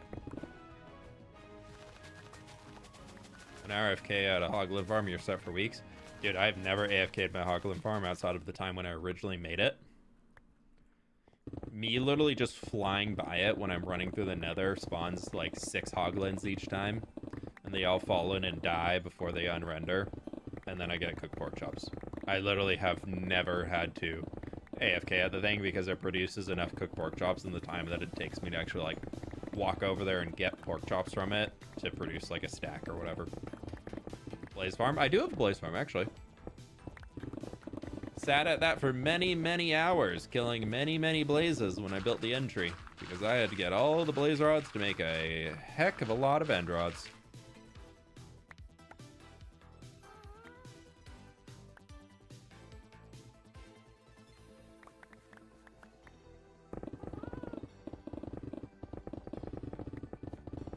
I prefer golden carrots because it's easily tradable. Yeah, but actually with a Hoglin farm setup, you don't even have to trade. You just open a chest and they're there.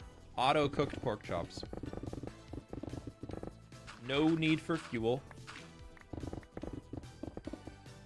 Easy. No, I would say if you're a casual survival player, golden carrots are better. If you're a hardcore player or you're going to do something where you are getting into combat where you're expecting to fight things, technically cooked steak is your best, but the easiest to attain in large quantities is always going to be a cooked pork chop.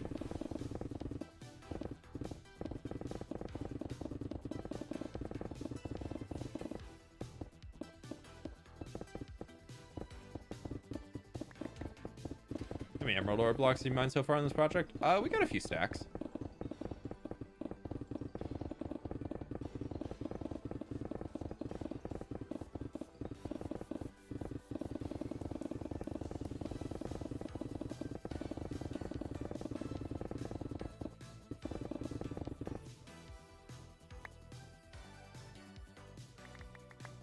Want all this andesite. I'm gonna get enough andesite out of mining this mountain for building and detailing all that we needed for the mountain. So that's another block checked off the list.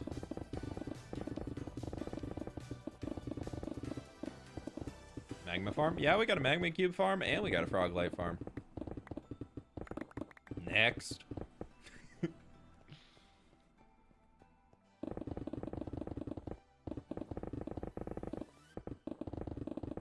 New update for Bedrock completely broke the game. What did they break this time?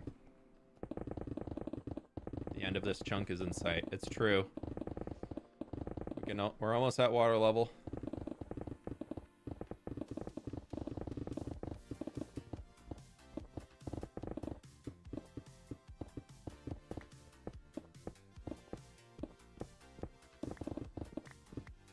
Stacks? Yeah, I mean, when you dig out a whole mountain biome, you're gonna get a few of them.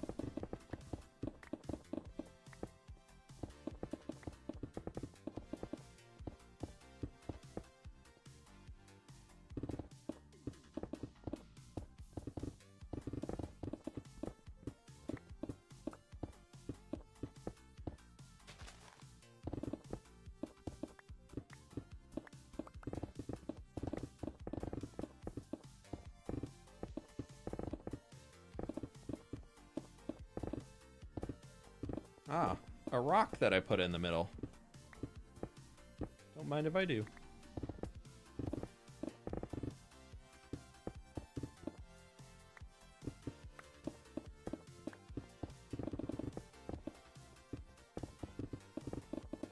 Oh, sorry, rock. You're actually supposed to stay. We're gonna have to go get a little bit more grass so that I can fill all of this in, because I'm pretty sure I do not. I think I only have the 41.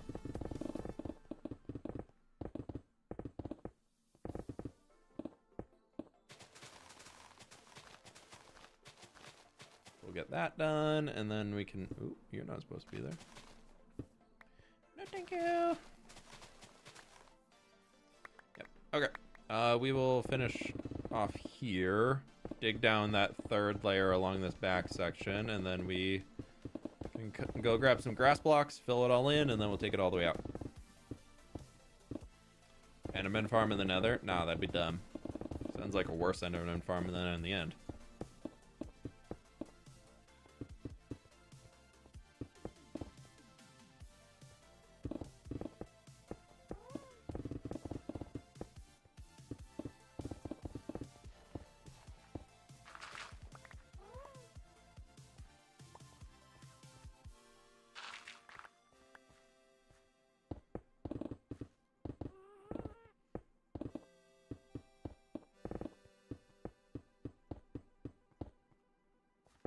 We're getting there.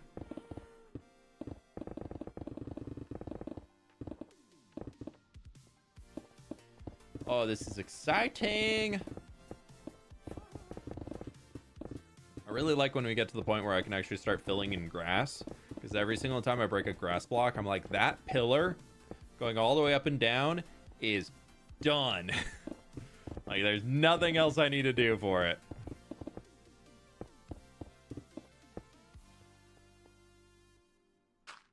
That's all dirt. That can all stay as dirt, because that'll just grow itself over. Next time, let's just make a mountain instead of destroying one. Yeah, that's probably a good idea. Somebody remind me next time I try and destroy a mountain. That'd be the intelligent thing to do. I've never made any claims to be intelligent, though.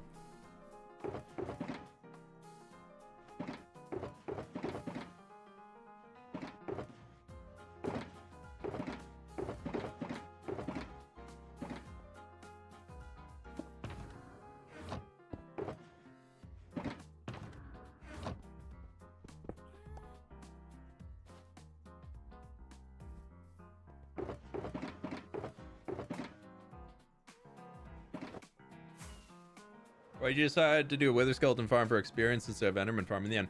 I have an Enderman farm in the end already, and it's slower. And a thing that I'm constantly in need of in this world is bones for bone meal. And also coal for smelting and everything. So upgrading the Wither Skeleton farm. Because I had already dug the perimeter for it, so we just needed to upgrade it to turn it into something even stronger. But that created something that, one, was a really fun, unique project that I'd never done before, so it was really cool to try it from that perspective. But it also created something for me that was like, there's no way that that can really break. So it's pretty future-proof as an experience farm, which is great. And also it's so over the top that it's way better than any Enderman experience farm. Are you saying yet what the project will be when the mountain used to be? Is that surprise for the video? No, on top of it, up on that ledge there, I'm gonna put a giant monastery, monument, something or another, museum. Name is very much work in progress, but it's going to be a museum where I store like pillars and things, marking cool stat accomplishments in this world. So for every tool or block that I've used and or mined over 1 million times will have its own pillar put up in one of the halls. And then as it goes from 1 million to 2 million, 5 million, 10 million, blah, blah, blah, we'll mark it in a different way to show like the tier that it's unlocked. Kind of think like Stardew Valley leveling from stone tool to iridium tool. Kind of going like that with the markers. So it'll start at iron and work its way all the way up to netherite. So when we hit 10 million blocks mined with like a netherite pickaxe or something, then I'll have to go get a block of netherite to put on the pillar underneath where the netherite pickaxe is sitting. How many Wither Skelly skulls does the farm make? I've never actually run it for a full hour to get confirmation on it, but it produces quite a few thousand. Actually, it's probably close to 1,000 Wither Skeleton skulls per hour. I've run it off and on, especially a lot in repairing this, but I only ever stay long enough to get experience and leave. And we have a full chest full of Wither Skeleton skulls in it already, so we've got quite a lot. I more care about the bones than the coal, and it's making more than a bone block like every second, pretty much. And maybe not every second, like every few seconds we're getting a bone block.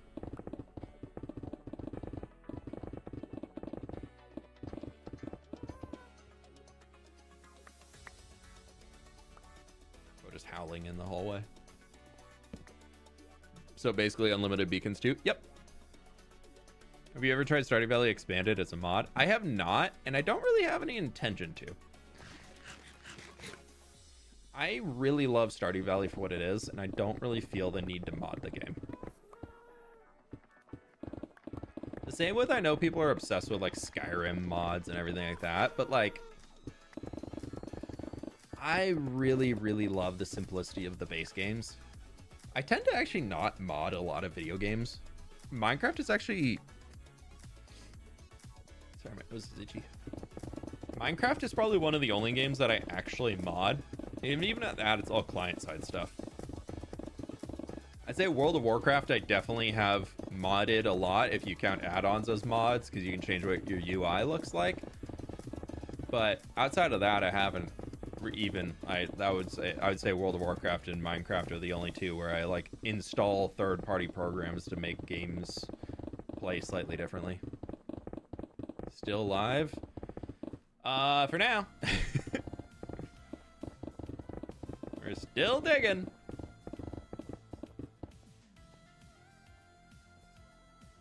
Still digging.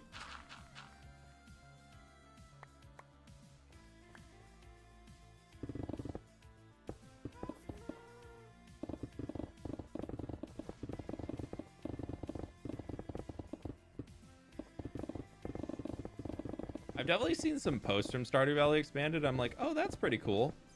But I've never really been like, ooh, I want to play that. I don't know. So I'm very much like on the side of, I really like to play video games how the developers made them to be played. I definitely know communities can make a lot of really cool mods and expansions of the game and really just make them extra special and all that. But there's something also kind of nice about just playing it as it was intended.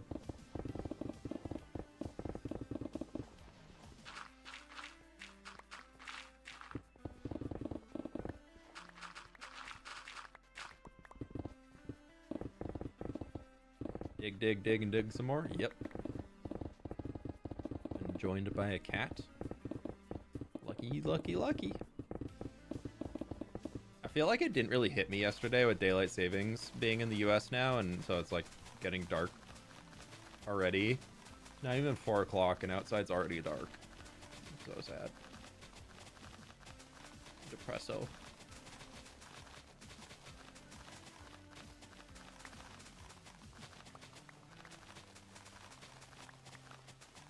The sun came up, and I was digging. The sun set. I'm still digging.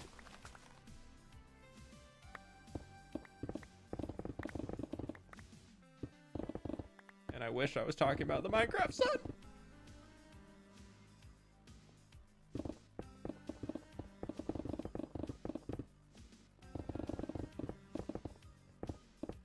Yeah, I feel like Minecraft is definitely a game that is only as popular as it is because of how large the modding community is. And I think Mojang is starting to realize that, or they definitely know that, and they're starting to prioritize that. At least in terms of Java. I mean, Bedrock, obviously, they're pushing marketplace content on everybody, but that's a little bit different than mods.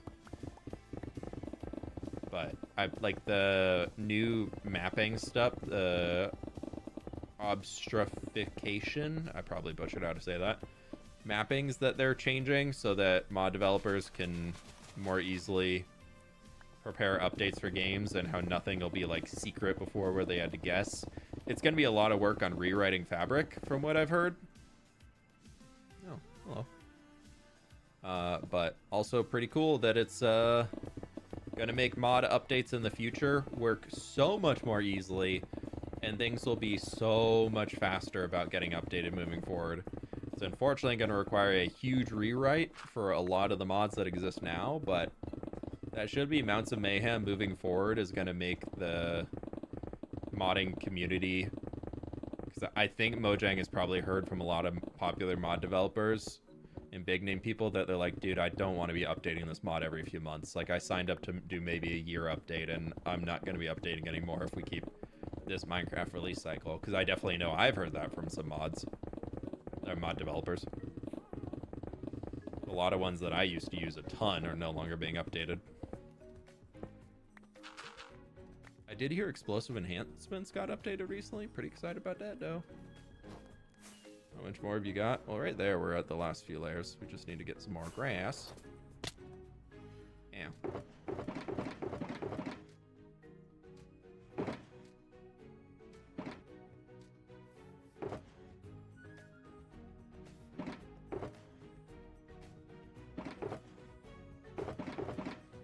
I like my organized mess I have going on over there.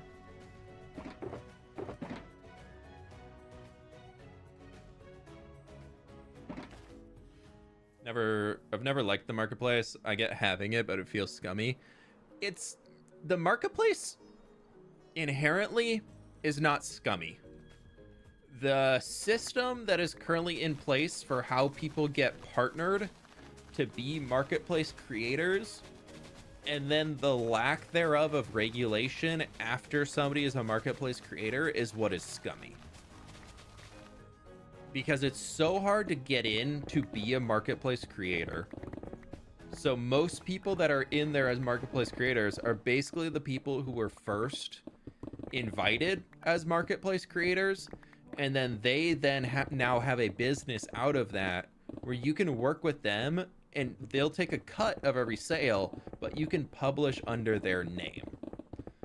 But then also, there's not a lot of insight or oversight to make sure that the stuff being uploaded to the marketplace is actually legitimate and owned by the people who are claiming that they own the thing. Like the fact that one of the most popular mod, add-on, whatever you want to call it, from the marketplace is the Ether mod, which is purely a clone of the Aether mod that was so big back in the day, where Ulraf, the developer of the Aether mod, is now an active developer at Mojang, and his mod that became so popular that it got him in the door to get a job at Mojang is now being ripped by somebody on the Minecraft marketplace and is sold for a profit when they didn't design the thing. All they did was port a worse version of it to Bedrock and renamed it from Aether to Ether. And for some reason, Minecraft is allowing that to exist on there.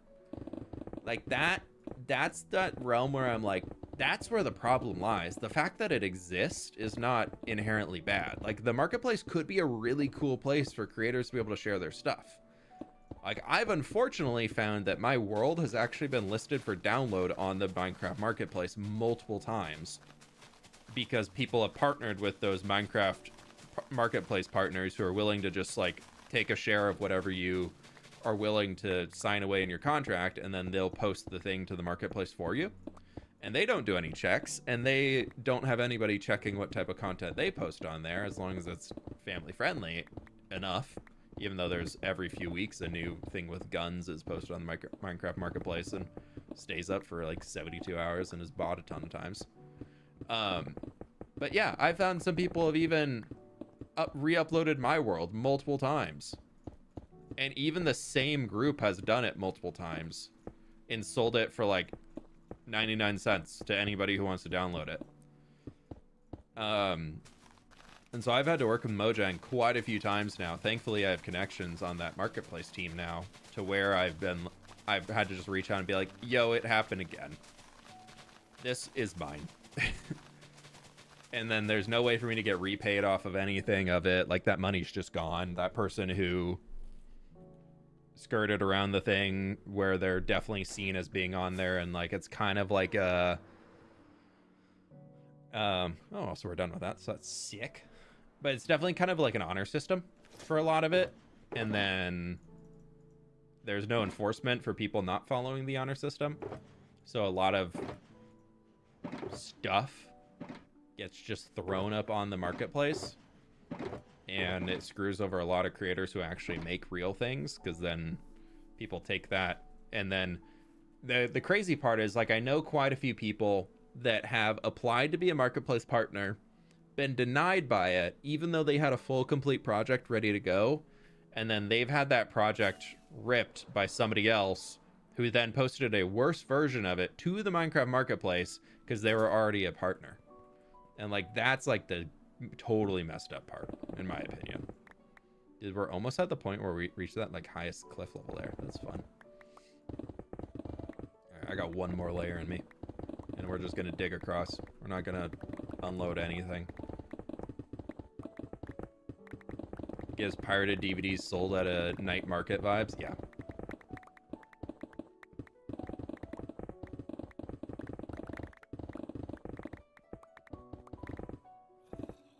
Yeah, it's pretty crazy how much, like, that's the problem with the marketplace that really needs to get corrected.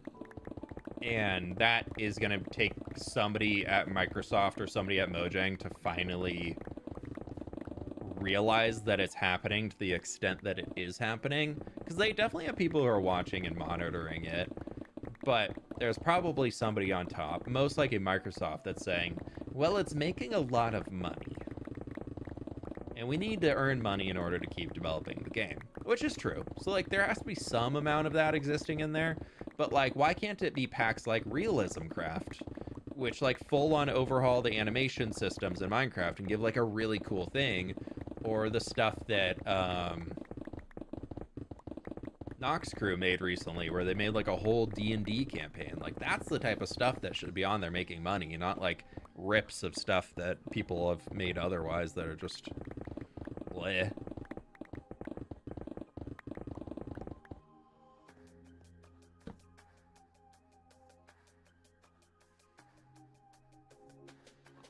Yeah, Beth, the problem is that people don't care, and they're like, I can make a few dollars off of this.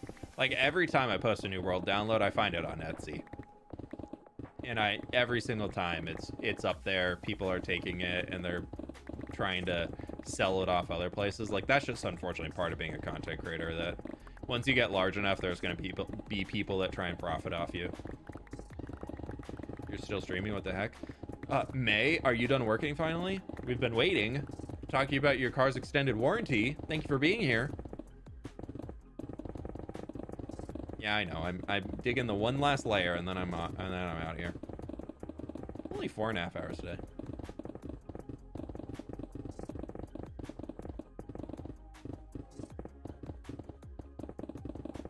Giving Wandering Trader. Hey, the Wandering Trader went and picked those saplings and logs on their own. You didn't get me. You didn't get me. Thanks for the bits, Jinxie. I'm on lunch now. How late do you work?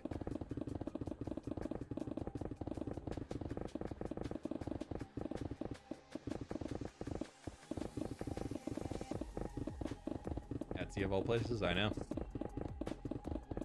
I mean, come on, Etsy does not have the highest quality stuff on it typically. There are some gems. Don't get me wrong, Etsy has some gems. There's some very cool, real businesses on Etsy that do an absolutely awesome job and are doing what the place is supposed to be. But there's also some slop on there.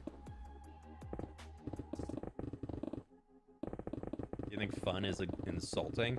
Yeah, if anybody's ever having fun, I feel insulted. No, I'm really not too sure what you mean by that.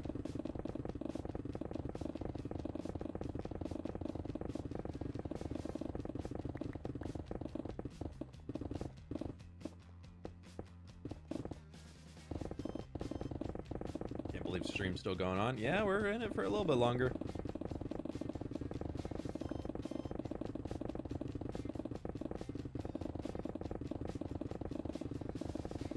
Start work at 2 p.m. Okay, that's not too late. Nice slow morning.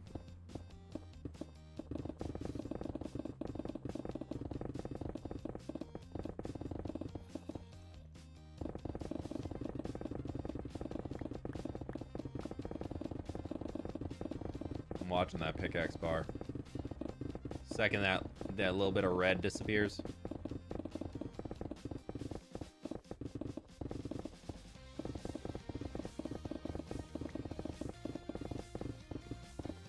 Guess we're still going.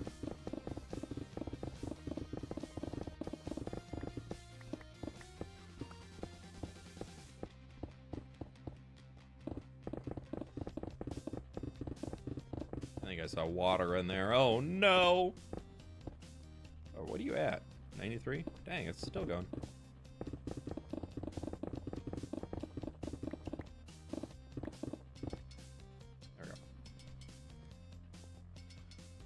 I need that.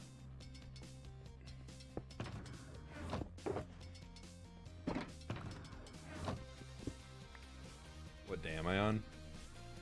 11,603.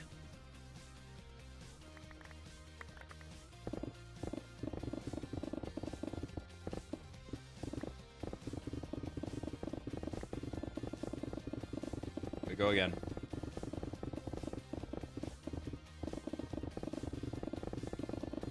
Probably get off oh, I'm talking to them. I was like, no, it's only 4 p.m. here.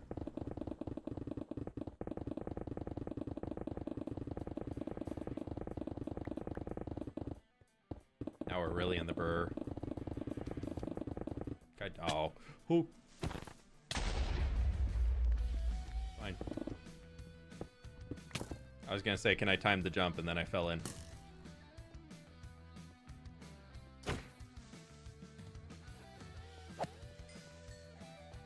Yo! He didn't see that coming. Got him. Video on Thursday, hopefully. I'm waiting for approval on a brand deal thing, so as long as that's approved, video will be on Thursday, yeah. It's the holiday season, so there's brand deals everywhere. No, no, I had some cool brands reach out recently. I ended up joining a new agency a few months ago, and it's been super great. And we've had 3 brand deals come in, all for early November. That were all fun ones to do. Do you have plugin to prevent creepers from doing as much damage? No, it's called Blast Protection 4. And Protection 4, Protection 4, Protection 4. Also, if you hit them farther away from you, they do less damage. The closer a creeper is to you, or an explosion in Minecraft, the more damage it'll do.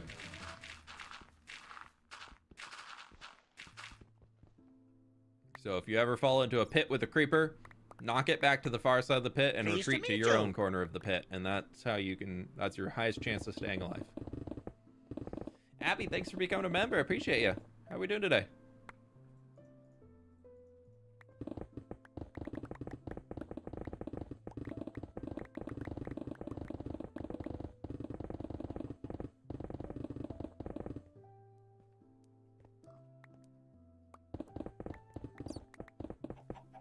Talking about environmental damage. Oh no, yeah, I don't really know why he didn't explode that much, unless I have a plugin that's a data pack that's broken. The only data pack I have that affects any form of mob is Enderman griefing, so I don't know why he didn't explode. Next creeper that comes up, we'll explode him and see what he does, because he should be exploding stuff.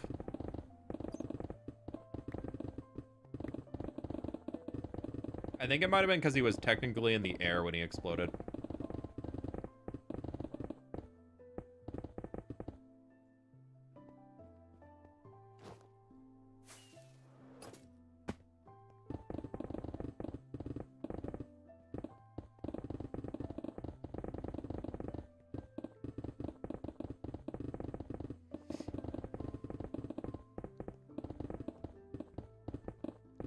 Environmental damage depends on the material you stand on. Does it really?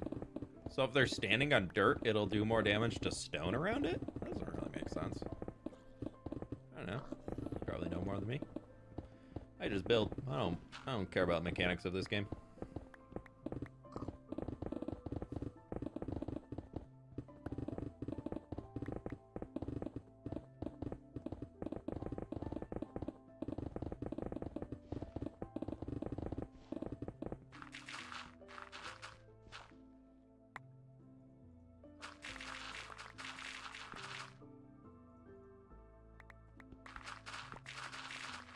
Anybody want to come clean up all the stone for me? I don't really need it.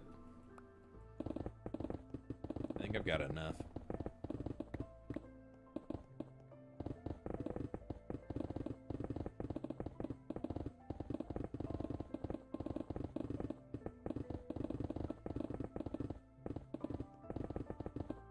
Yeah, creepers don't really explode. Honestly, TNT also does not explode stone all that much. Like, TNT is great for mining out, or like digging out areas, I guess. But like in reality, it does not explode that much cobblestone or stone. Like, it's really, really poor at destroying stone.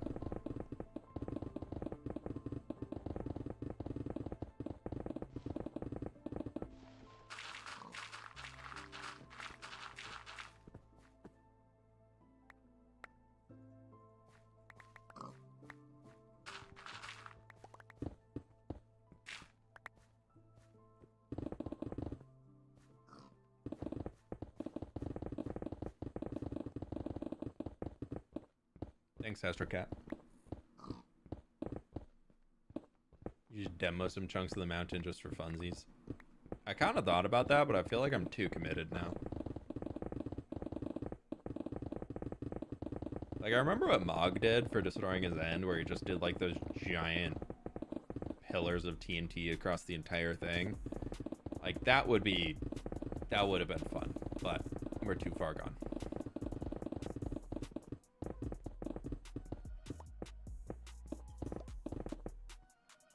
5 double chests of basalt, blackstone, cobbled, deep slate, and tough. Oof.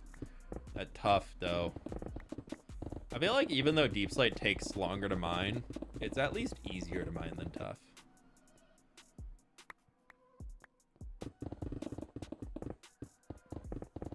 Like, tough is just annoying to mine because you always have to be looking out for the blobs. And then, unless you have a beacon nearby, you can't instant mine it, which can be a kind of a pain in the butt.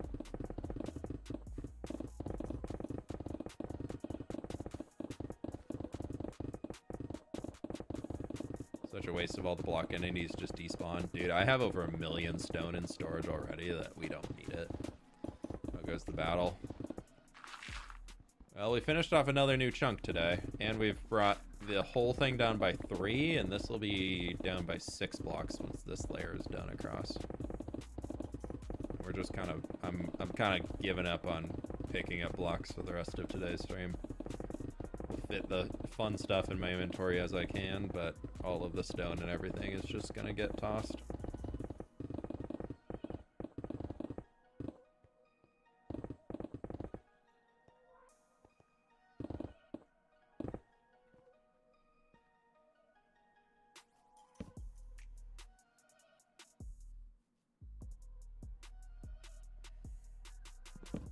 Friend uses Wither to collect deep slate.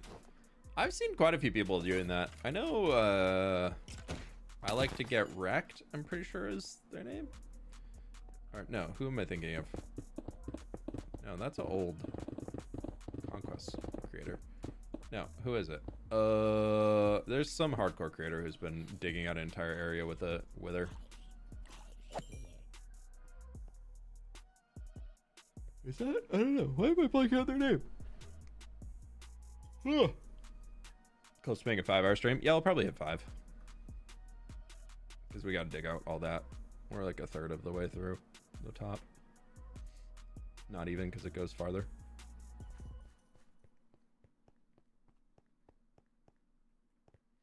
You mine an entire trial chamber apart from tough bricks. There's a lot of that's not a bad idea. I'll go scatter around my trial chamber because I've been mining the copper out of it, so maybe I can see some copper or some tough in the walls, and there's a beacon set up there. That's a good tip. Thank you. I will check that out for sure.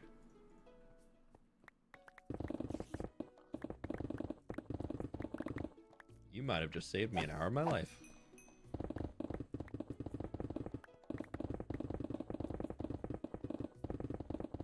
Yeah. I'm so tired after vacation of sleeping in until 11 o'clock every day. It's really hard coming back to work after vacation. It's very difficult.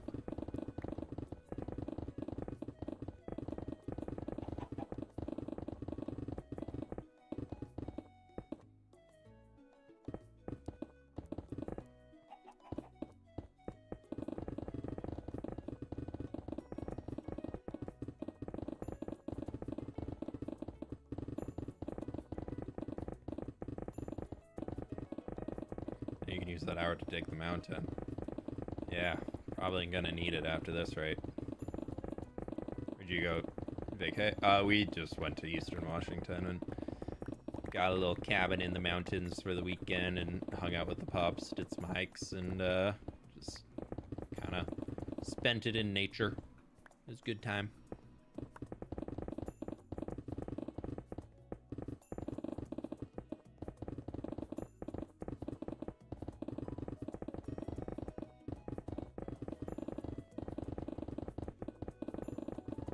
You need to name that pig. He's been here since the start of the dig.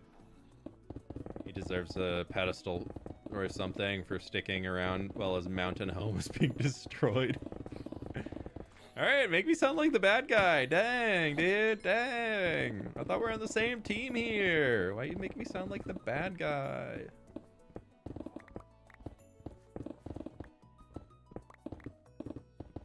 I didn't start streaming until like 11:30 today either, so I got streaming a little late.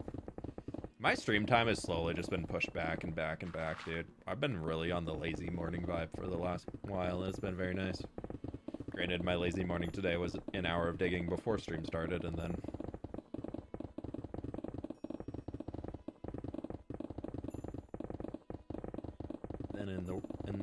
in the gym for a workout, in the workout for a gym. Not quite English.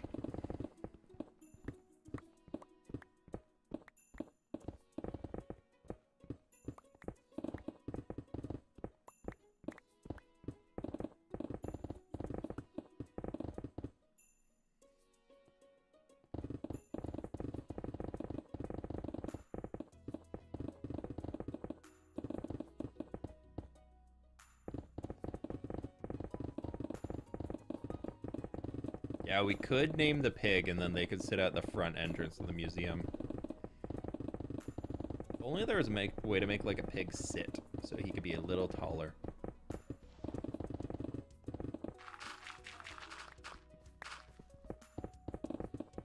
So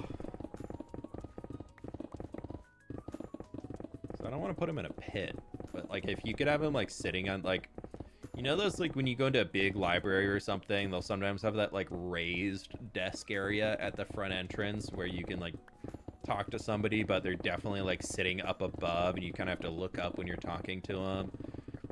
Like if we could have the pig and something like that, that could be legit.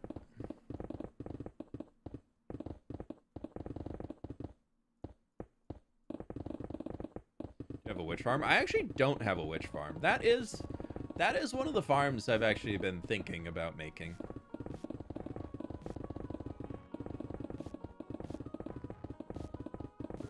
What kind of new villager job would you like to be added? I'd love a beekeeper. A beekeeper would definitely be cool. I would say some sort of a mechanic could be kind of fun. That could sell some like copper goodies. Like they could sell like the copper bars and chains and things, like not regular and like cut coppers. I think something like that could be cool. So you'd still have to go get regular coppers if you wanted them, but then you could always have somebody available for like a small amount of like wax stuff, or maybe not wax stuff because I'd eliminate the need for honeycomb. I don't know why I'm trying to sleep. I need a new pickaxe. Yeah, something like that could be kind of cool. Or like a wood chopper, mostly because I want a wood cutter workstation. Like we have the stone cutter. That's legit the only reason why I want a wood cutter in Minecraft. I don't know. I feel like villager professions are pretty well-rounded. I don't really think there's many more that we really need in the game. There's some that I think would be kind of cool flavor ones, but villagers are already such a large part of the everyday gameplay loop that I'm not too sure where more villager professions could work in. I would rather they do something with like an end villager type faction, like the piglins, and use that to be able to get more types of thingies. Yeah, witch farms are for redstone, glowstone dust, glass bottles, and sticks. And technically, you can also use them for certain potions.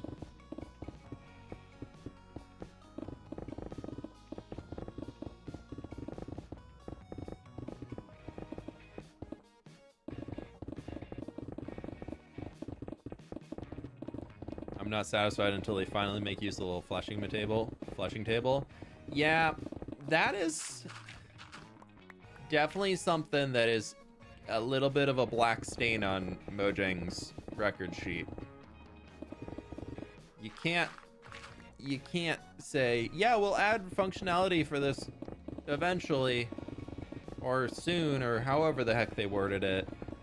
And then has it been a decade since? No, it's almost been a decade, I think. When was Village and Pillage released? That was pre-COVID, so we're well over 5 years. I think we're probably, well, we've been in this world for 4 years. And that was before my season 1 of Hardcore, so that's at least another year and a half.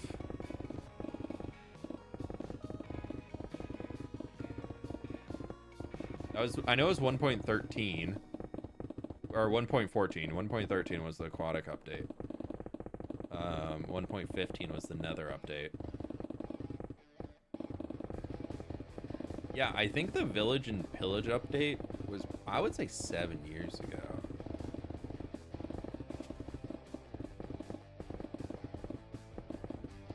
Let me see. I have a video that's popular on my channel that I released right after it.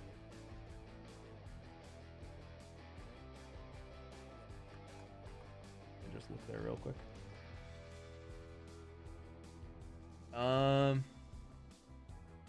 At least 6 years ago.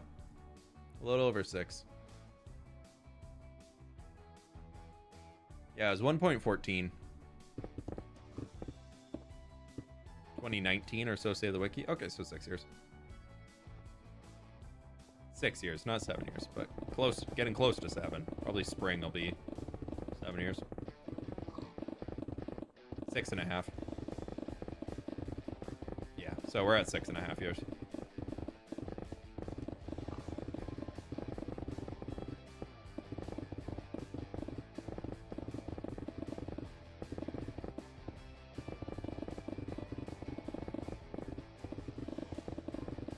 That's been a hot minute. It's also unfortunate that the Fletcher villager is probably one of the least useful villagers too. Like, it still has use cases, but it's not super great. Oh, we're all the way over to the side. Wow.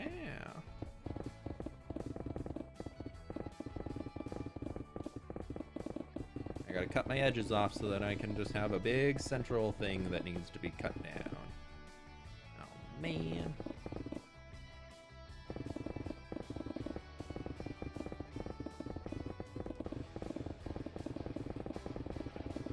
As soon as we get through this massive cave area, it'll be so much easier. But it is less blocks to break, so I really can't be too upset about it.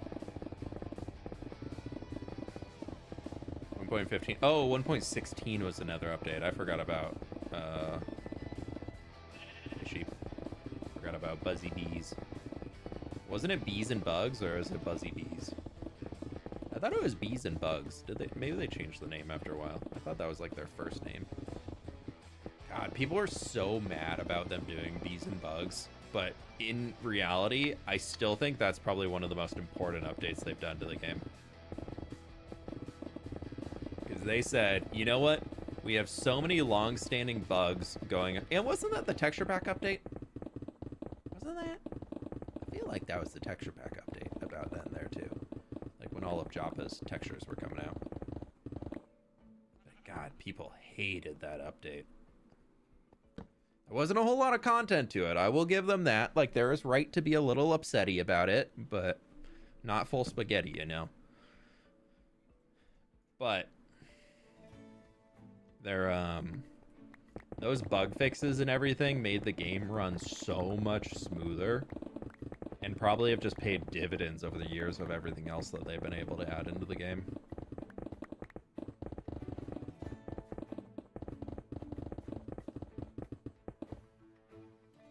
Yeah, but you don't get that many emeralds for the amount of sticks that you have to do in that. And the builder in me sees logs as so much more useful than turning into emeralds.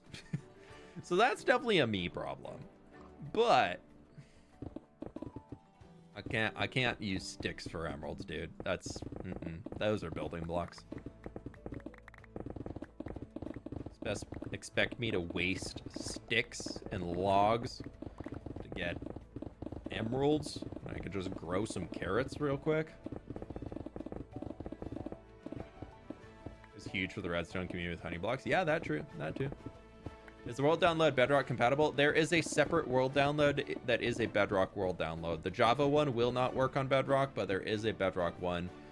If you're in the Discord, it is linked right after. Like they're in the same post, so just make sure you grab the right one.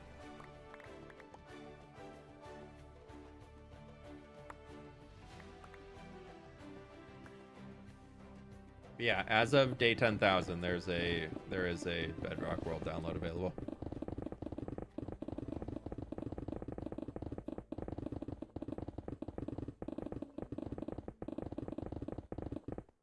It was Buzzy Bees when I looked up the names. Maybe it was Bees and Bugs when they announced it at Minecon. Then it got changed. Okay, this song is from Minecraft Dungeons, and every time it comes on, I'm like, I love elevator music. I know I said we're not dropping stuff, but we're like full of stuff. 5-hour stream. We're digging off this final layer, Liz. How we doing? I'm so ready to be done digging, though, I'll be honest. But I can't stop mid-layer. It'd ruin the time-lapse. I need another shulker box.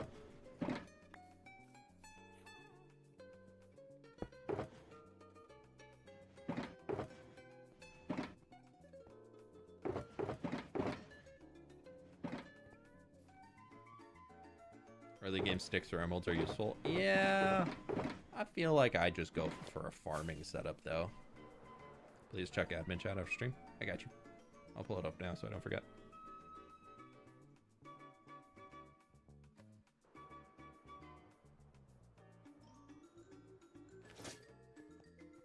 Oh, yeah. Liz, if you want to reach out to them, that's totally fine with me.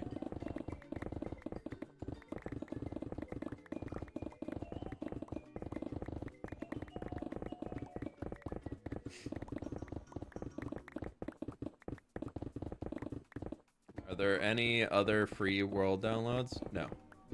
Are there any? Yeah, no. I might have something like on an old curse page that I no longer maintain that's on some free hosted repository that I used to have, but something tells me that they've all been deleted or timed out or something. But no, I don't provide any free world downloads. If you want to hang out in the live streams, and if you are one of the lucky people to get gifted a membership, then you can get the download through there, because that's a full tier 1 membership, which gives you access to the downloads. But I do not plan to ever release free world downloads again.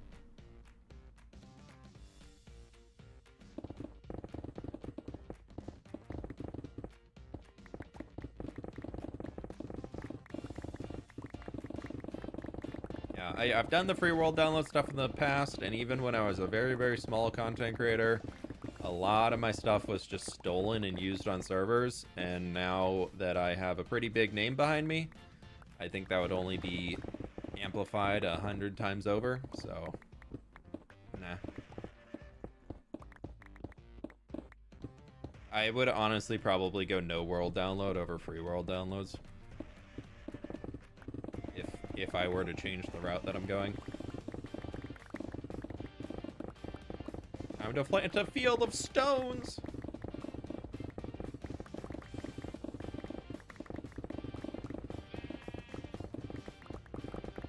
That's what we're doing, right? We're just clearing this big old thing to make a big field. What if that was the bit? I've just been messing with y'all this entire time. Just cover the entire thing in wheat.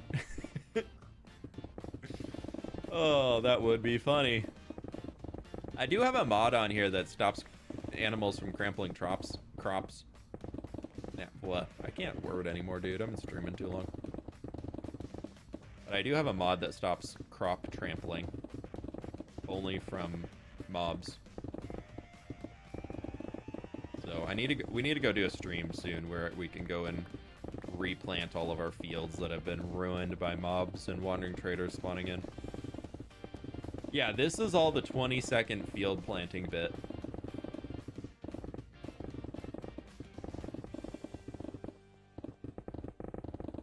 Planted a field of copper. Only if it's named David.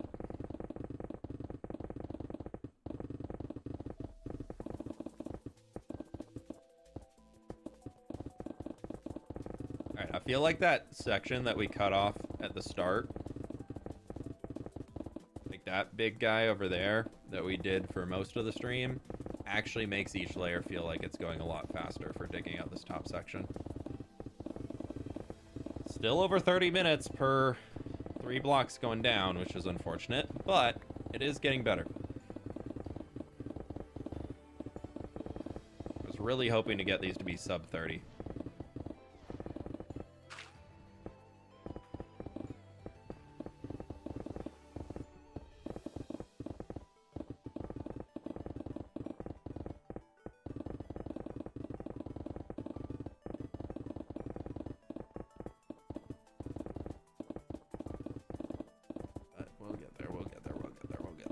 Now we have our expansion to get into this gross section here. Oh boy.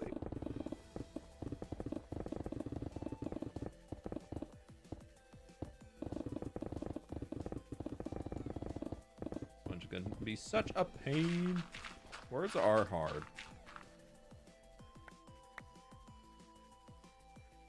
Thank you for understanding. I have never claimed a word good.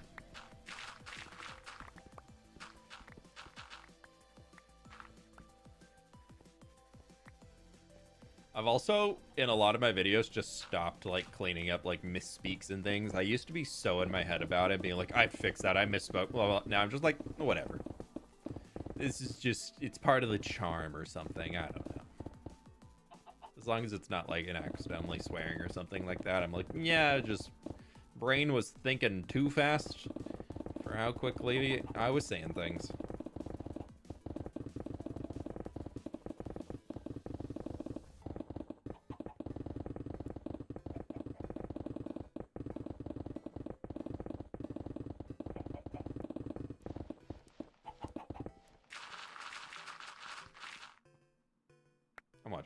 It's at 107 still.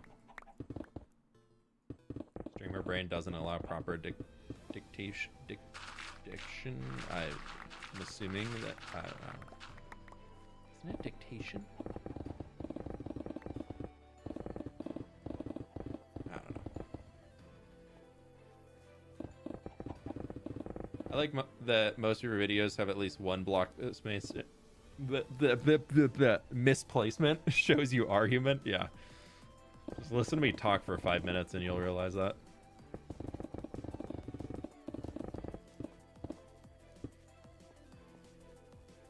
Okay, we're almost done.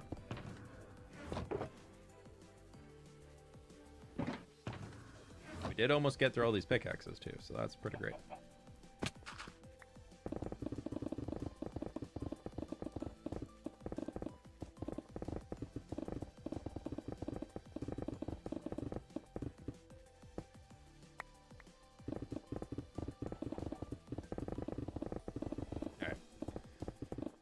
Okay, let's do this last bit here.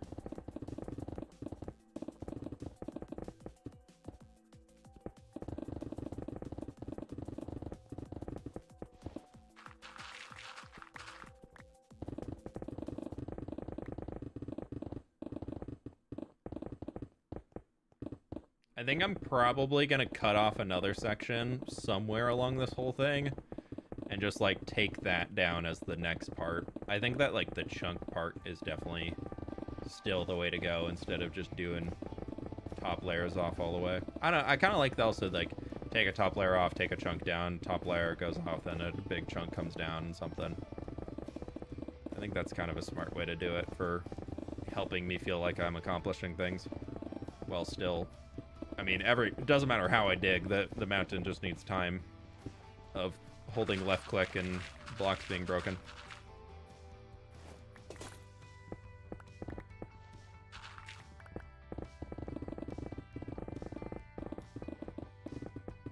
So in reality, it doesn't matter too much, but we got to play the brain game here of how can I do it in the way that makes the brain the happiest so I don't get burned out. Thankfully, after this, though, like, the build is planned, so I can just get going and working on it. I actually still need to detail the little farmhouse that's going into it, but outside of that, it's ready. It's good. It's already textured and everything.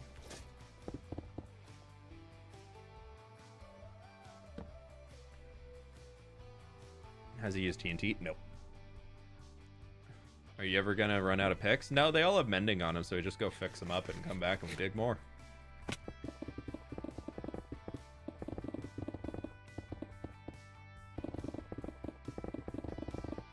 I don't know why I have that on. I really don't need it on. Let me get rid of the pink overlay.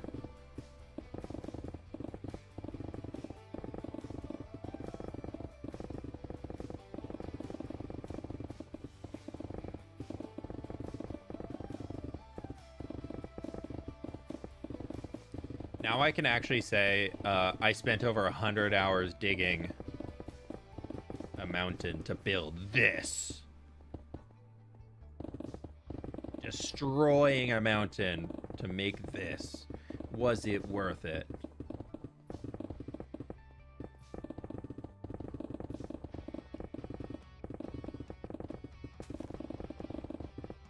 I gotta really clickbait the heck out of the title on this one. We've got so much potential.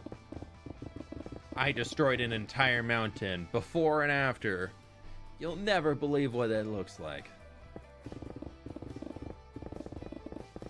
Just watch the video. I spent a lot of time digging it really, really hard. Already have 3 casualties with this mountain alone. True. This mountain has claimed some lives.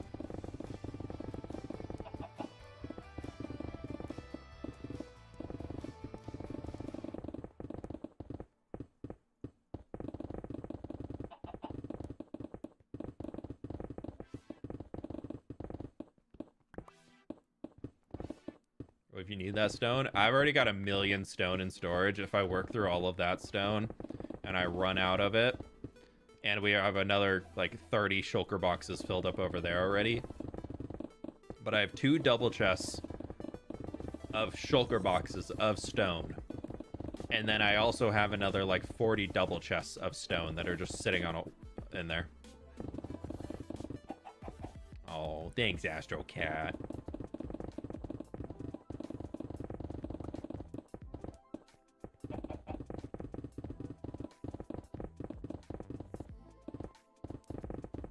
Very grindy. I would just use commands. Yeah, there's definitely faster ways to get this done. No, this is self-brought on torture. Something standards. I don't know.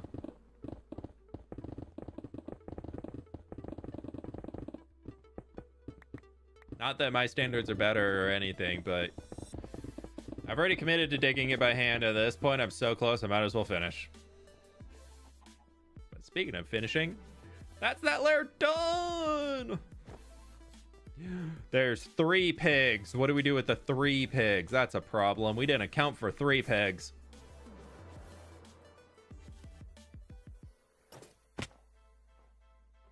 Okay. It fits easily within a monitor now. That's a big one.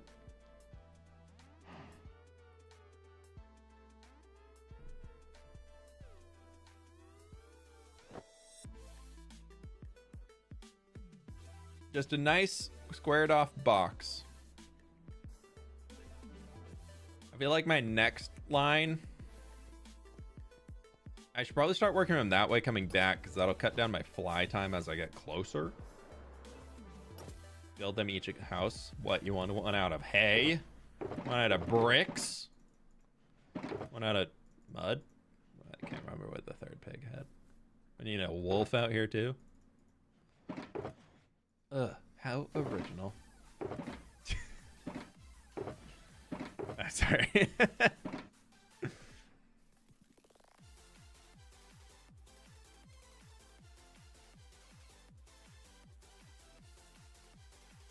I could also start doing chunks going this way. Let me see, what time lapse am I on? I'm saving this thing. Oh no, I am on 17.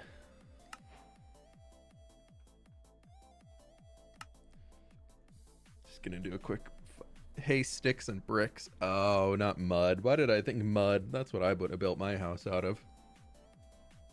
Best way to get iron and coal ore, just quickly delete a mountain. You'll never believe this simple step on how you can get unlimited emerald ore in your Minecraft world. Look at that emerald ore right there. Just dig down the whole mountain, you'll get 4 stacks. Easy peasy. The cool part is, one thing that I'm like the most, these beacons unfortunately in the river need to stay, as they're also going to help for that. But once we finish this up, that beacon can already probably be removed, obviously, because everything's on the side of these lines. But those beacon beams that have just been in the sky forever can finally go away. And I'm so excited about that. That's like the biggest, bestest, most amazing part of this whole thing, is that we can start to clean up and get rid of these beacons. I'm taking this one down. I want to get rid of it. It needs to go bye-byes.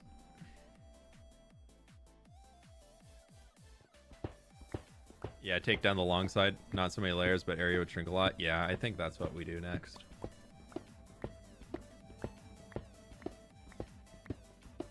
It was pretty essential to get this additional beacon put up when we were working back here. We had a big chunk that was not beacon boofed.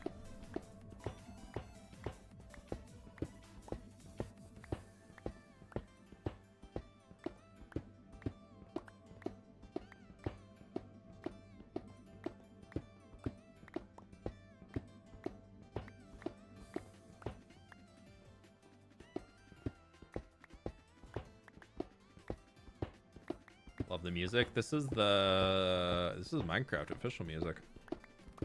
This is their new Pixel Drift soundtrack. It's a remix of Broken Clocks.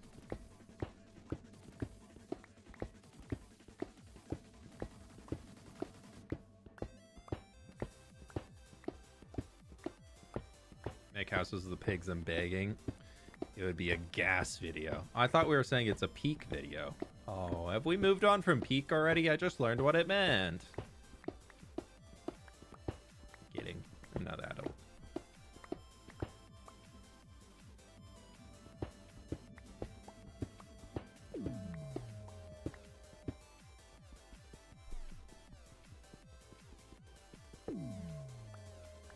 Whee! Pretty sure this was the one that I had in my ender chest. Yeah.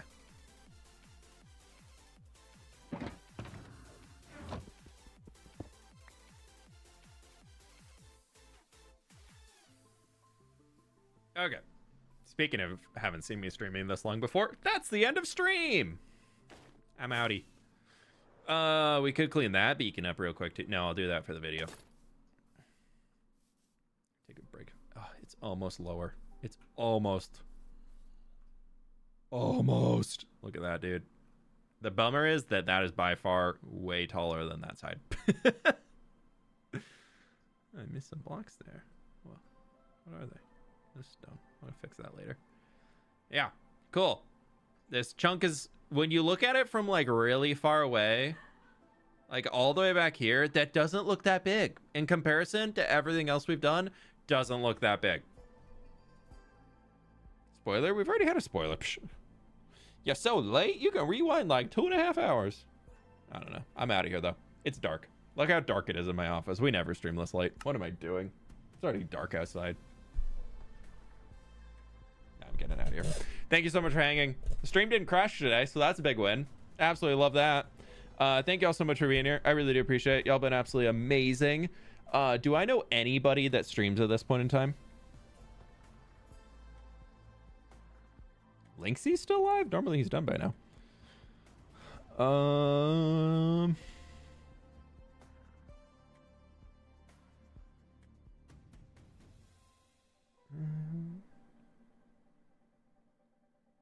Yeah, we can go raid Bowtie. We haven't raided Bowtie in a long time. He's not playing Minecraft, but he's playing something cute. So we'll go raid him over on Twitch. But thank y'all so very much for being here. I really do appreciate it, and I'll catch you on the flip side. Bye-bye.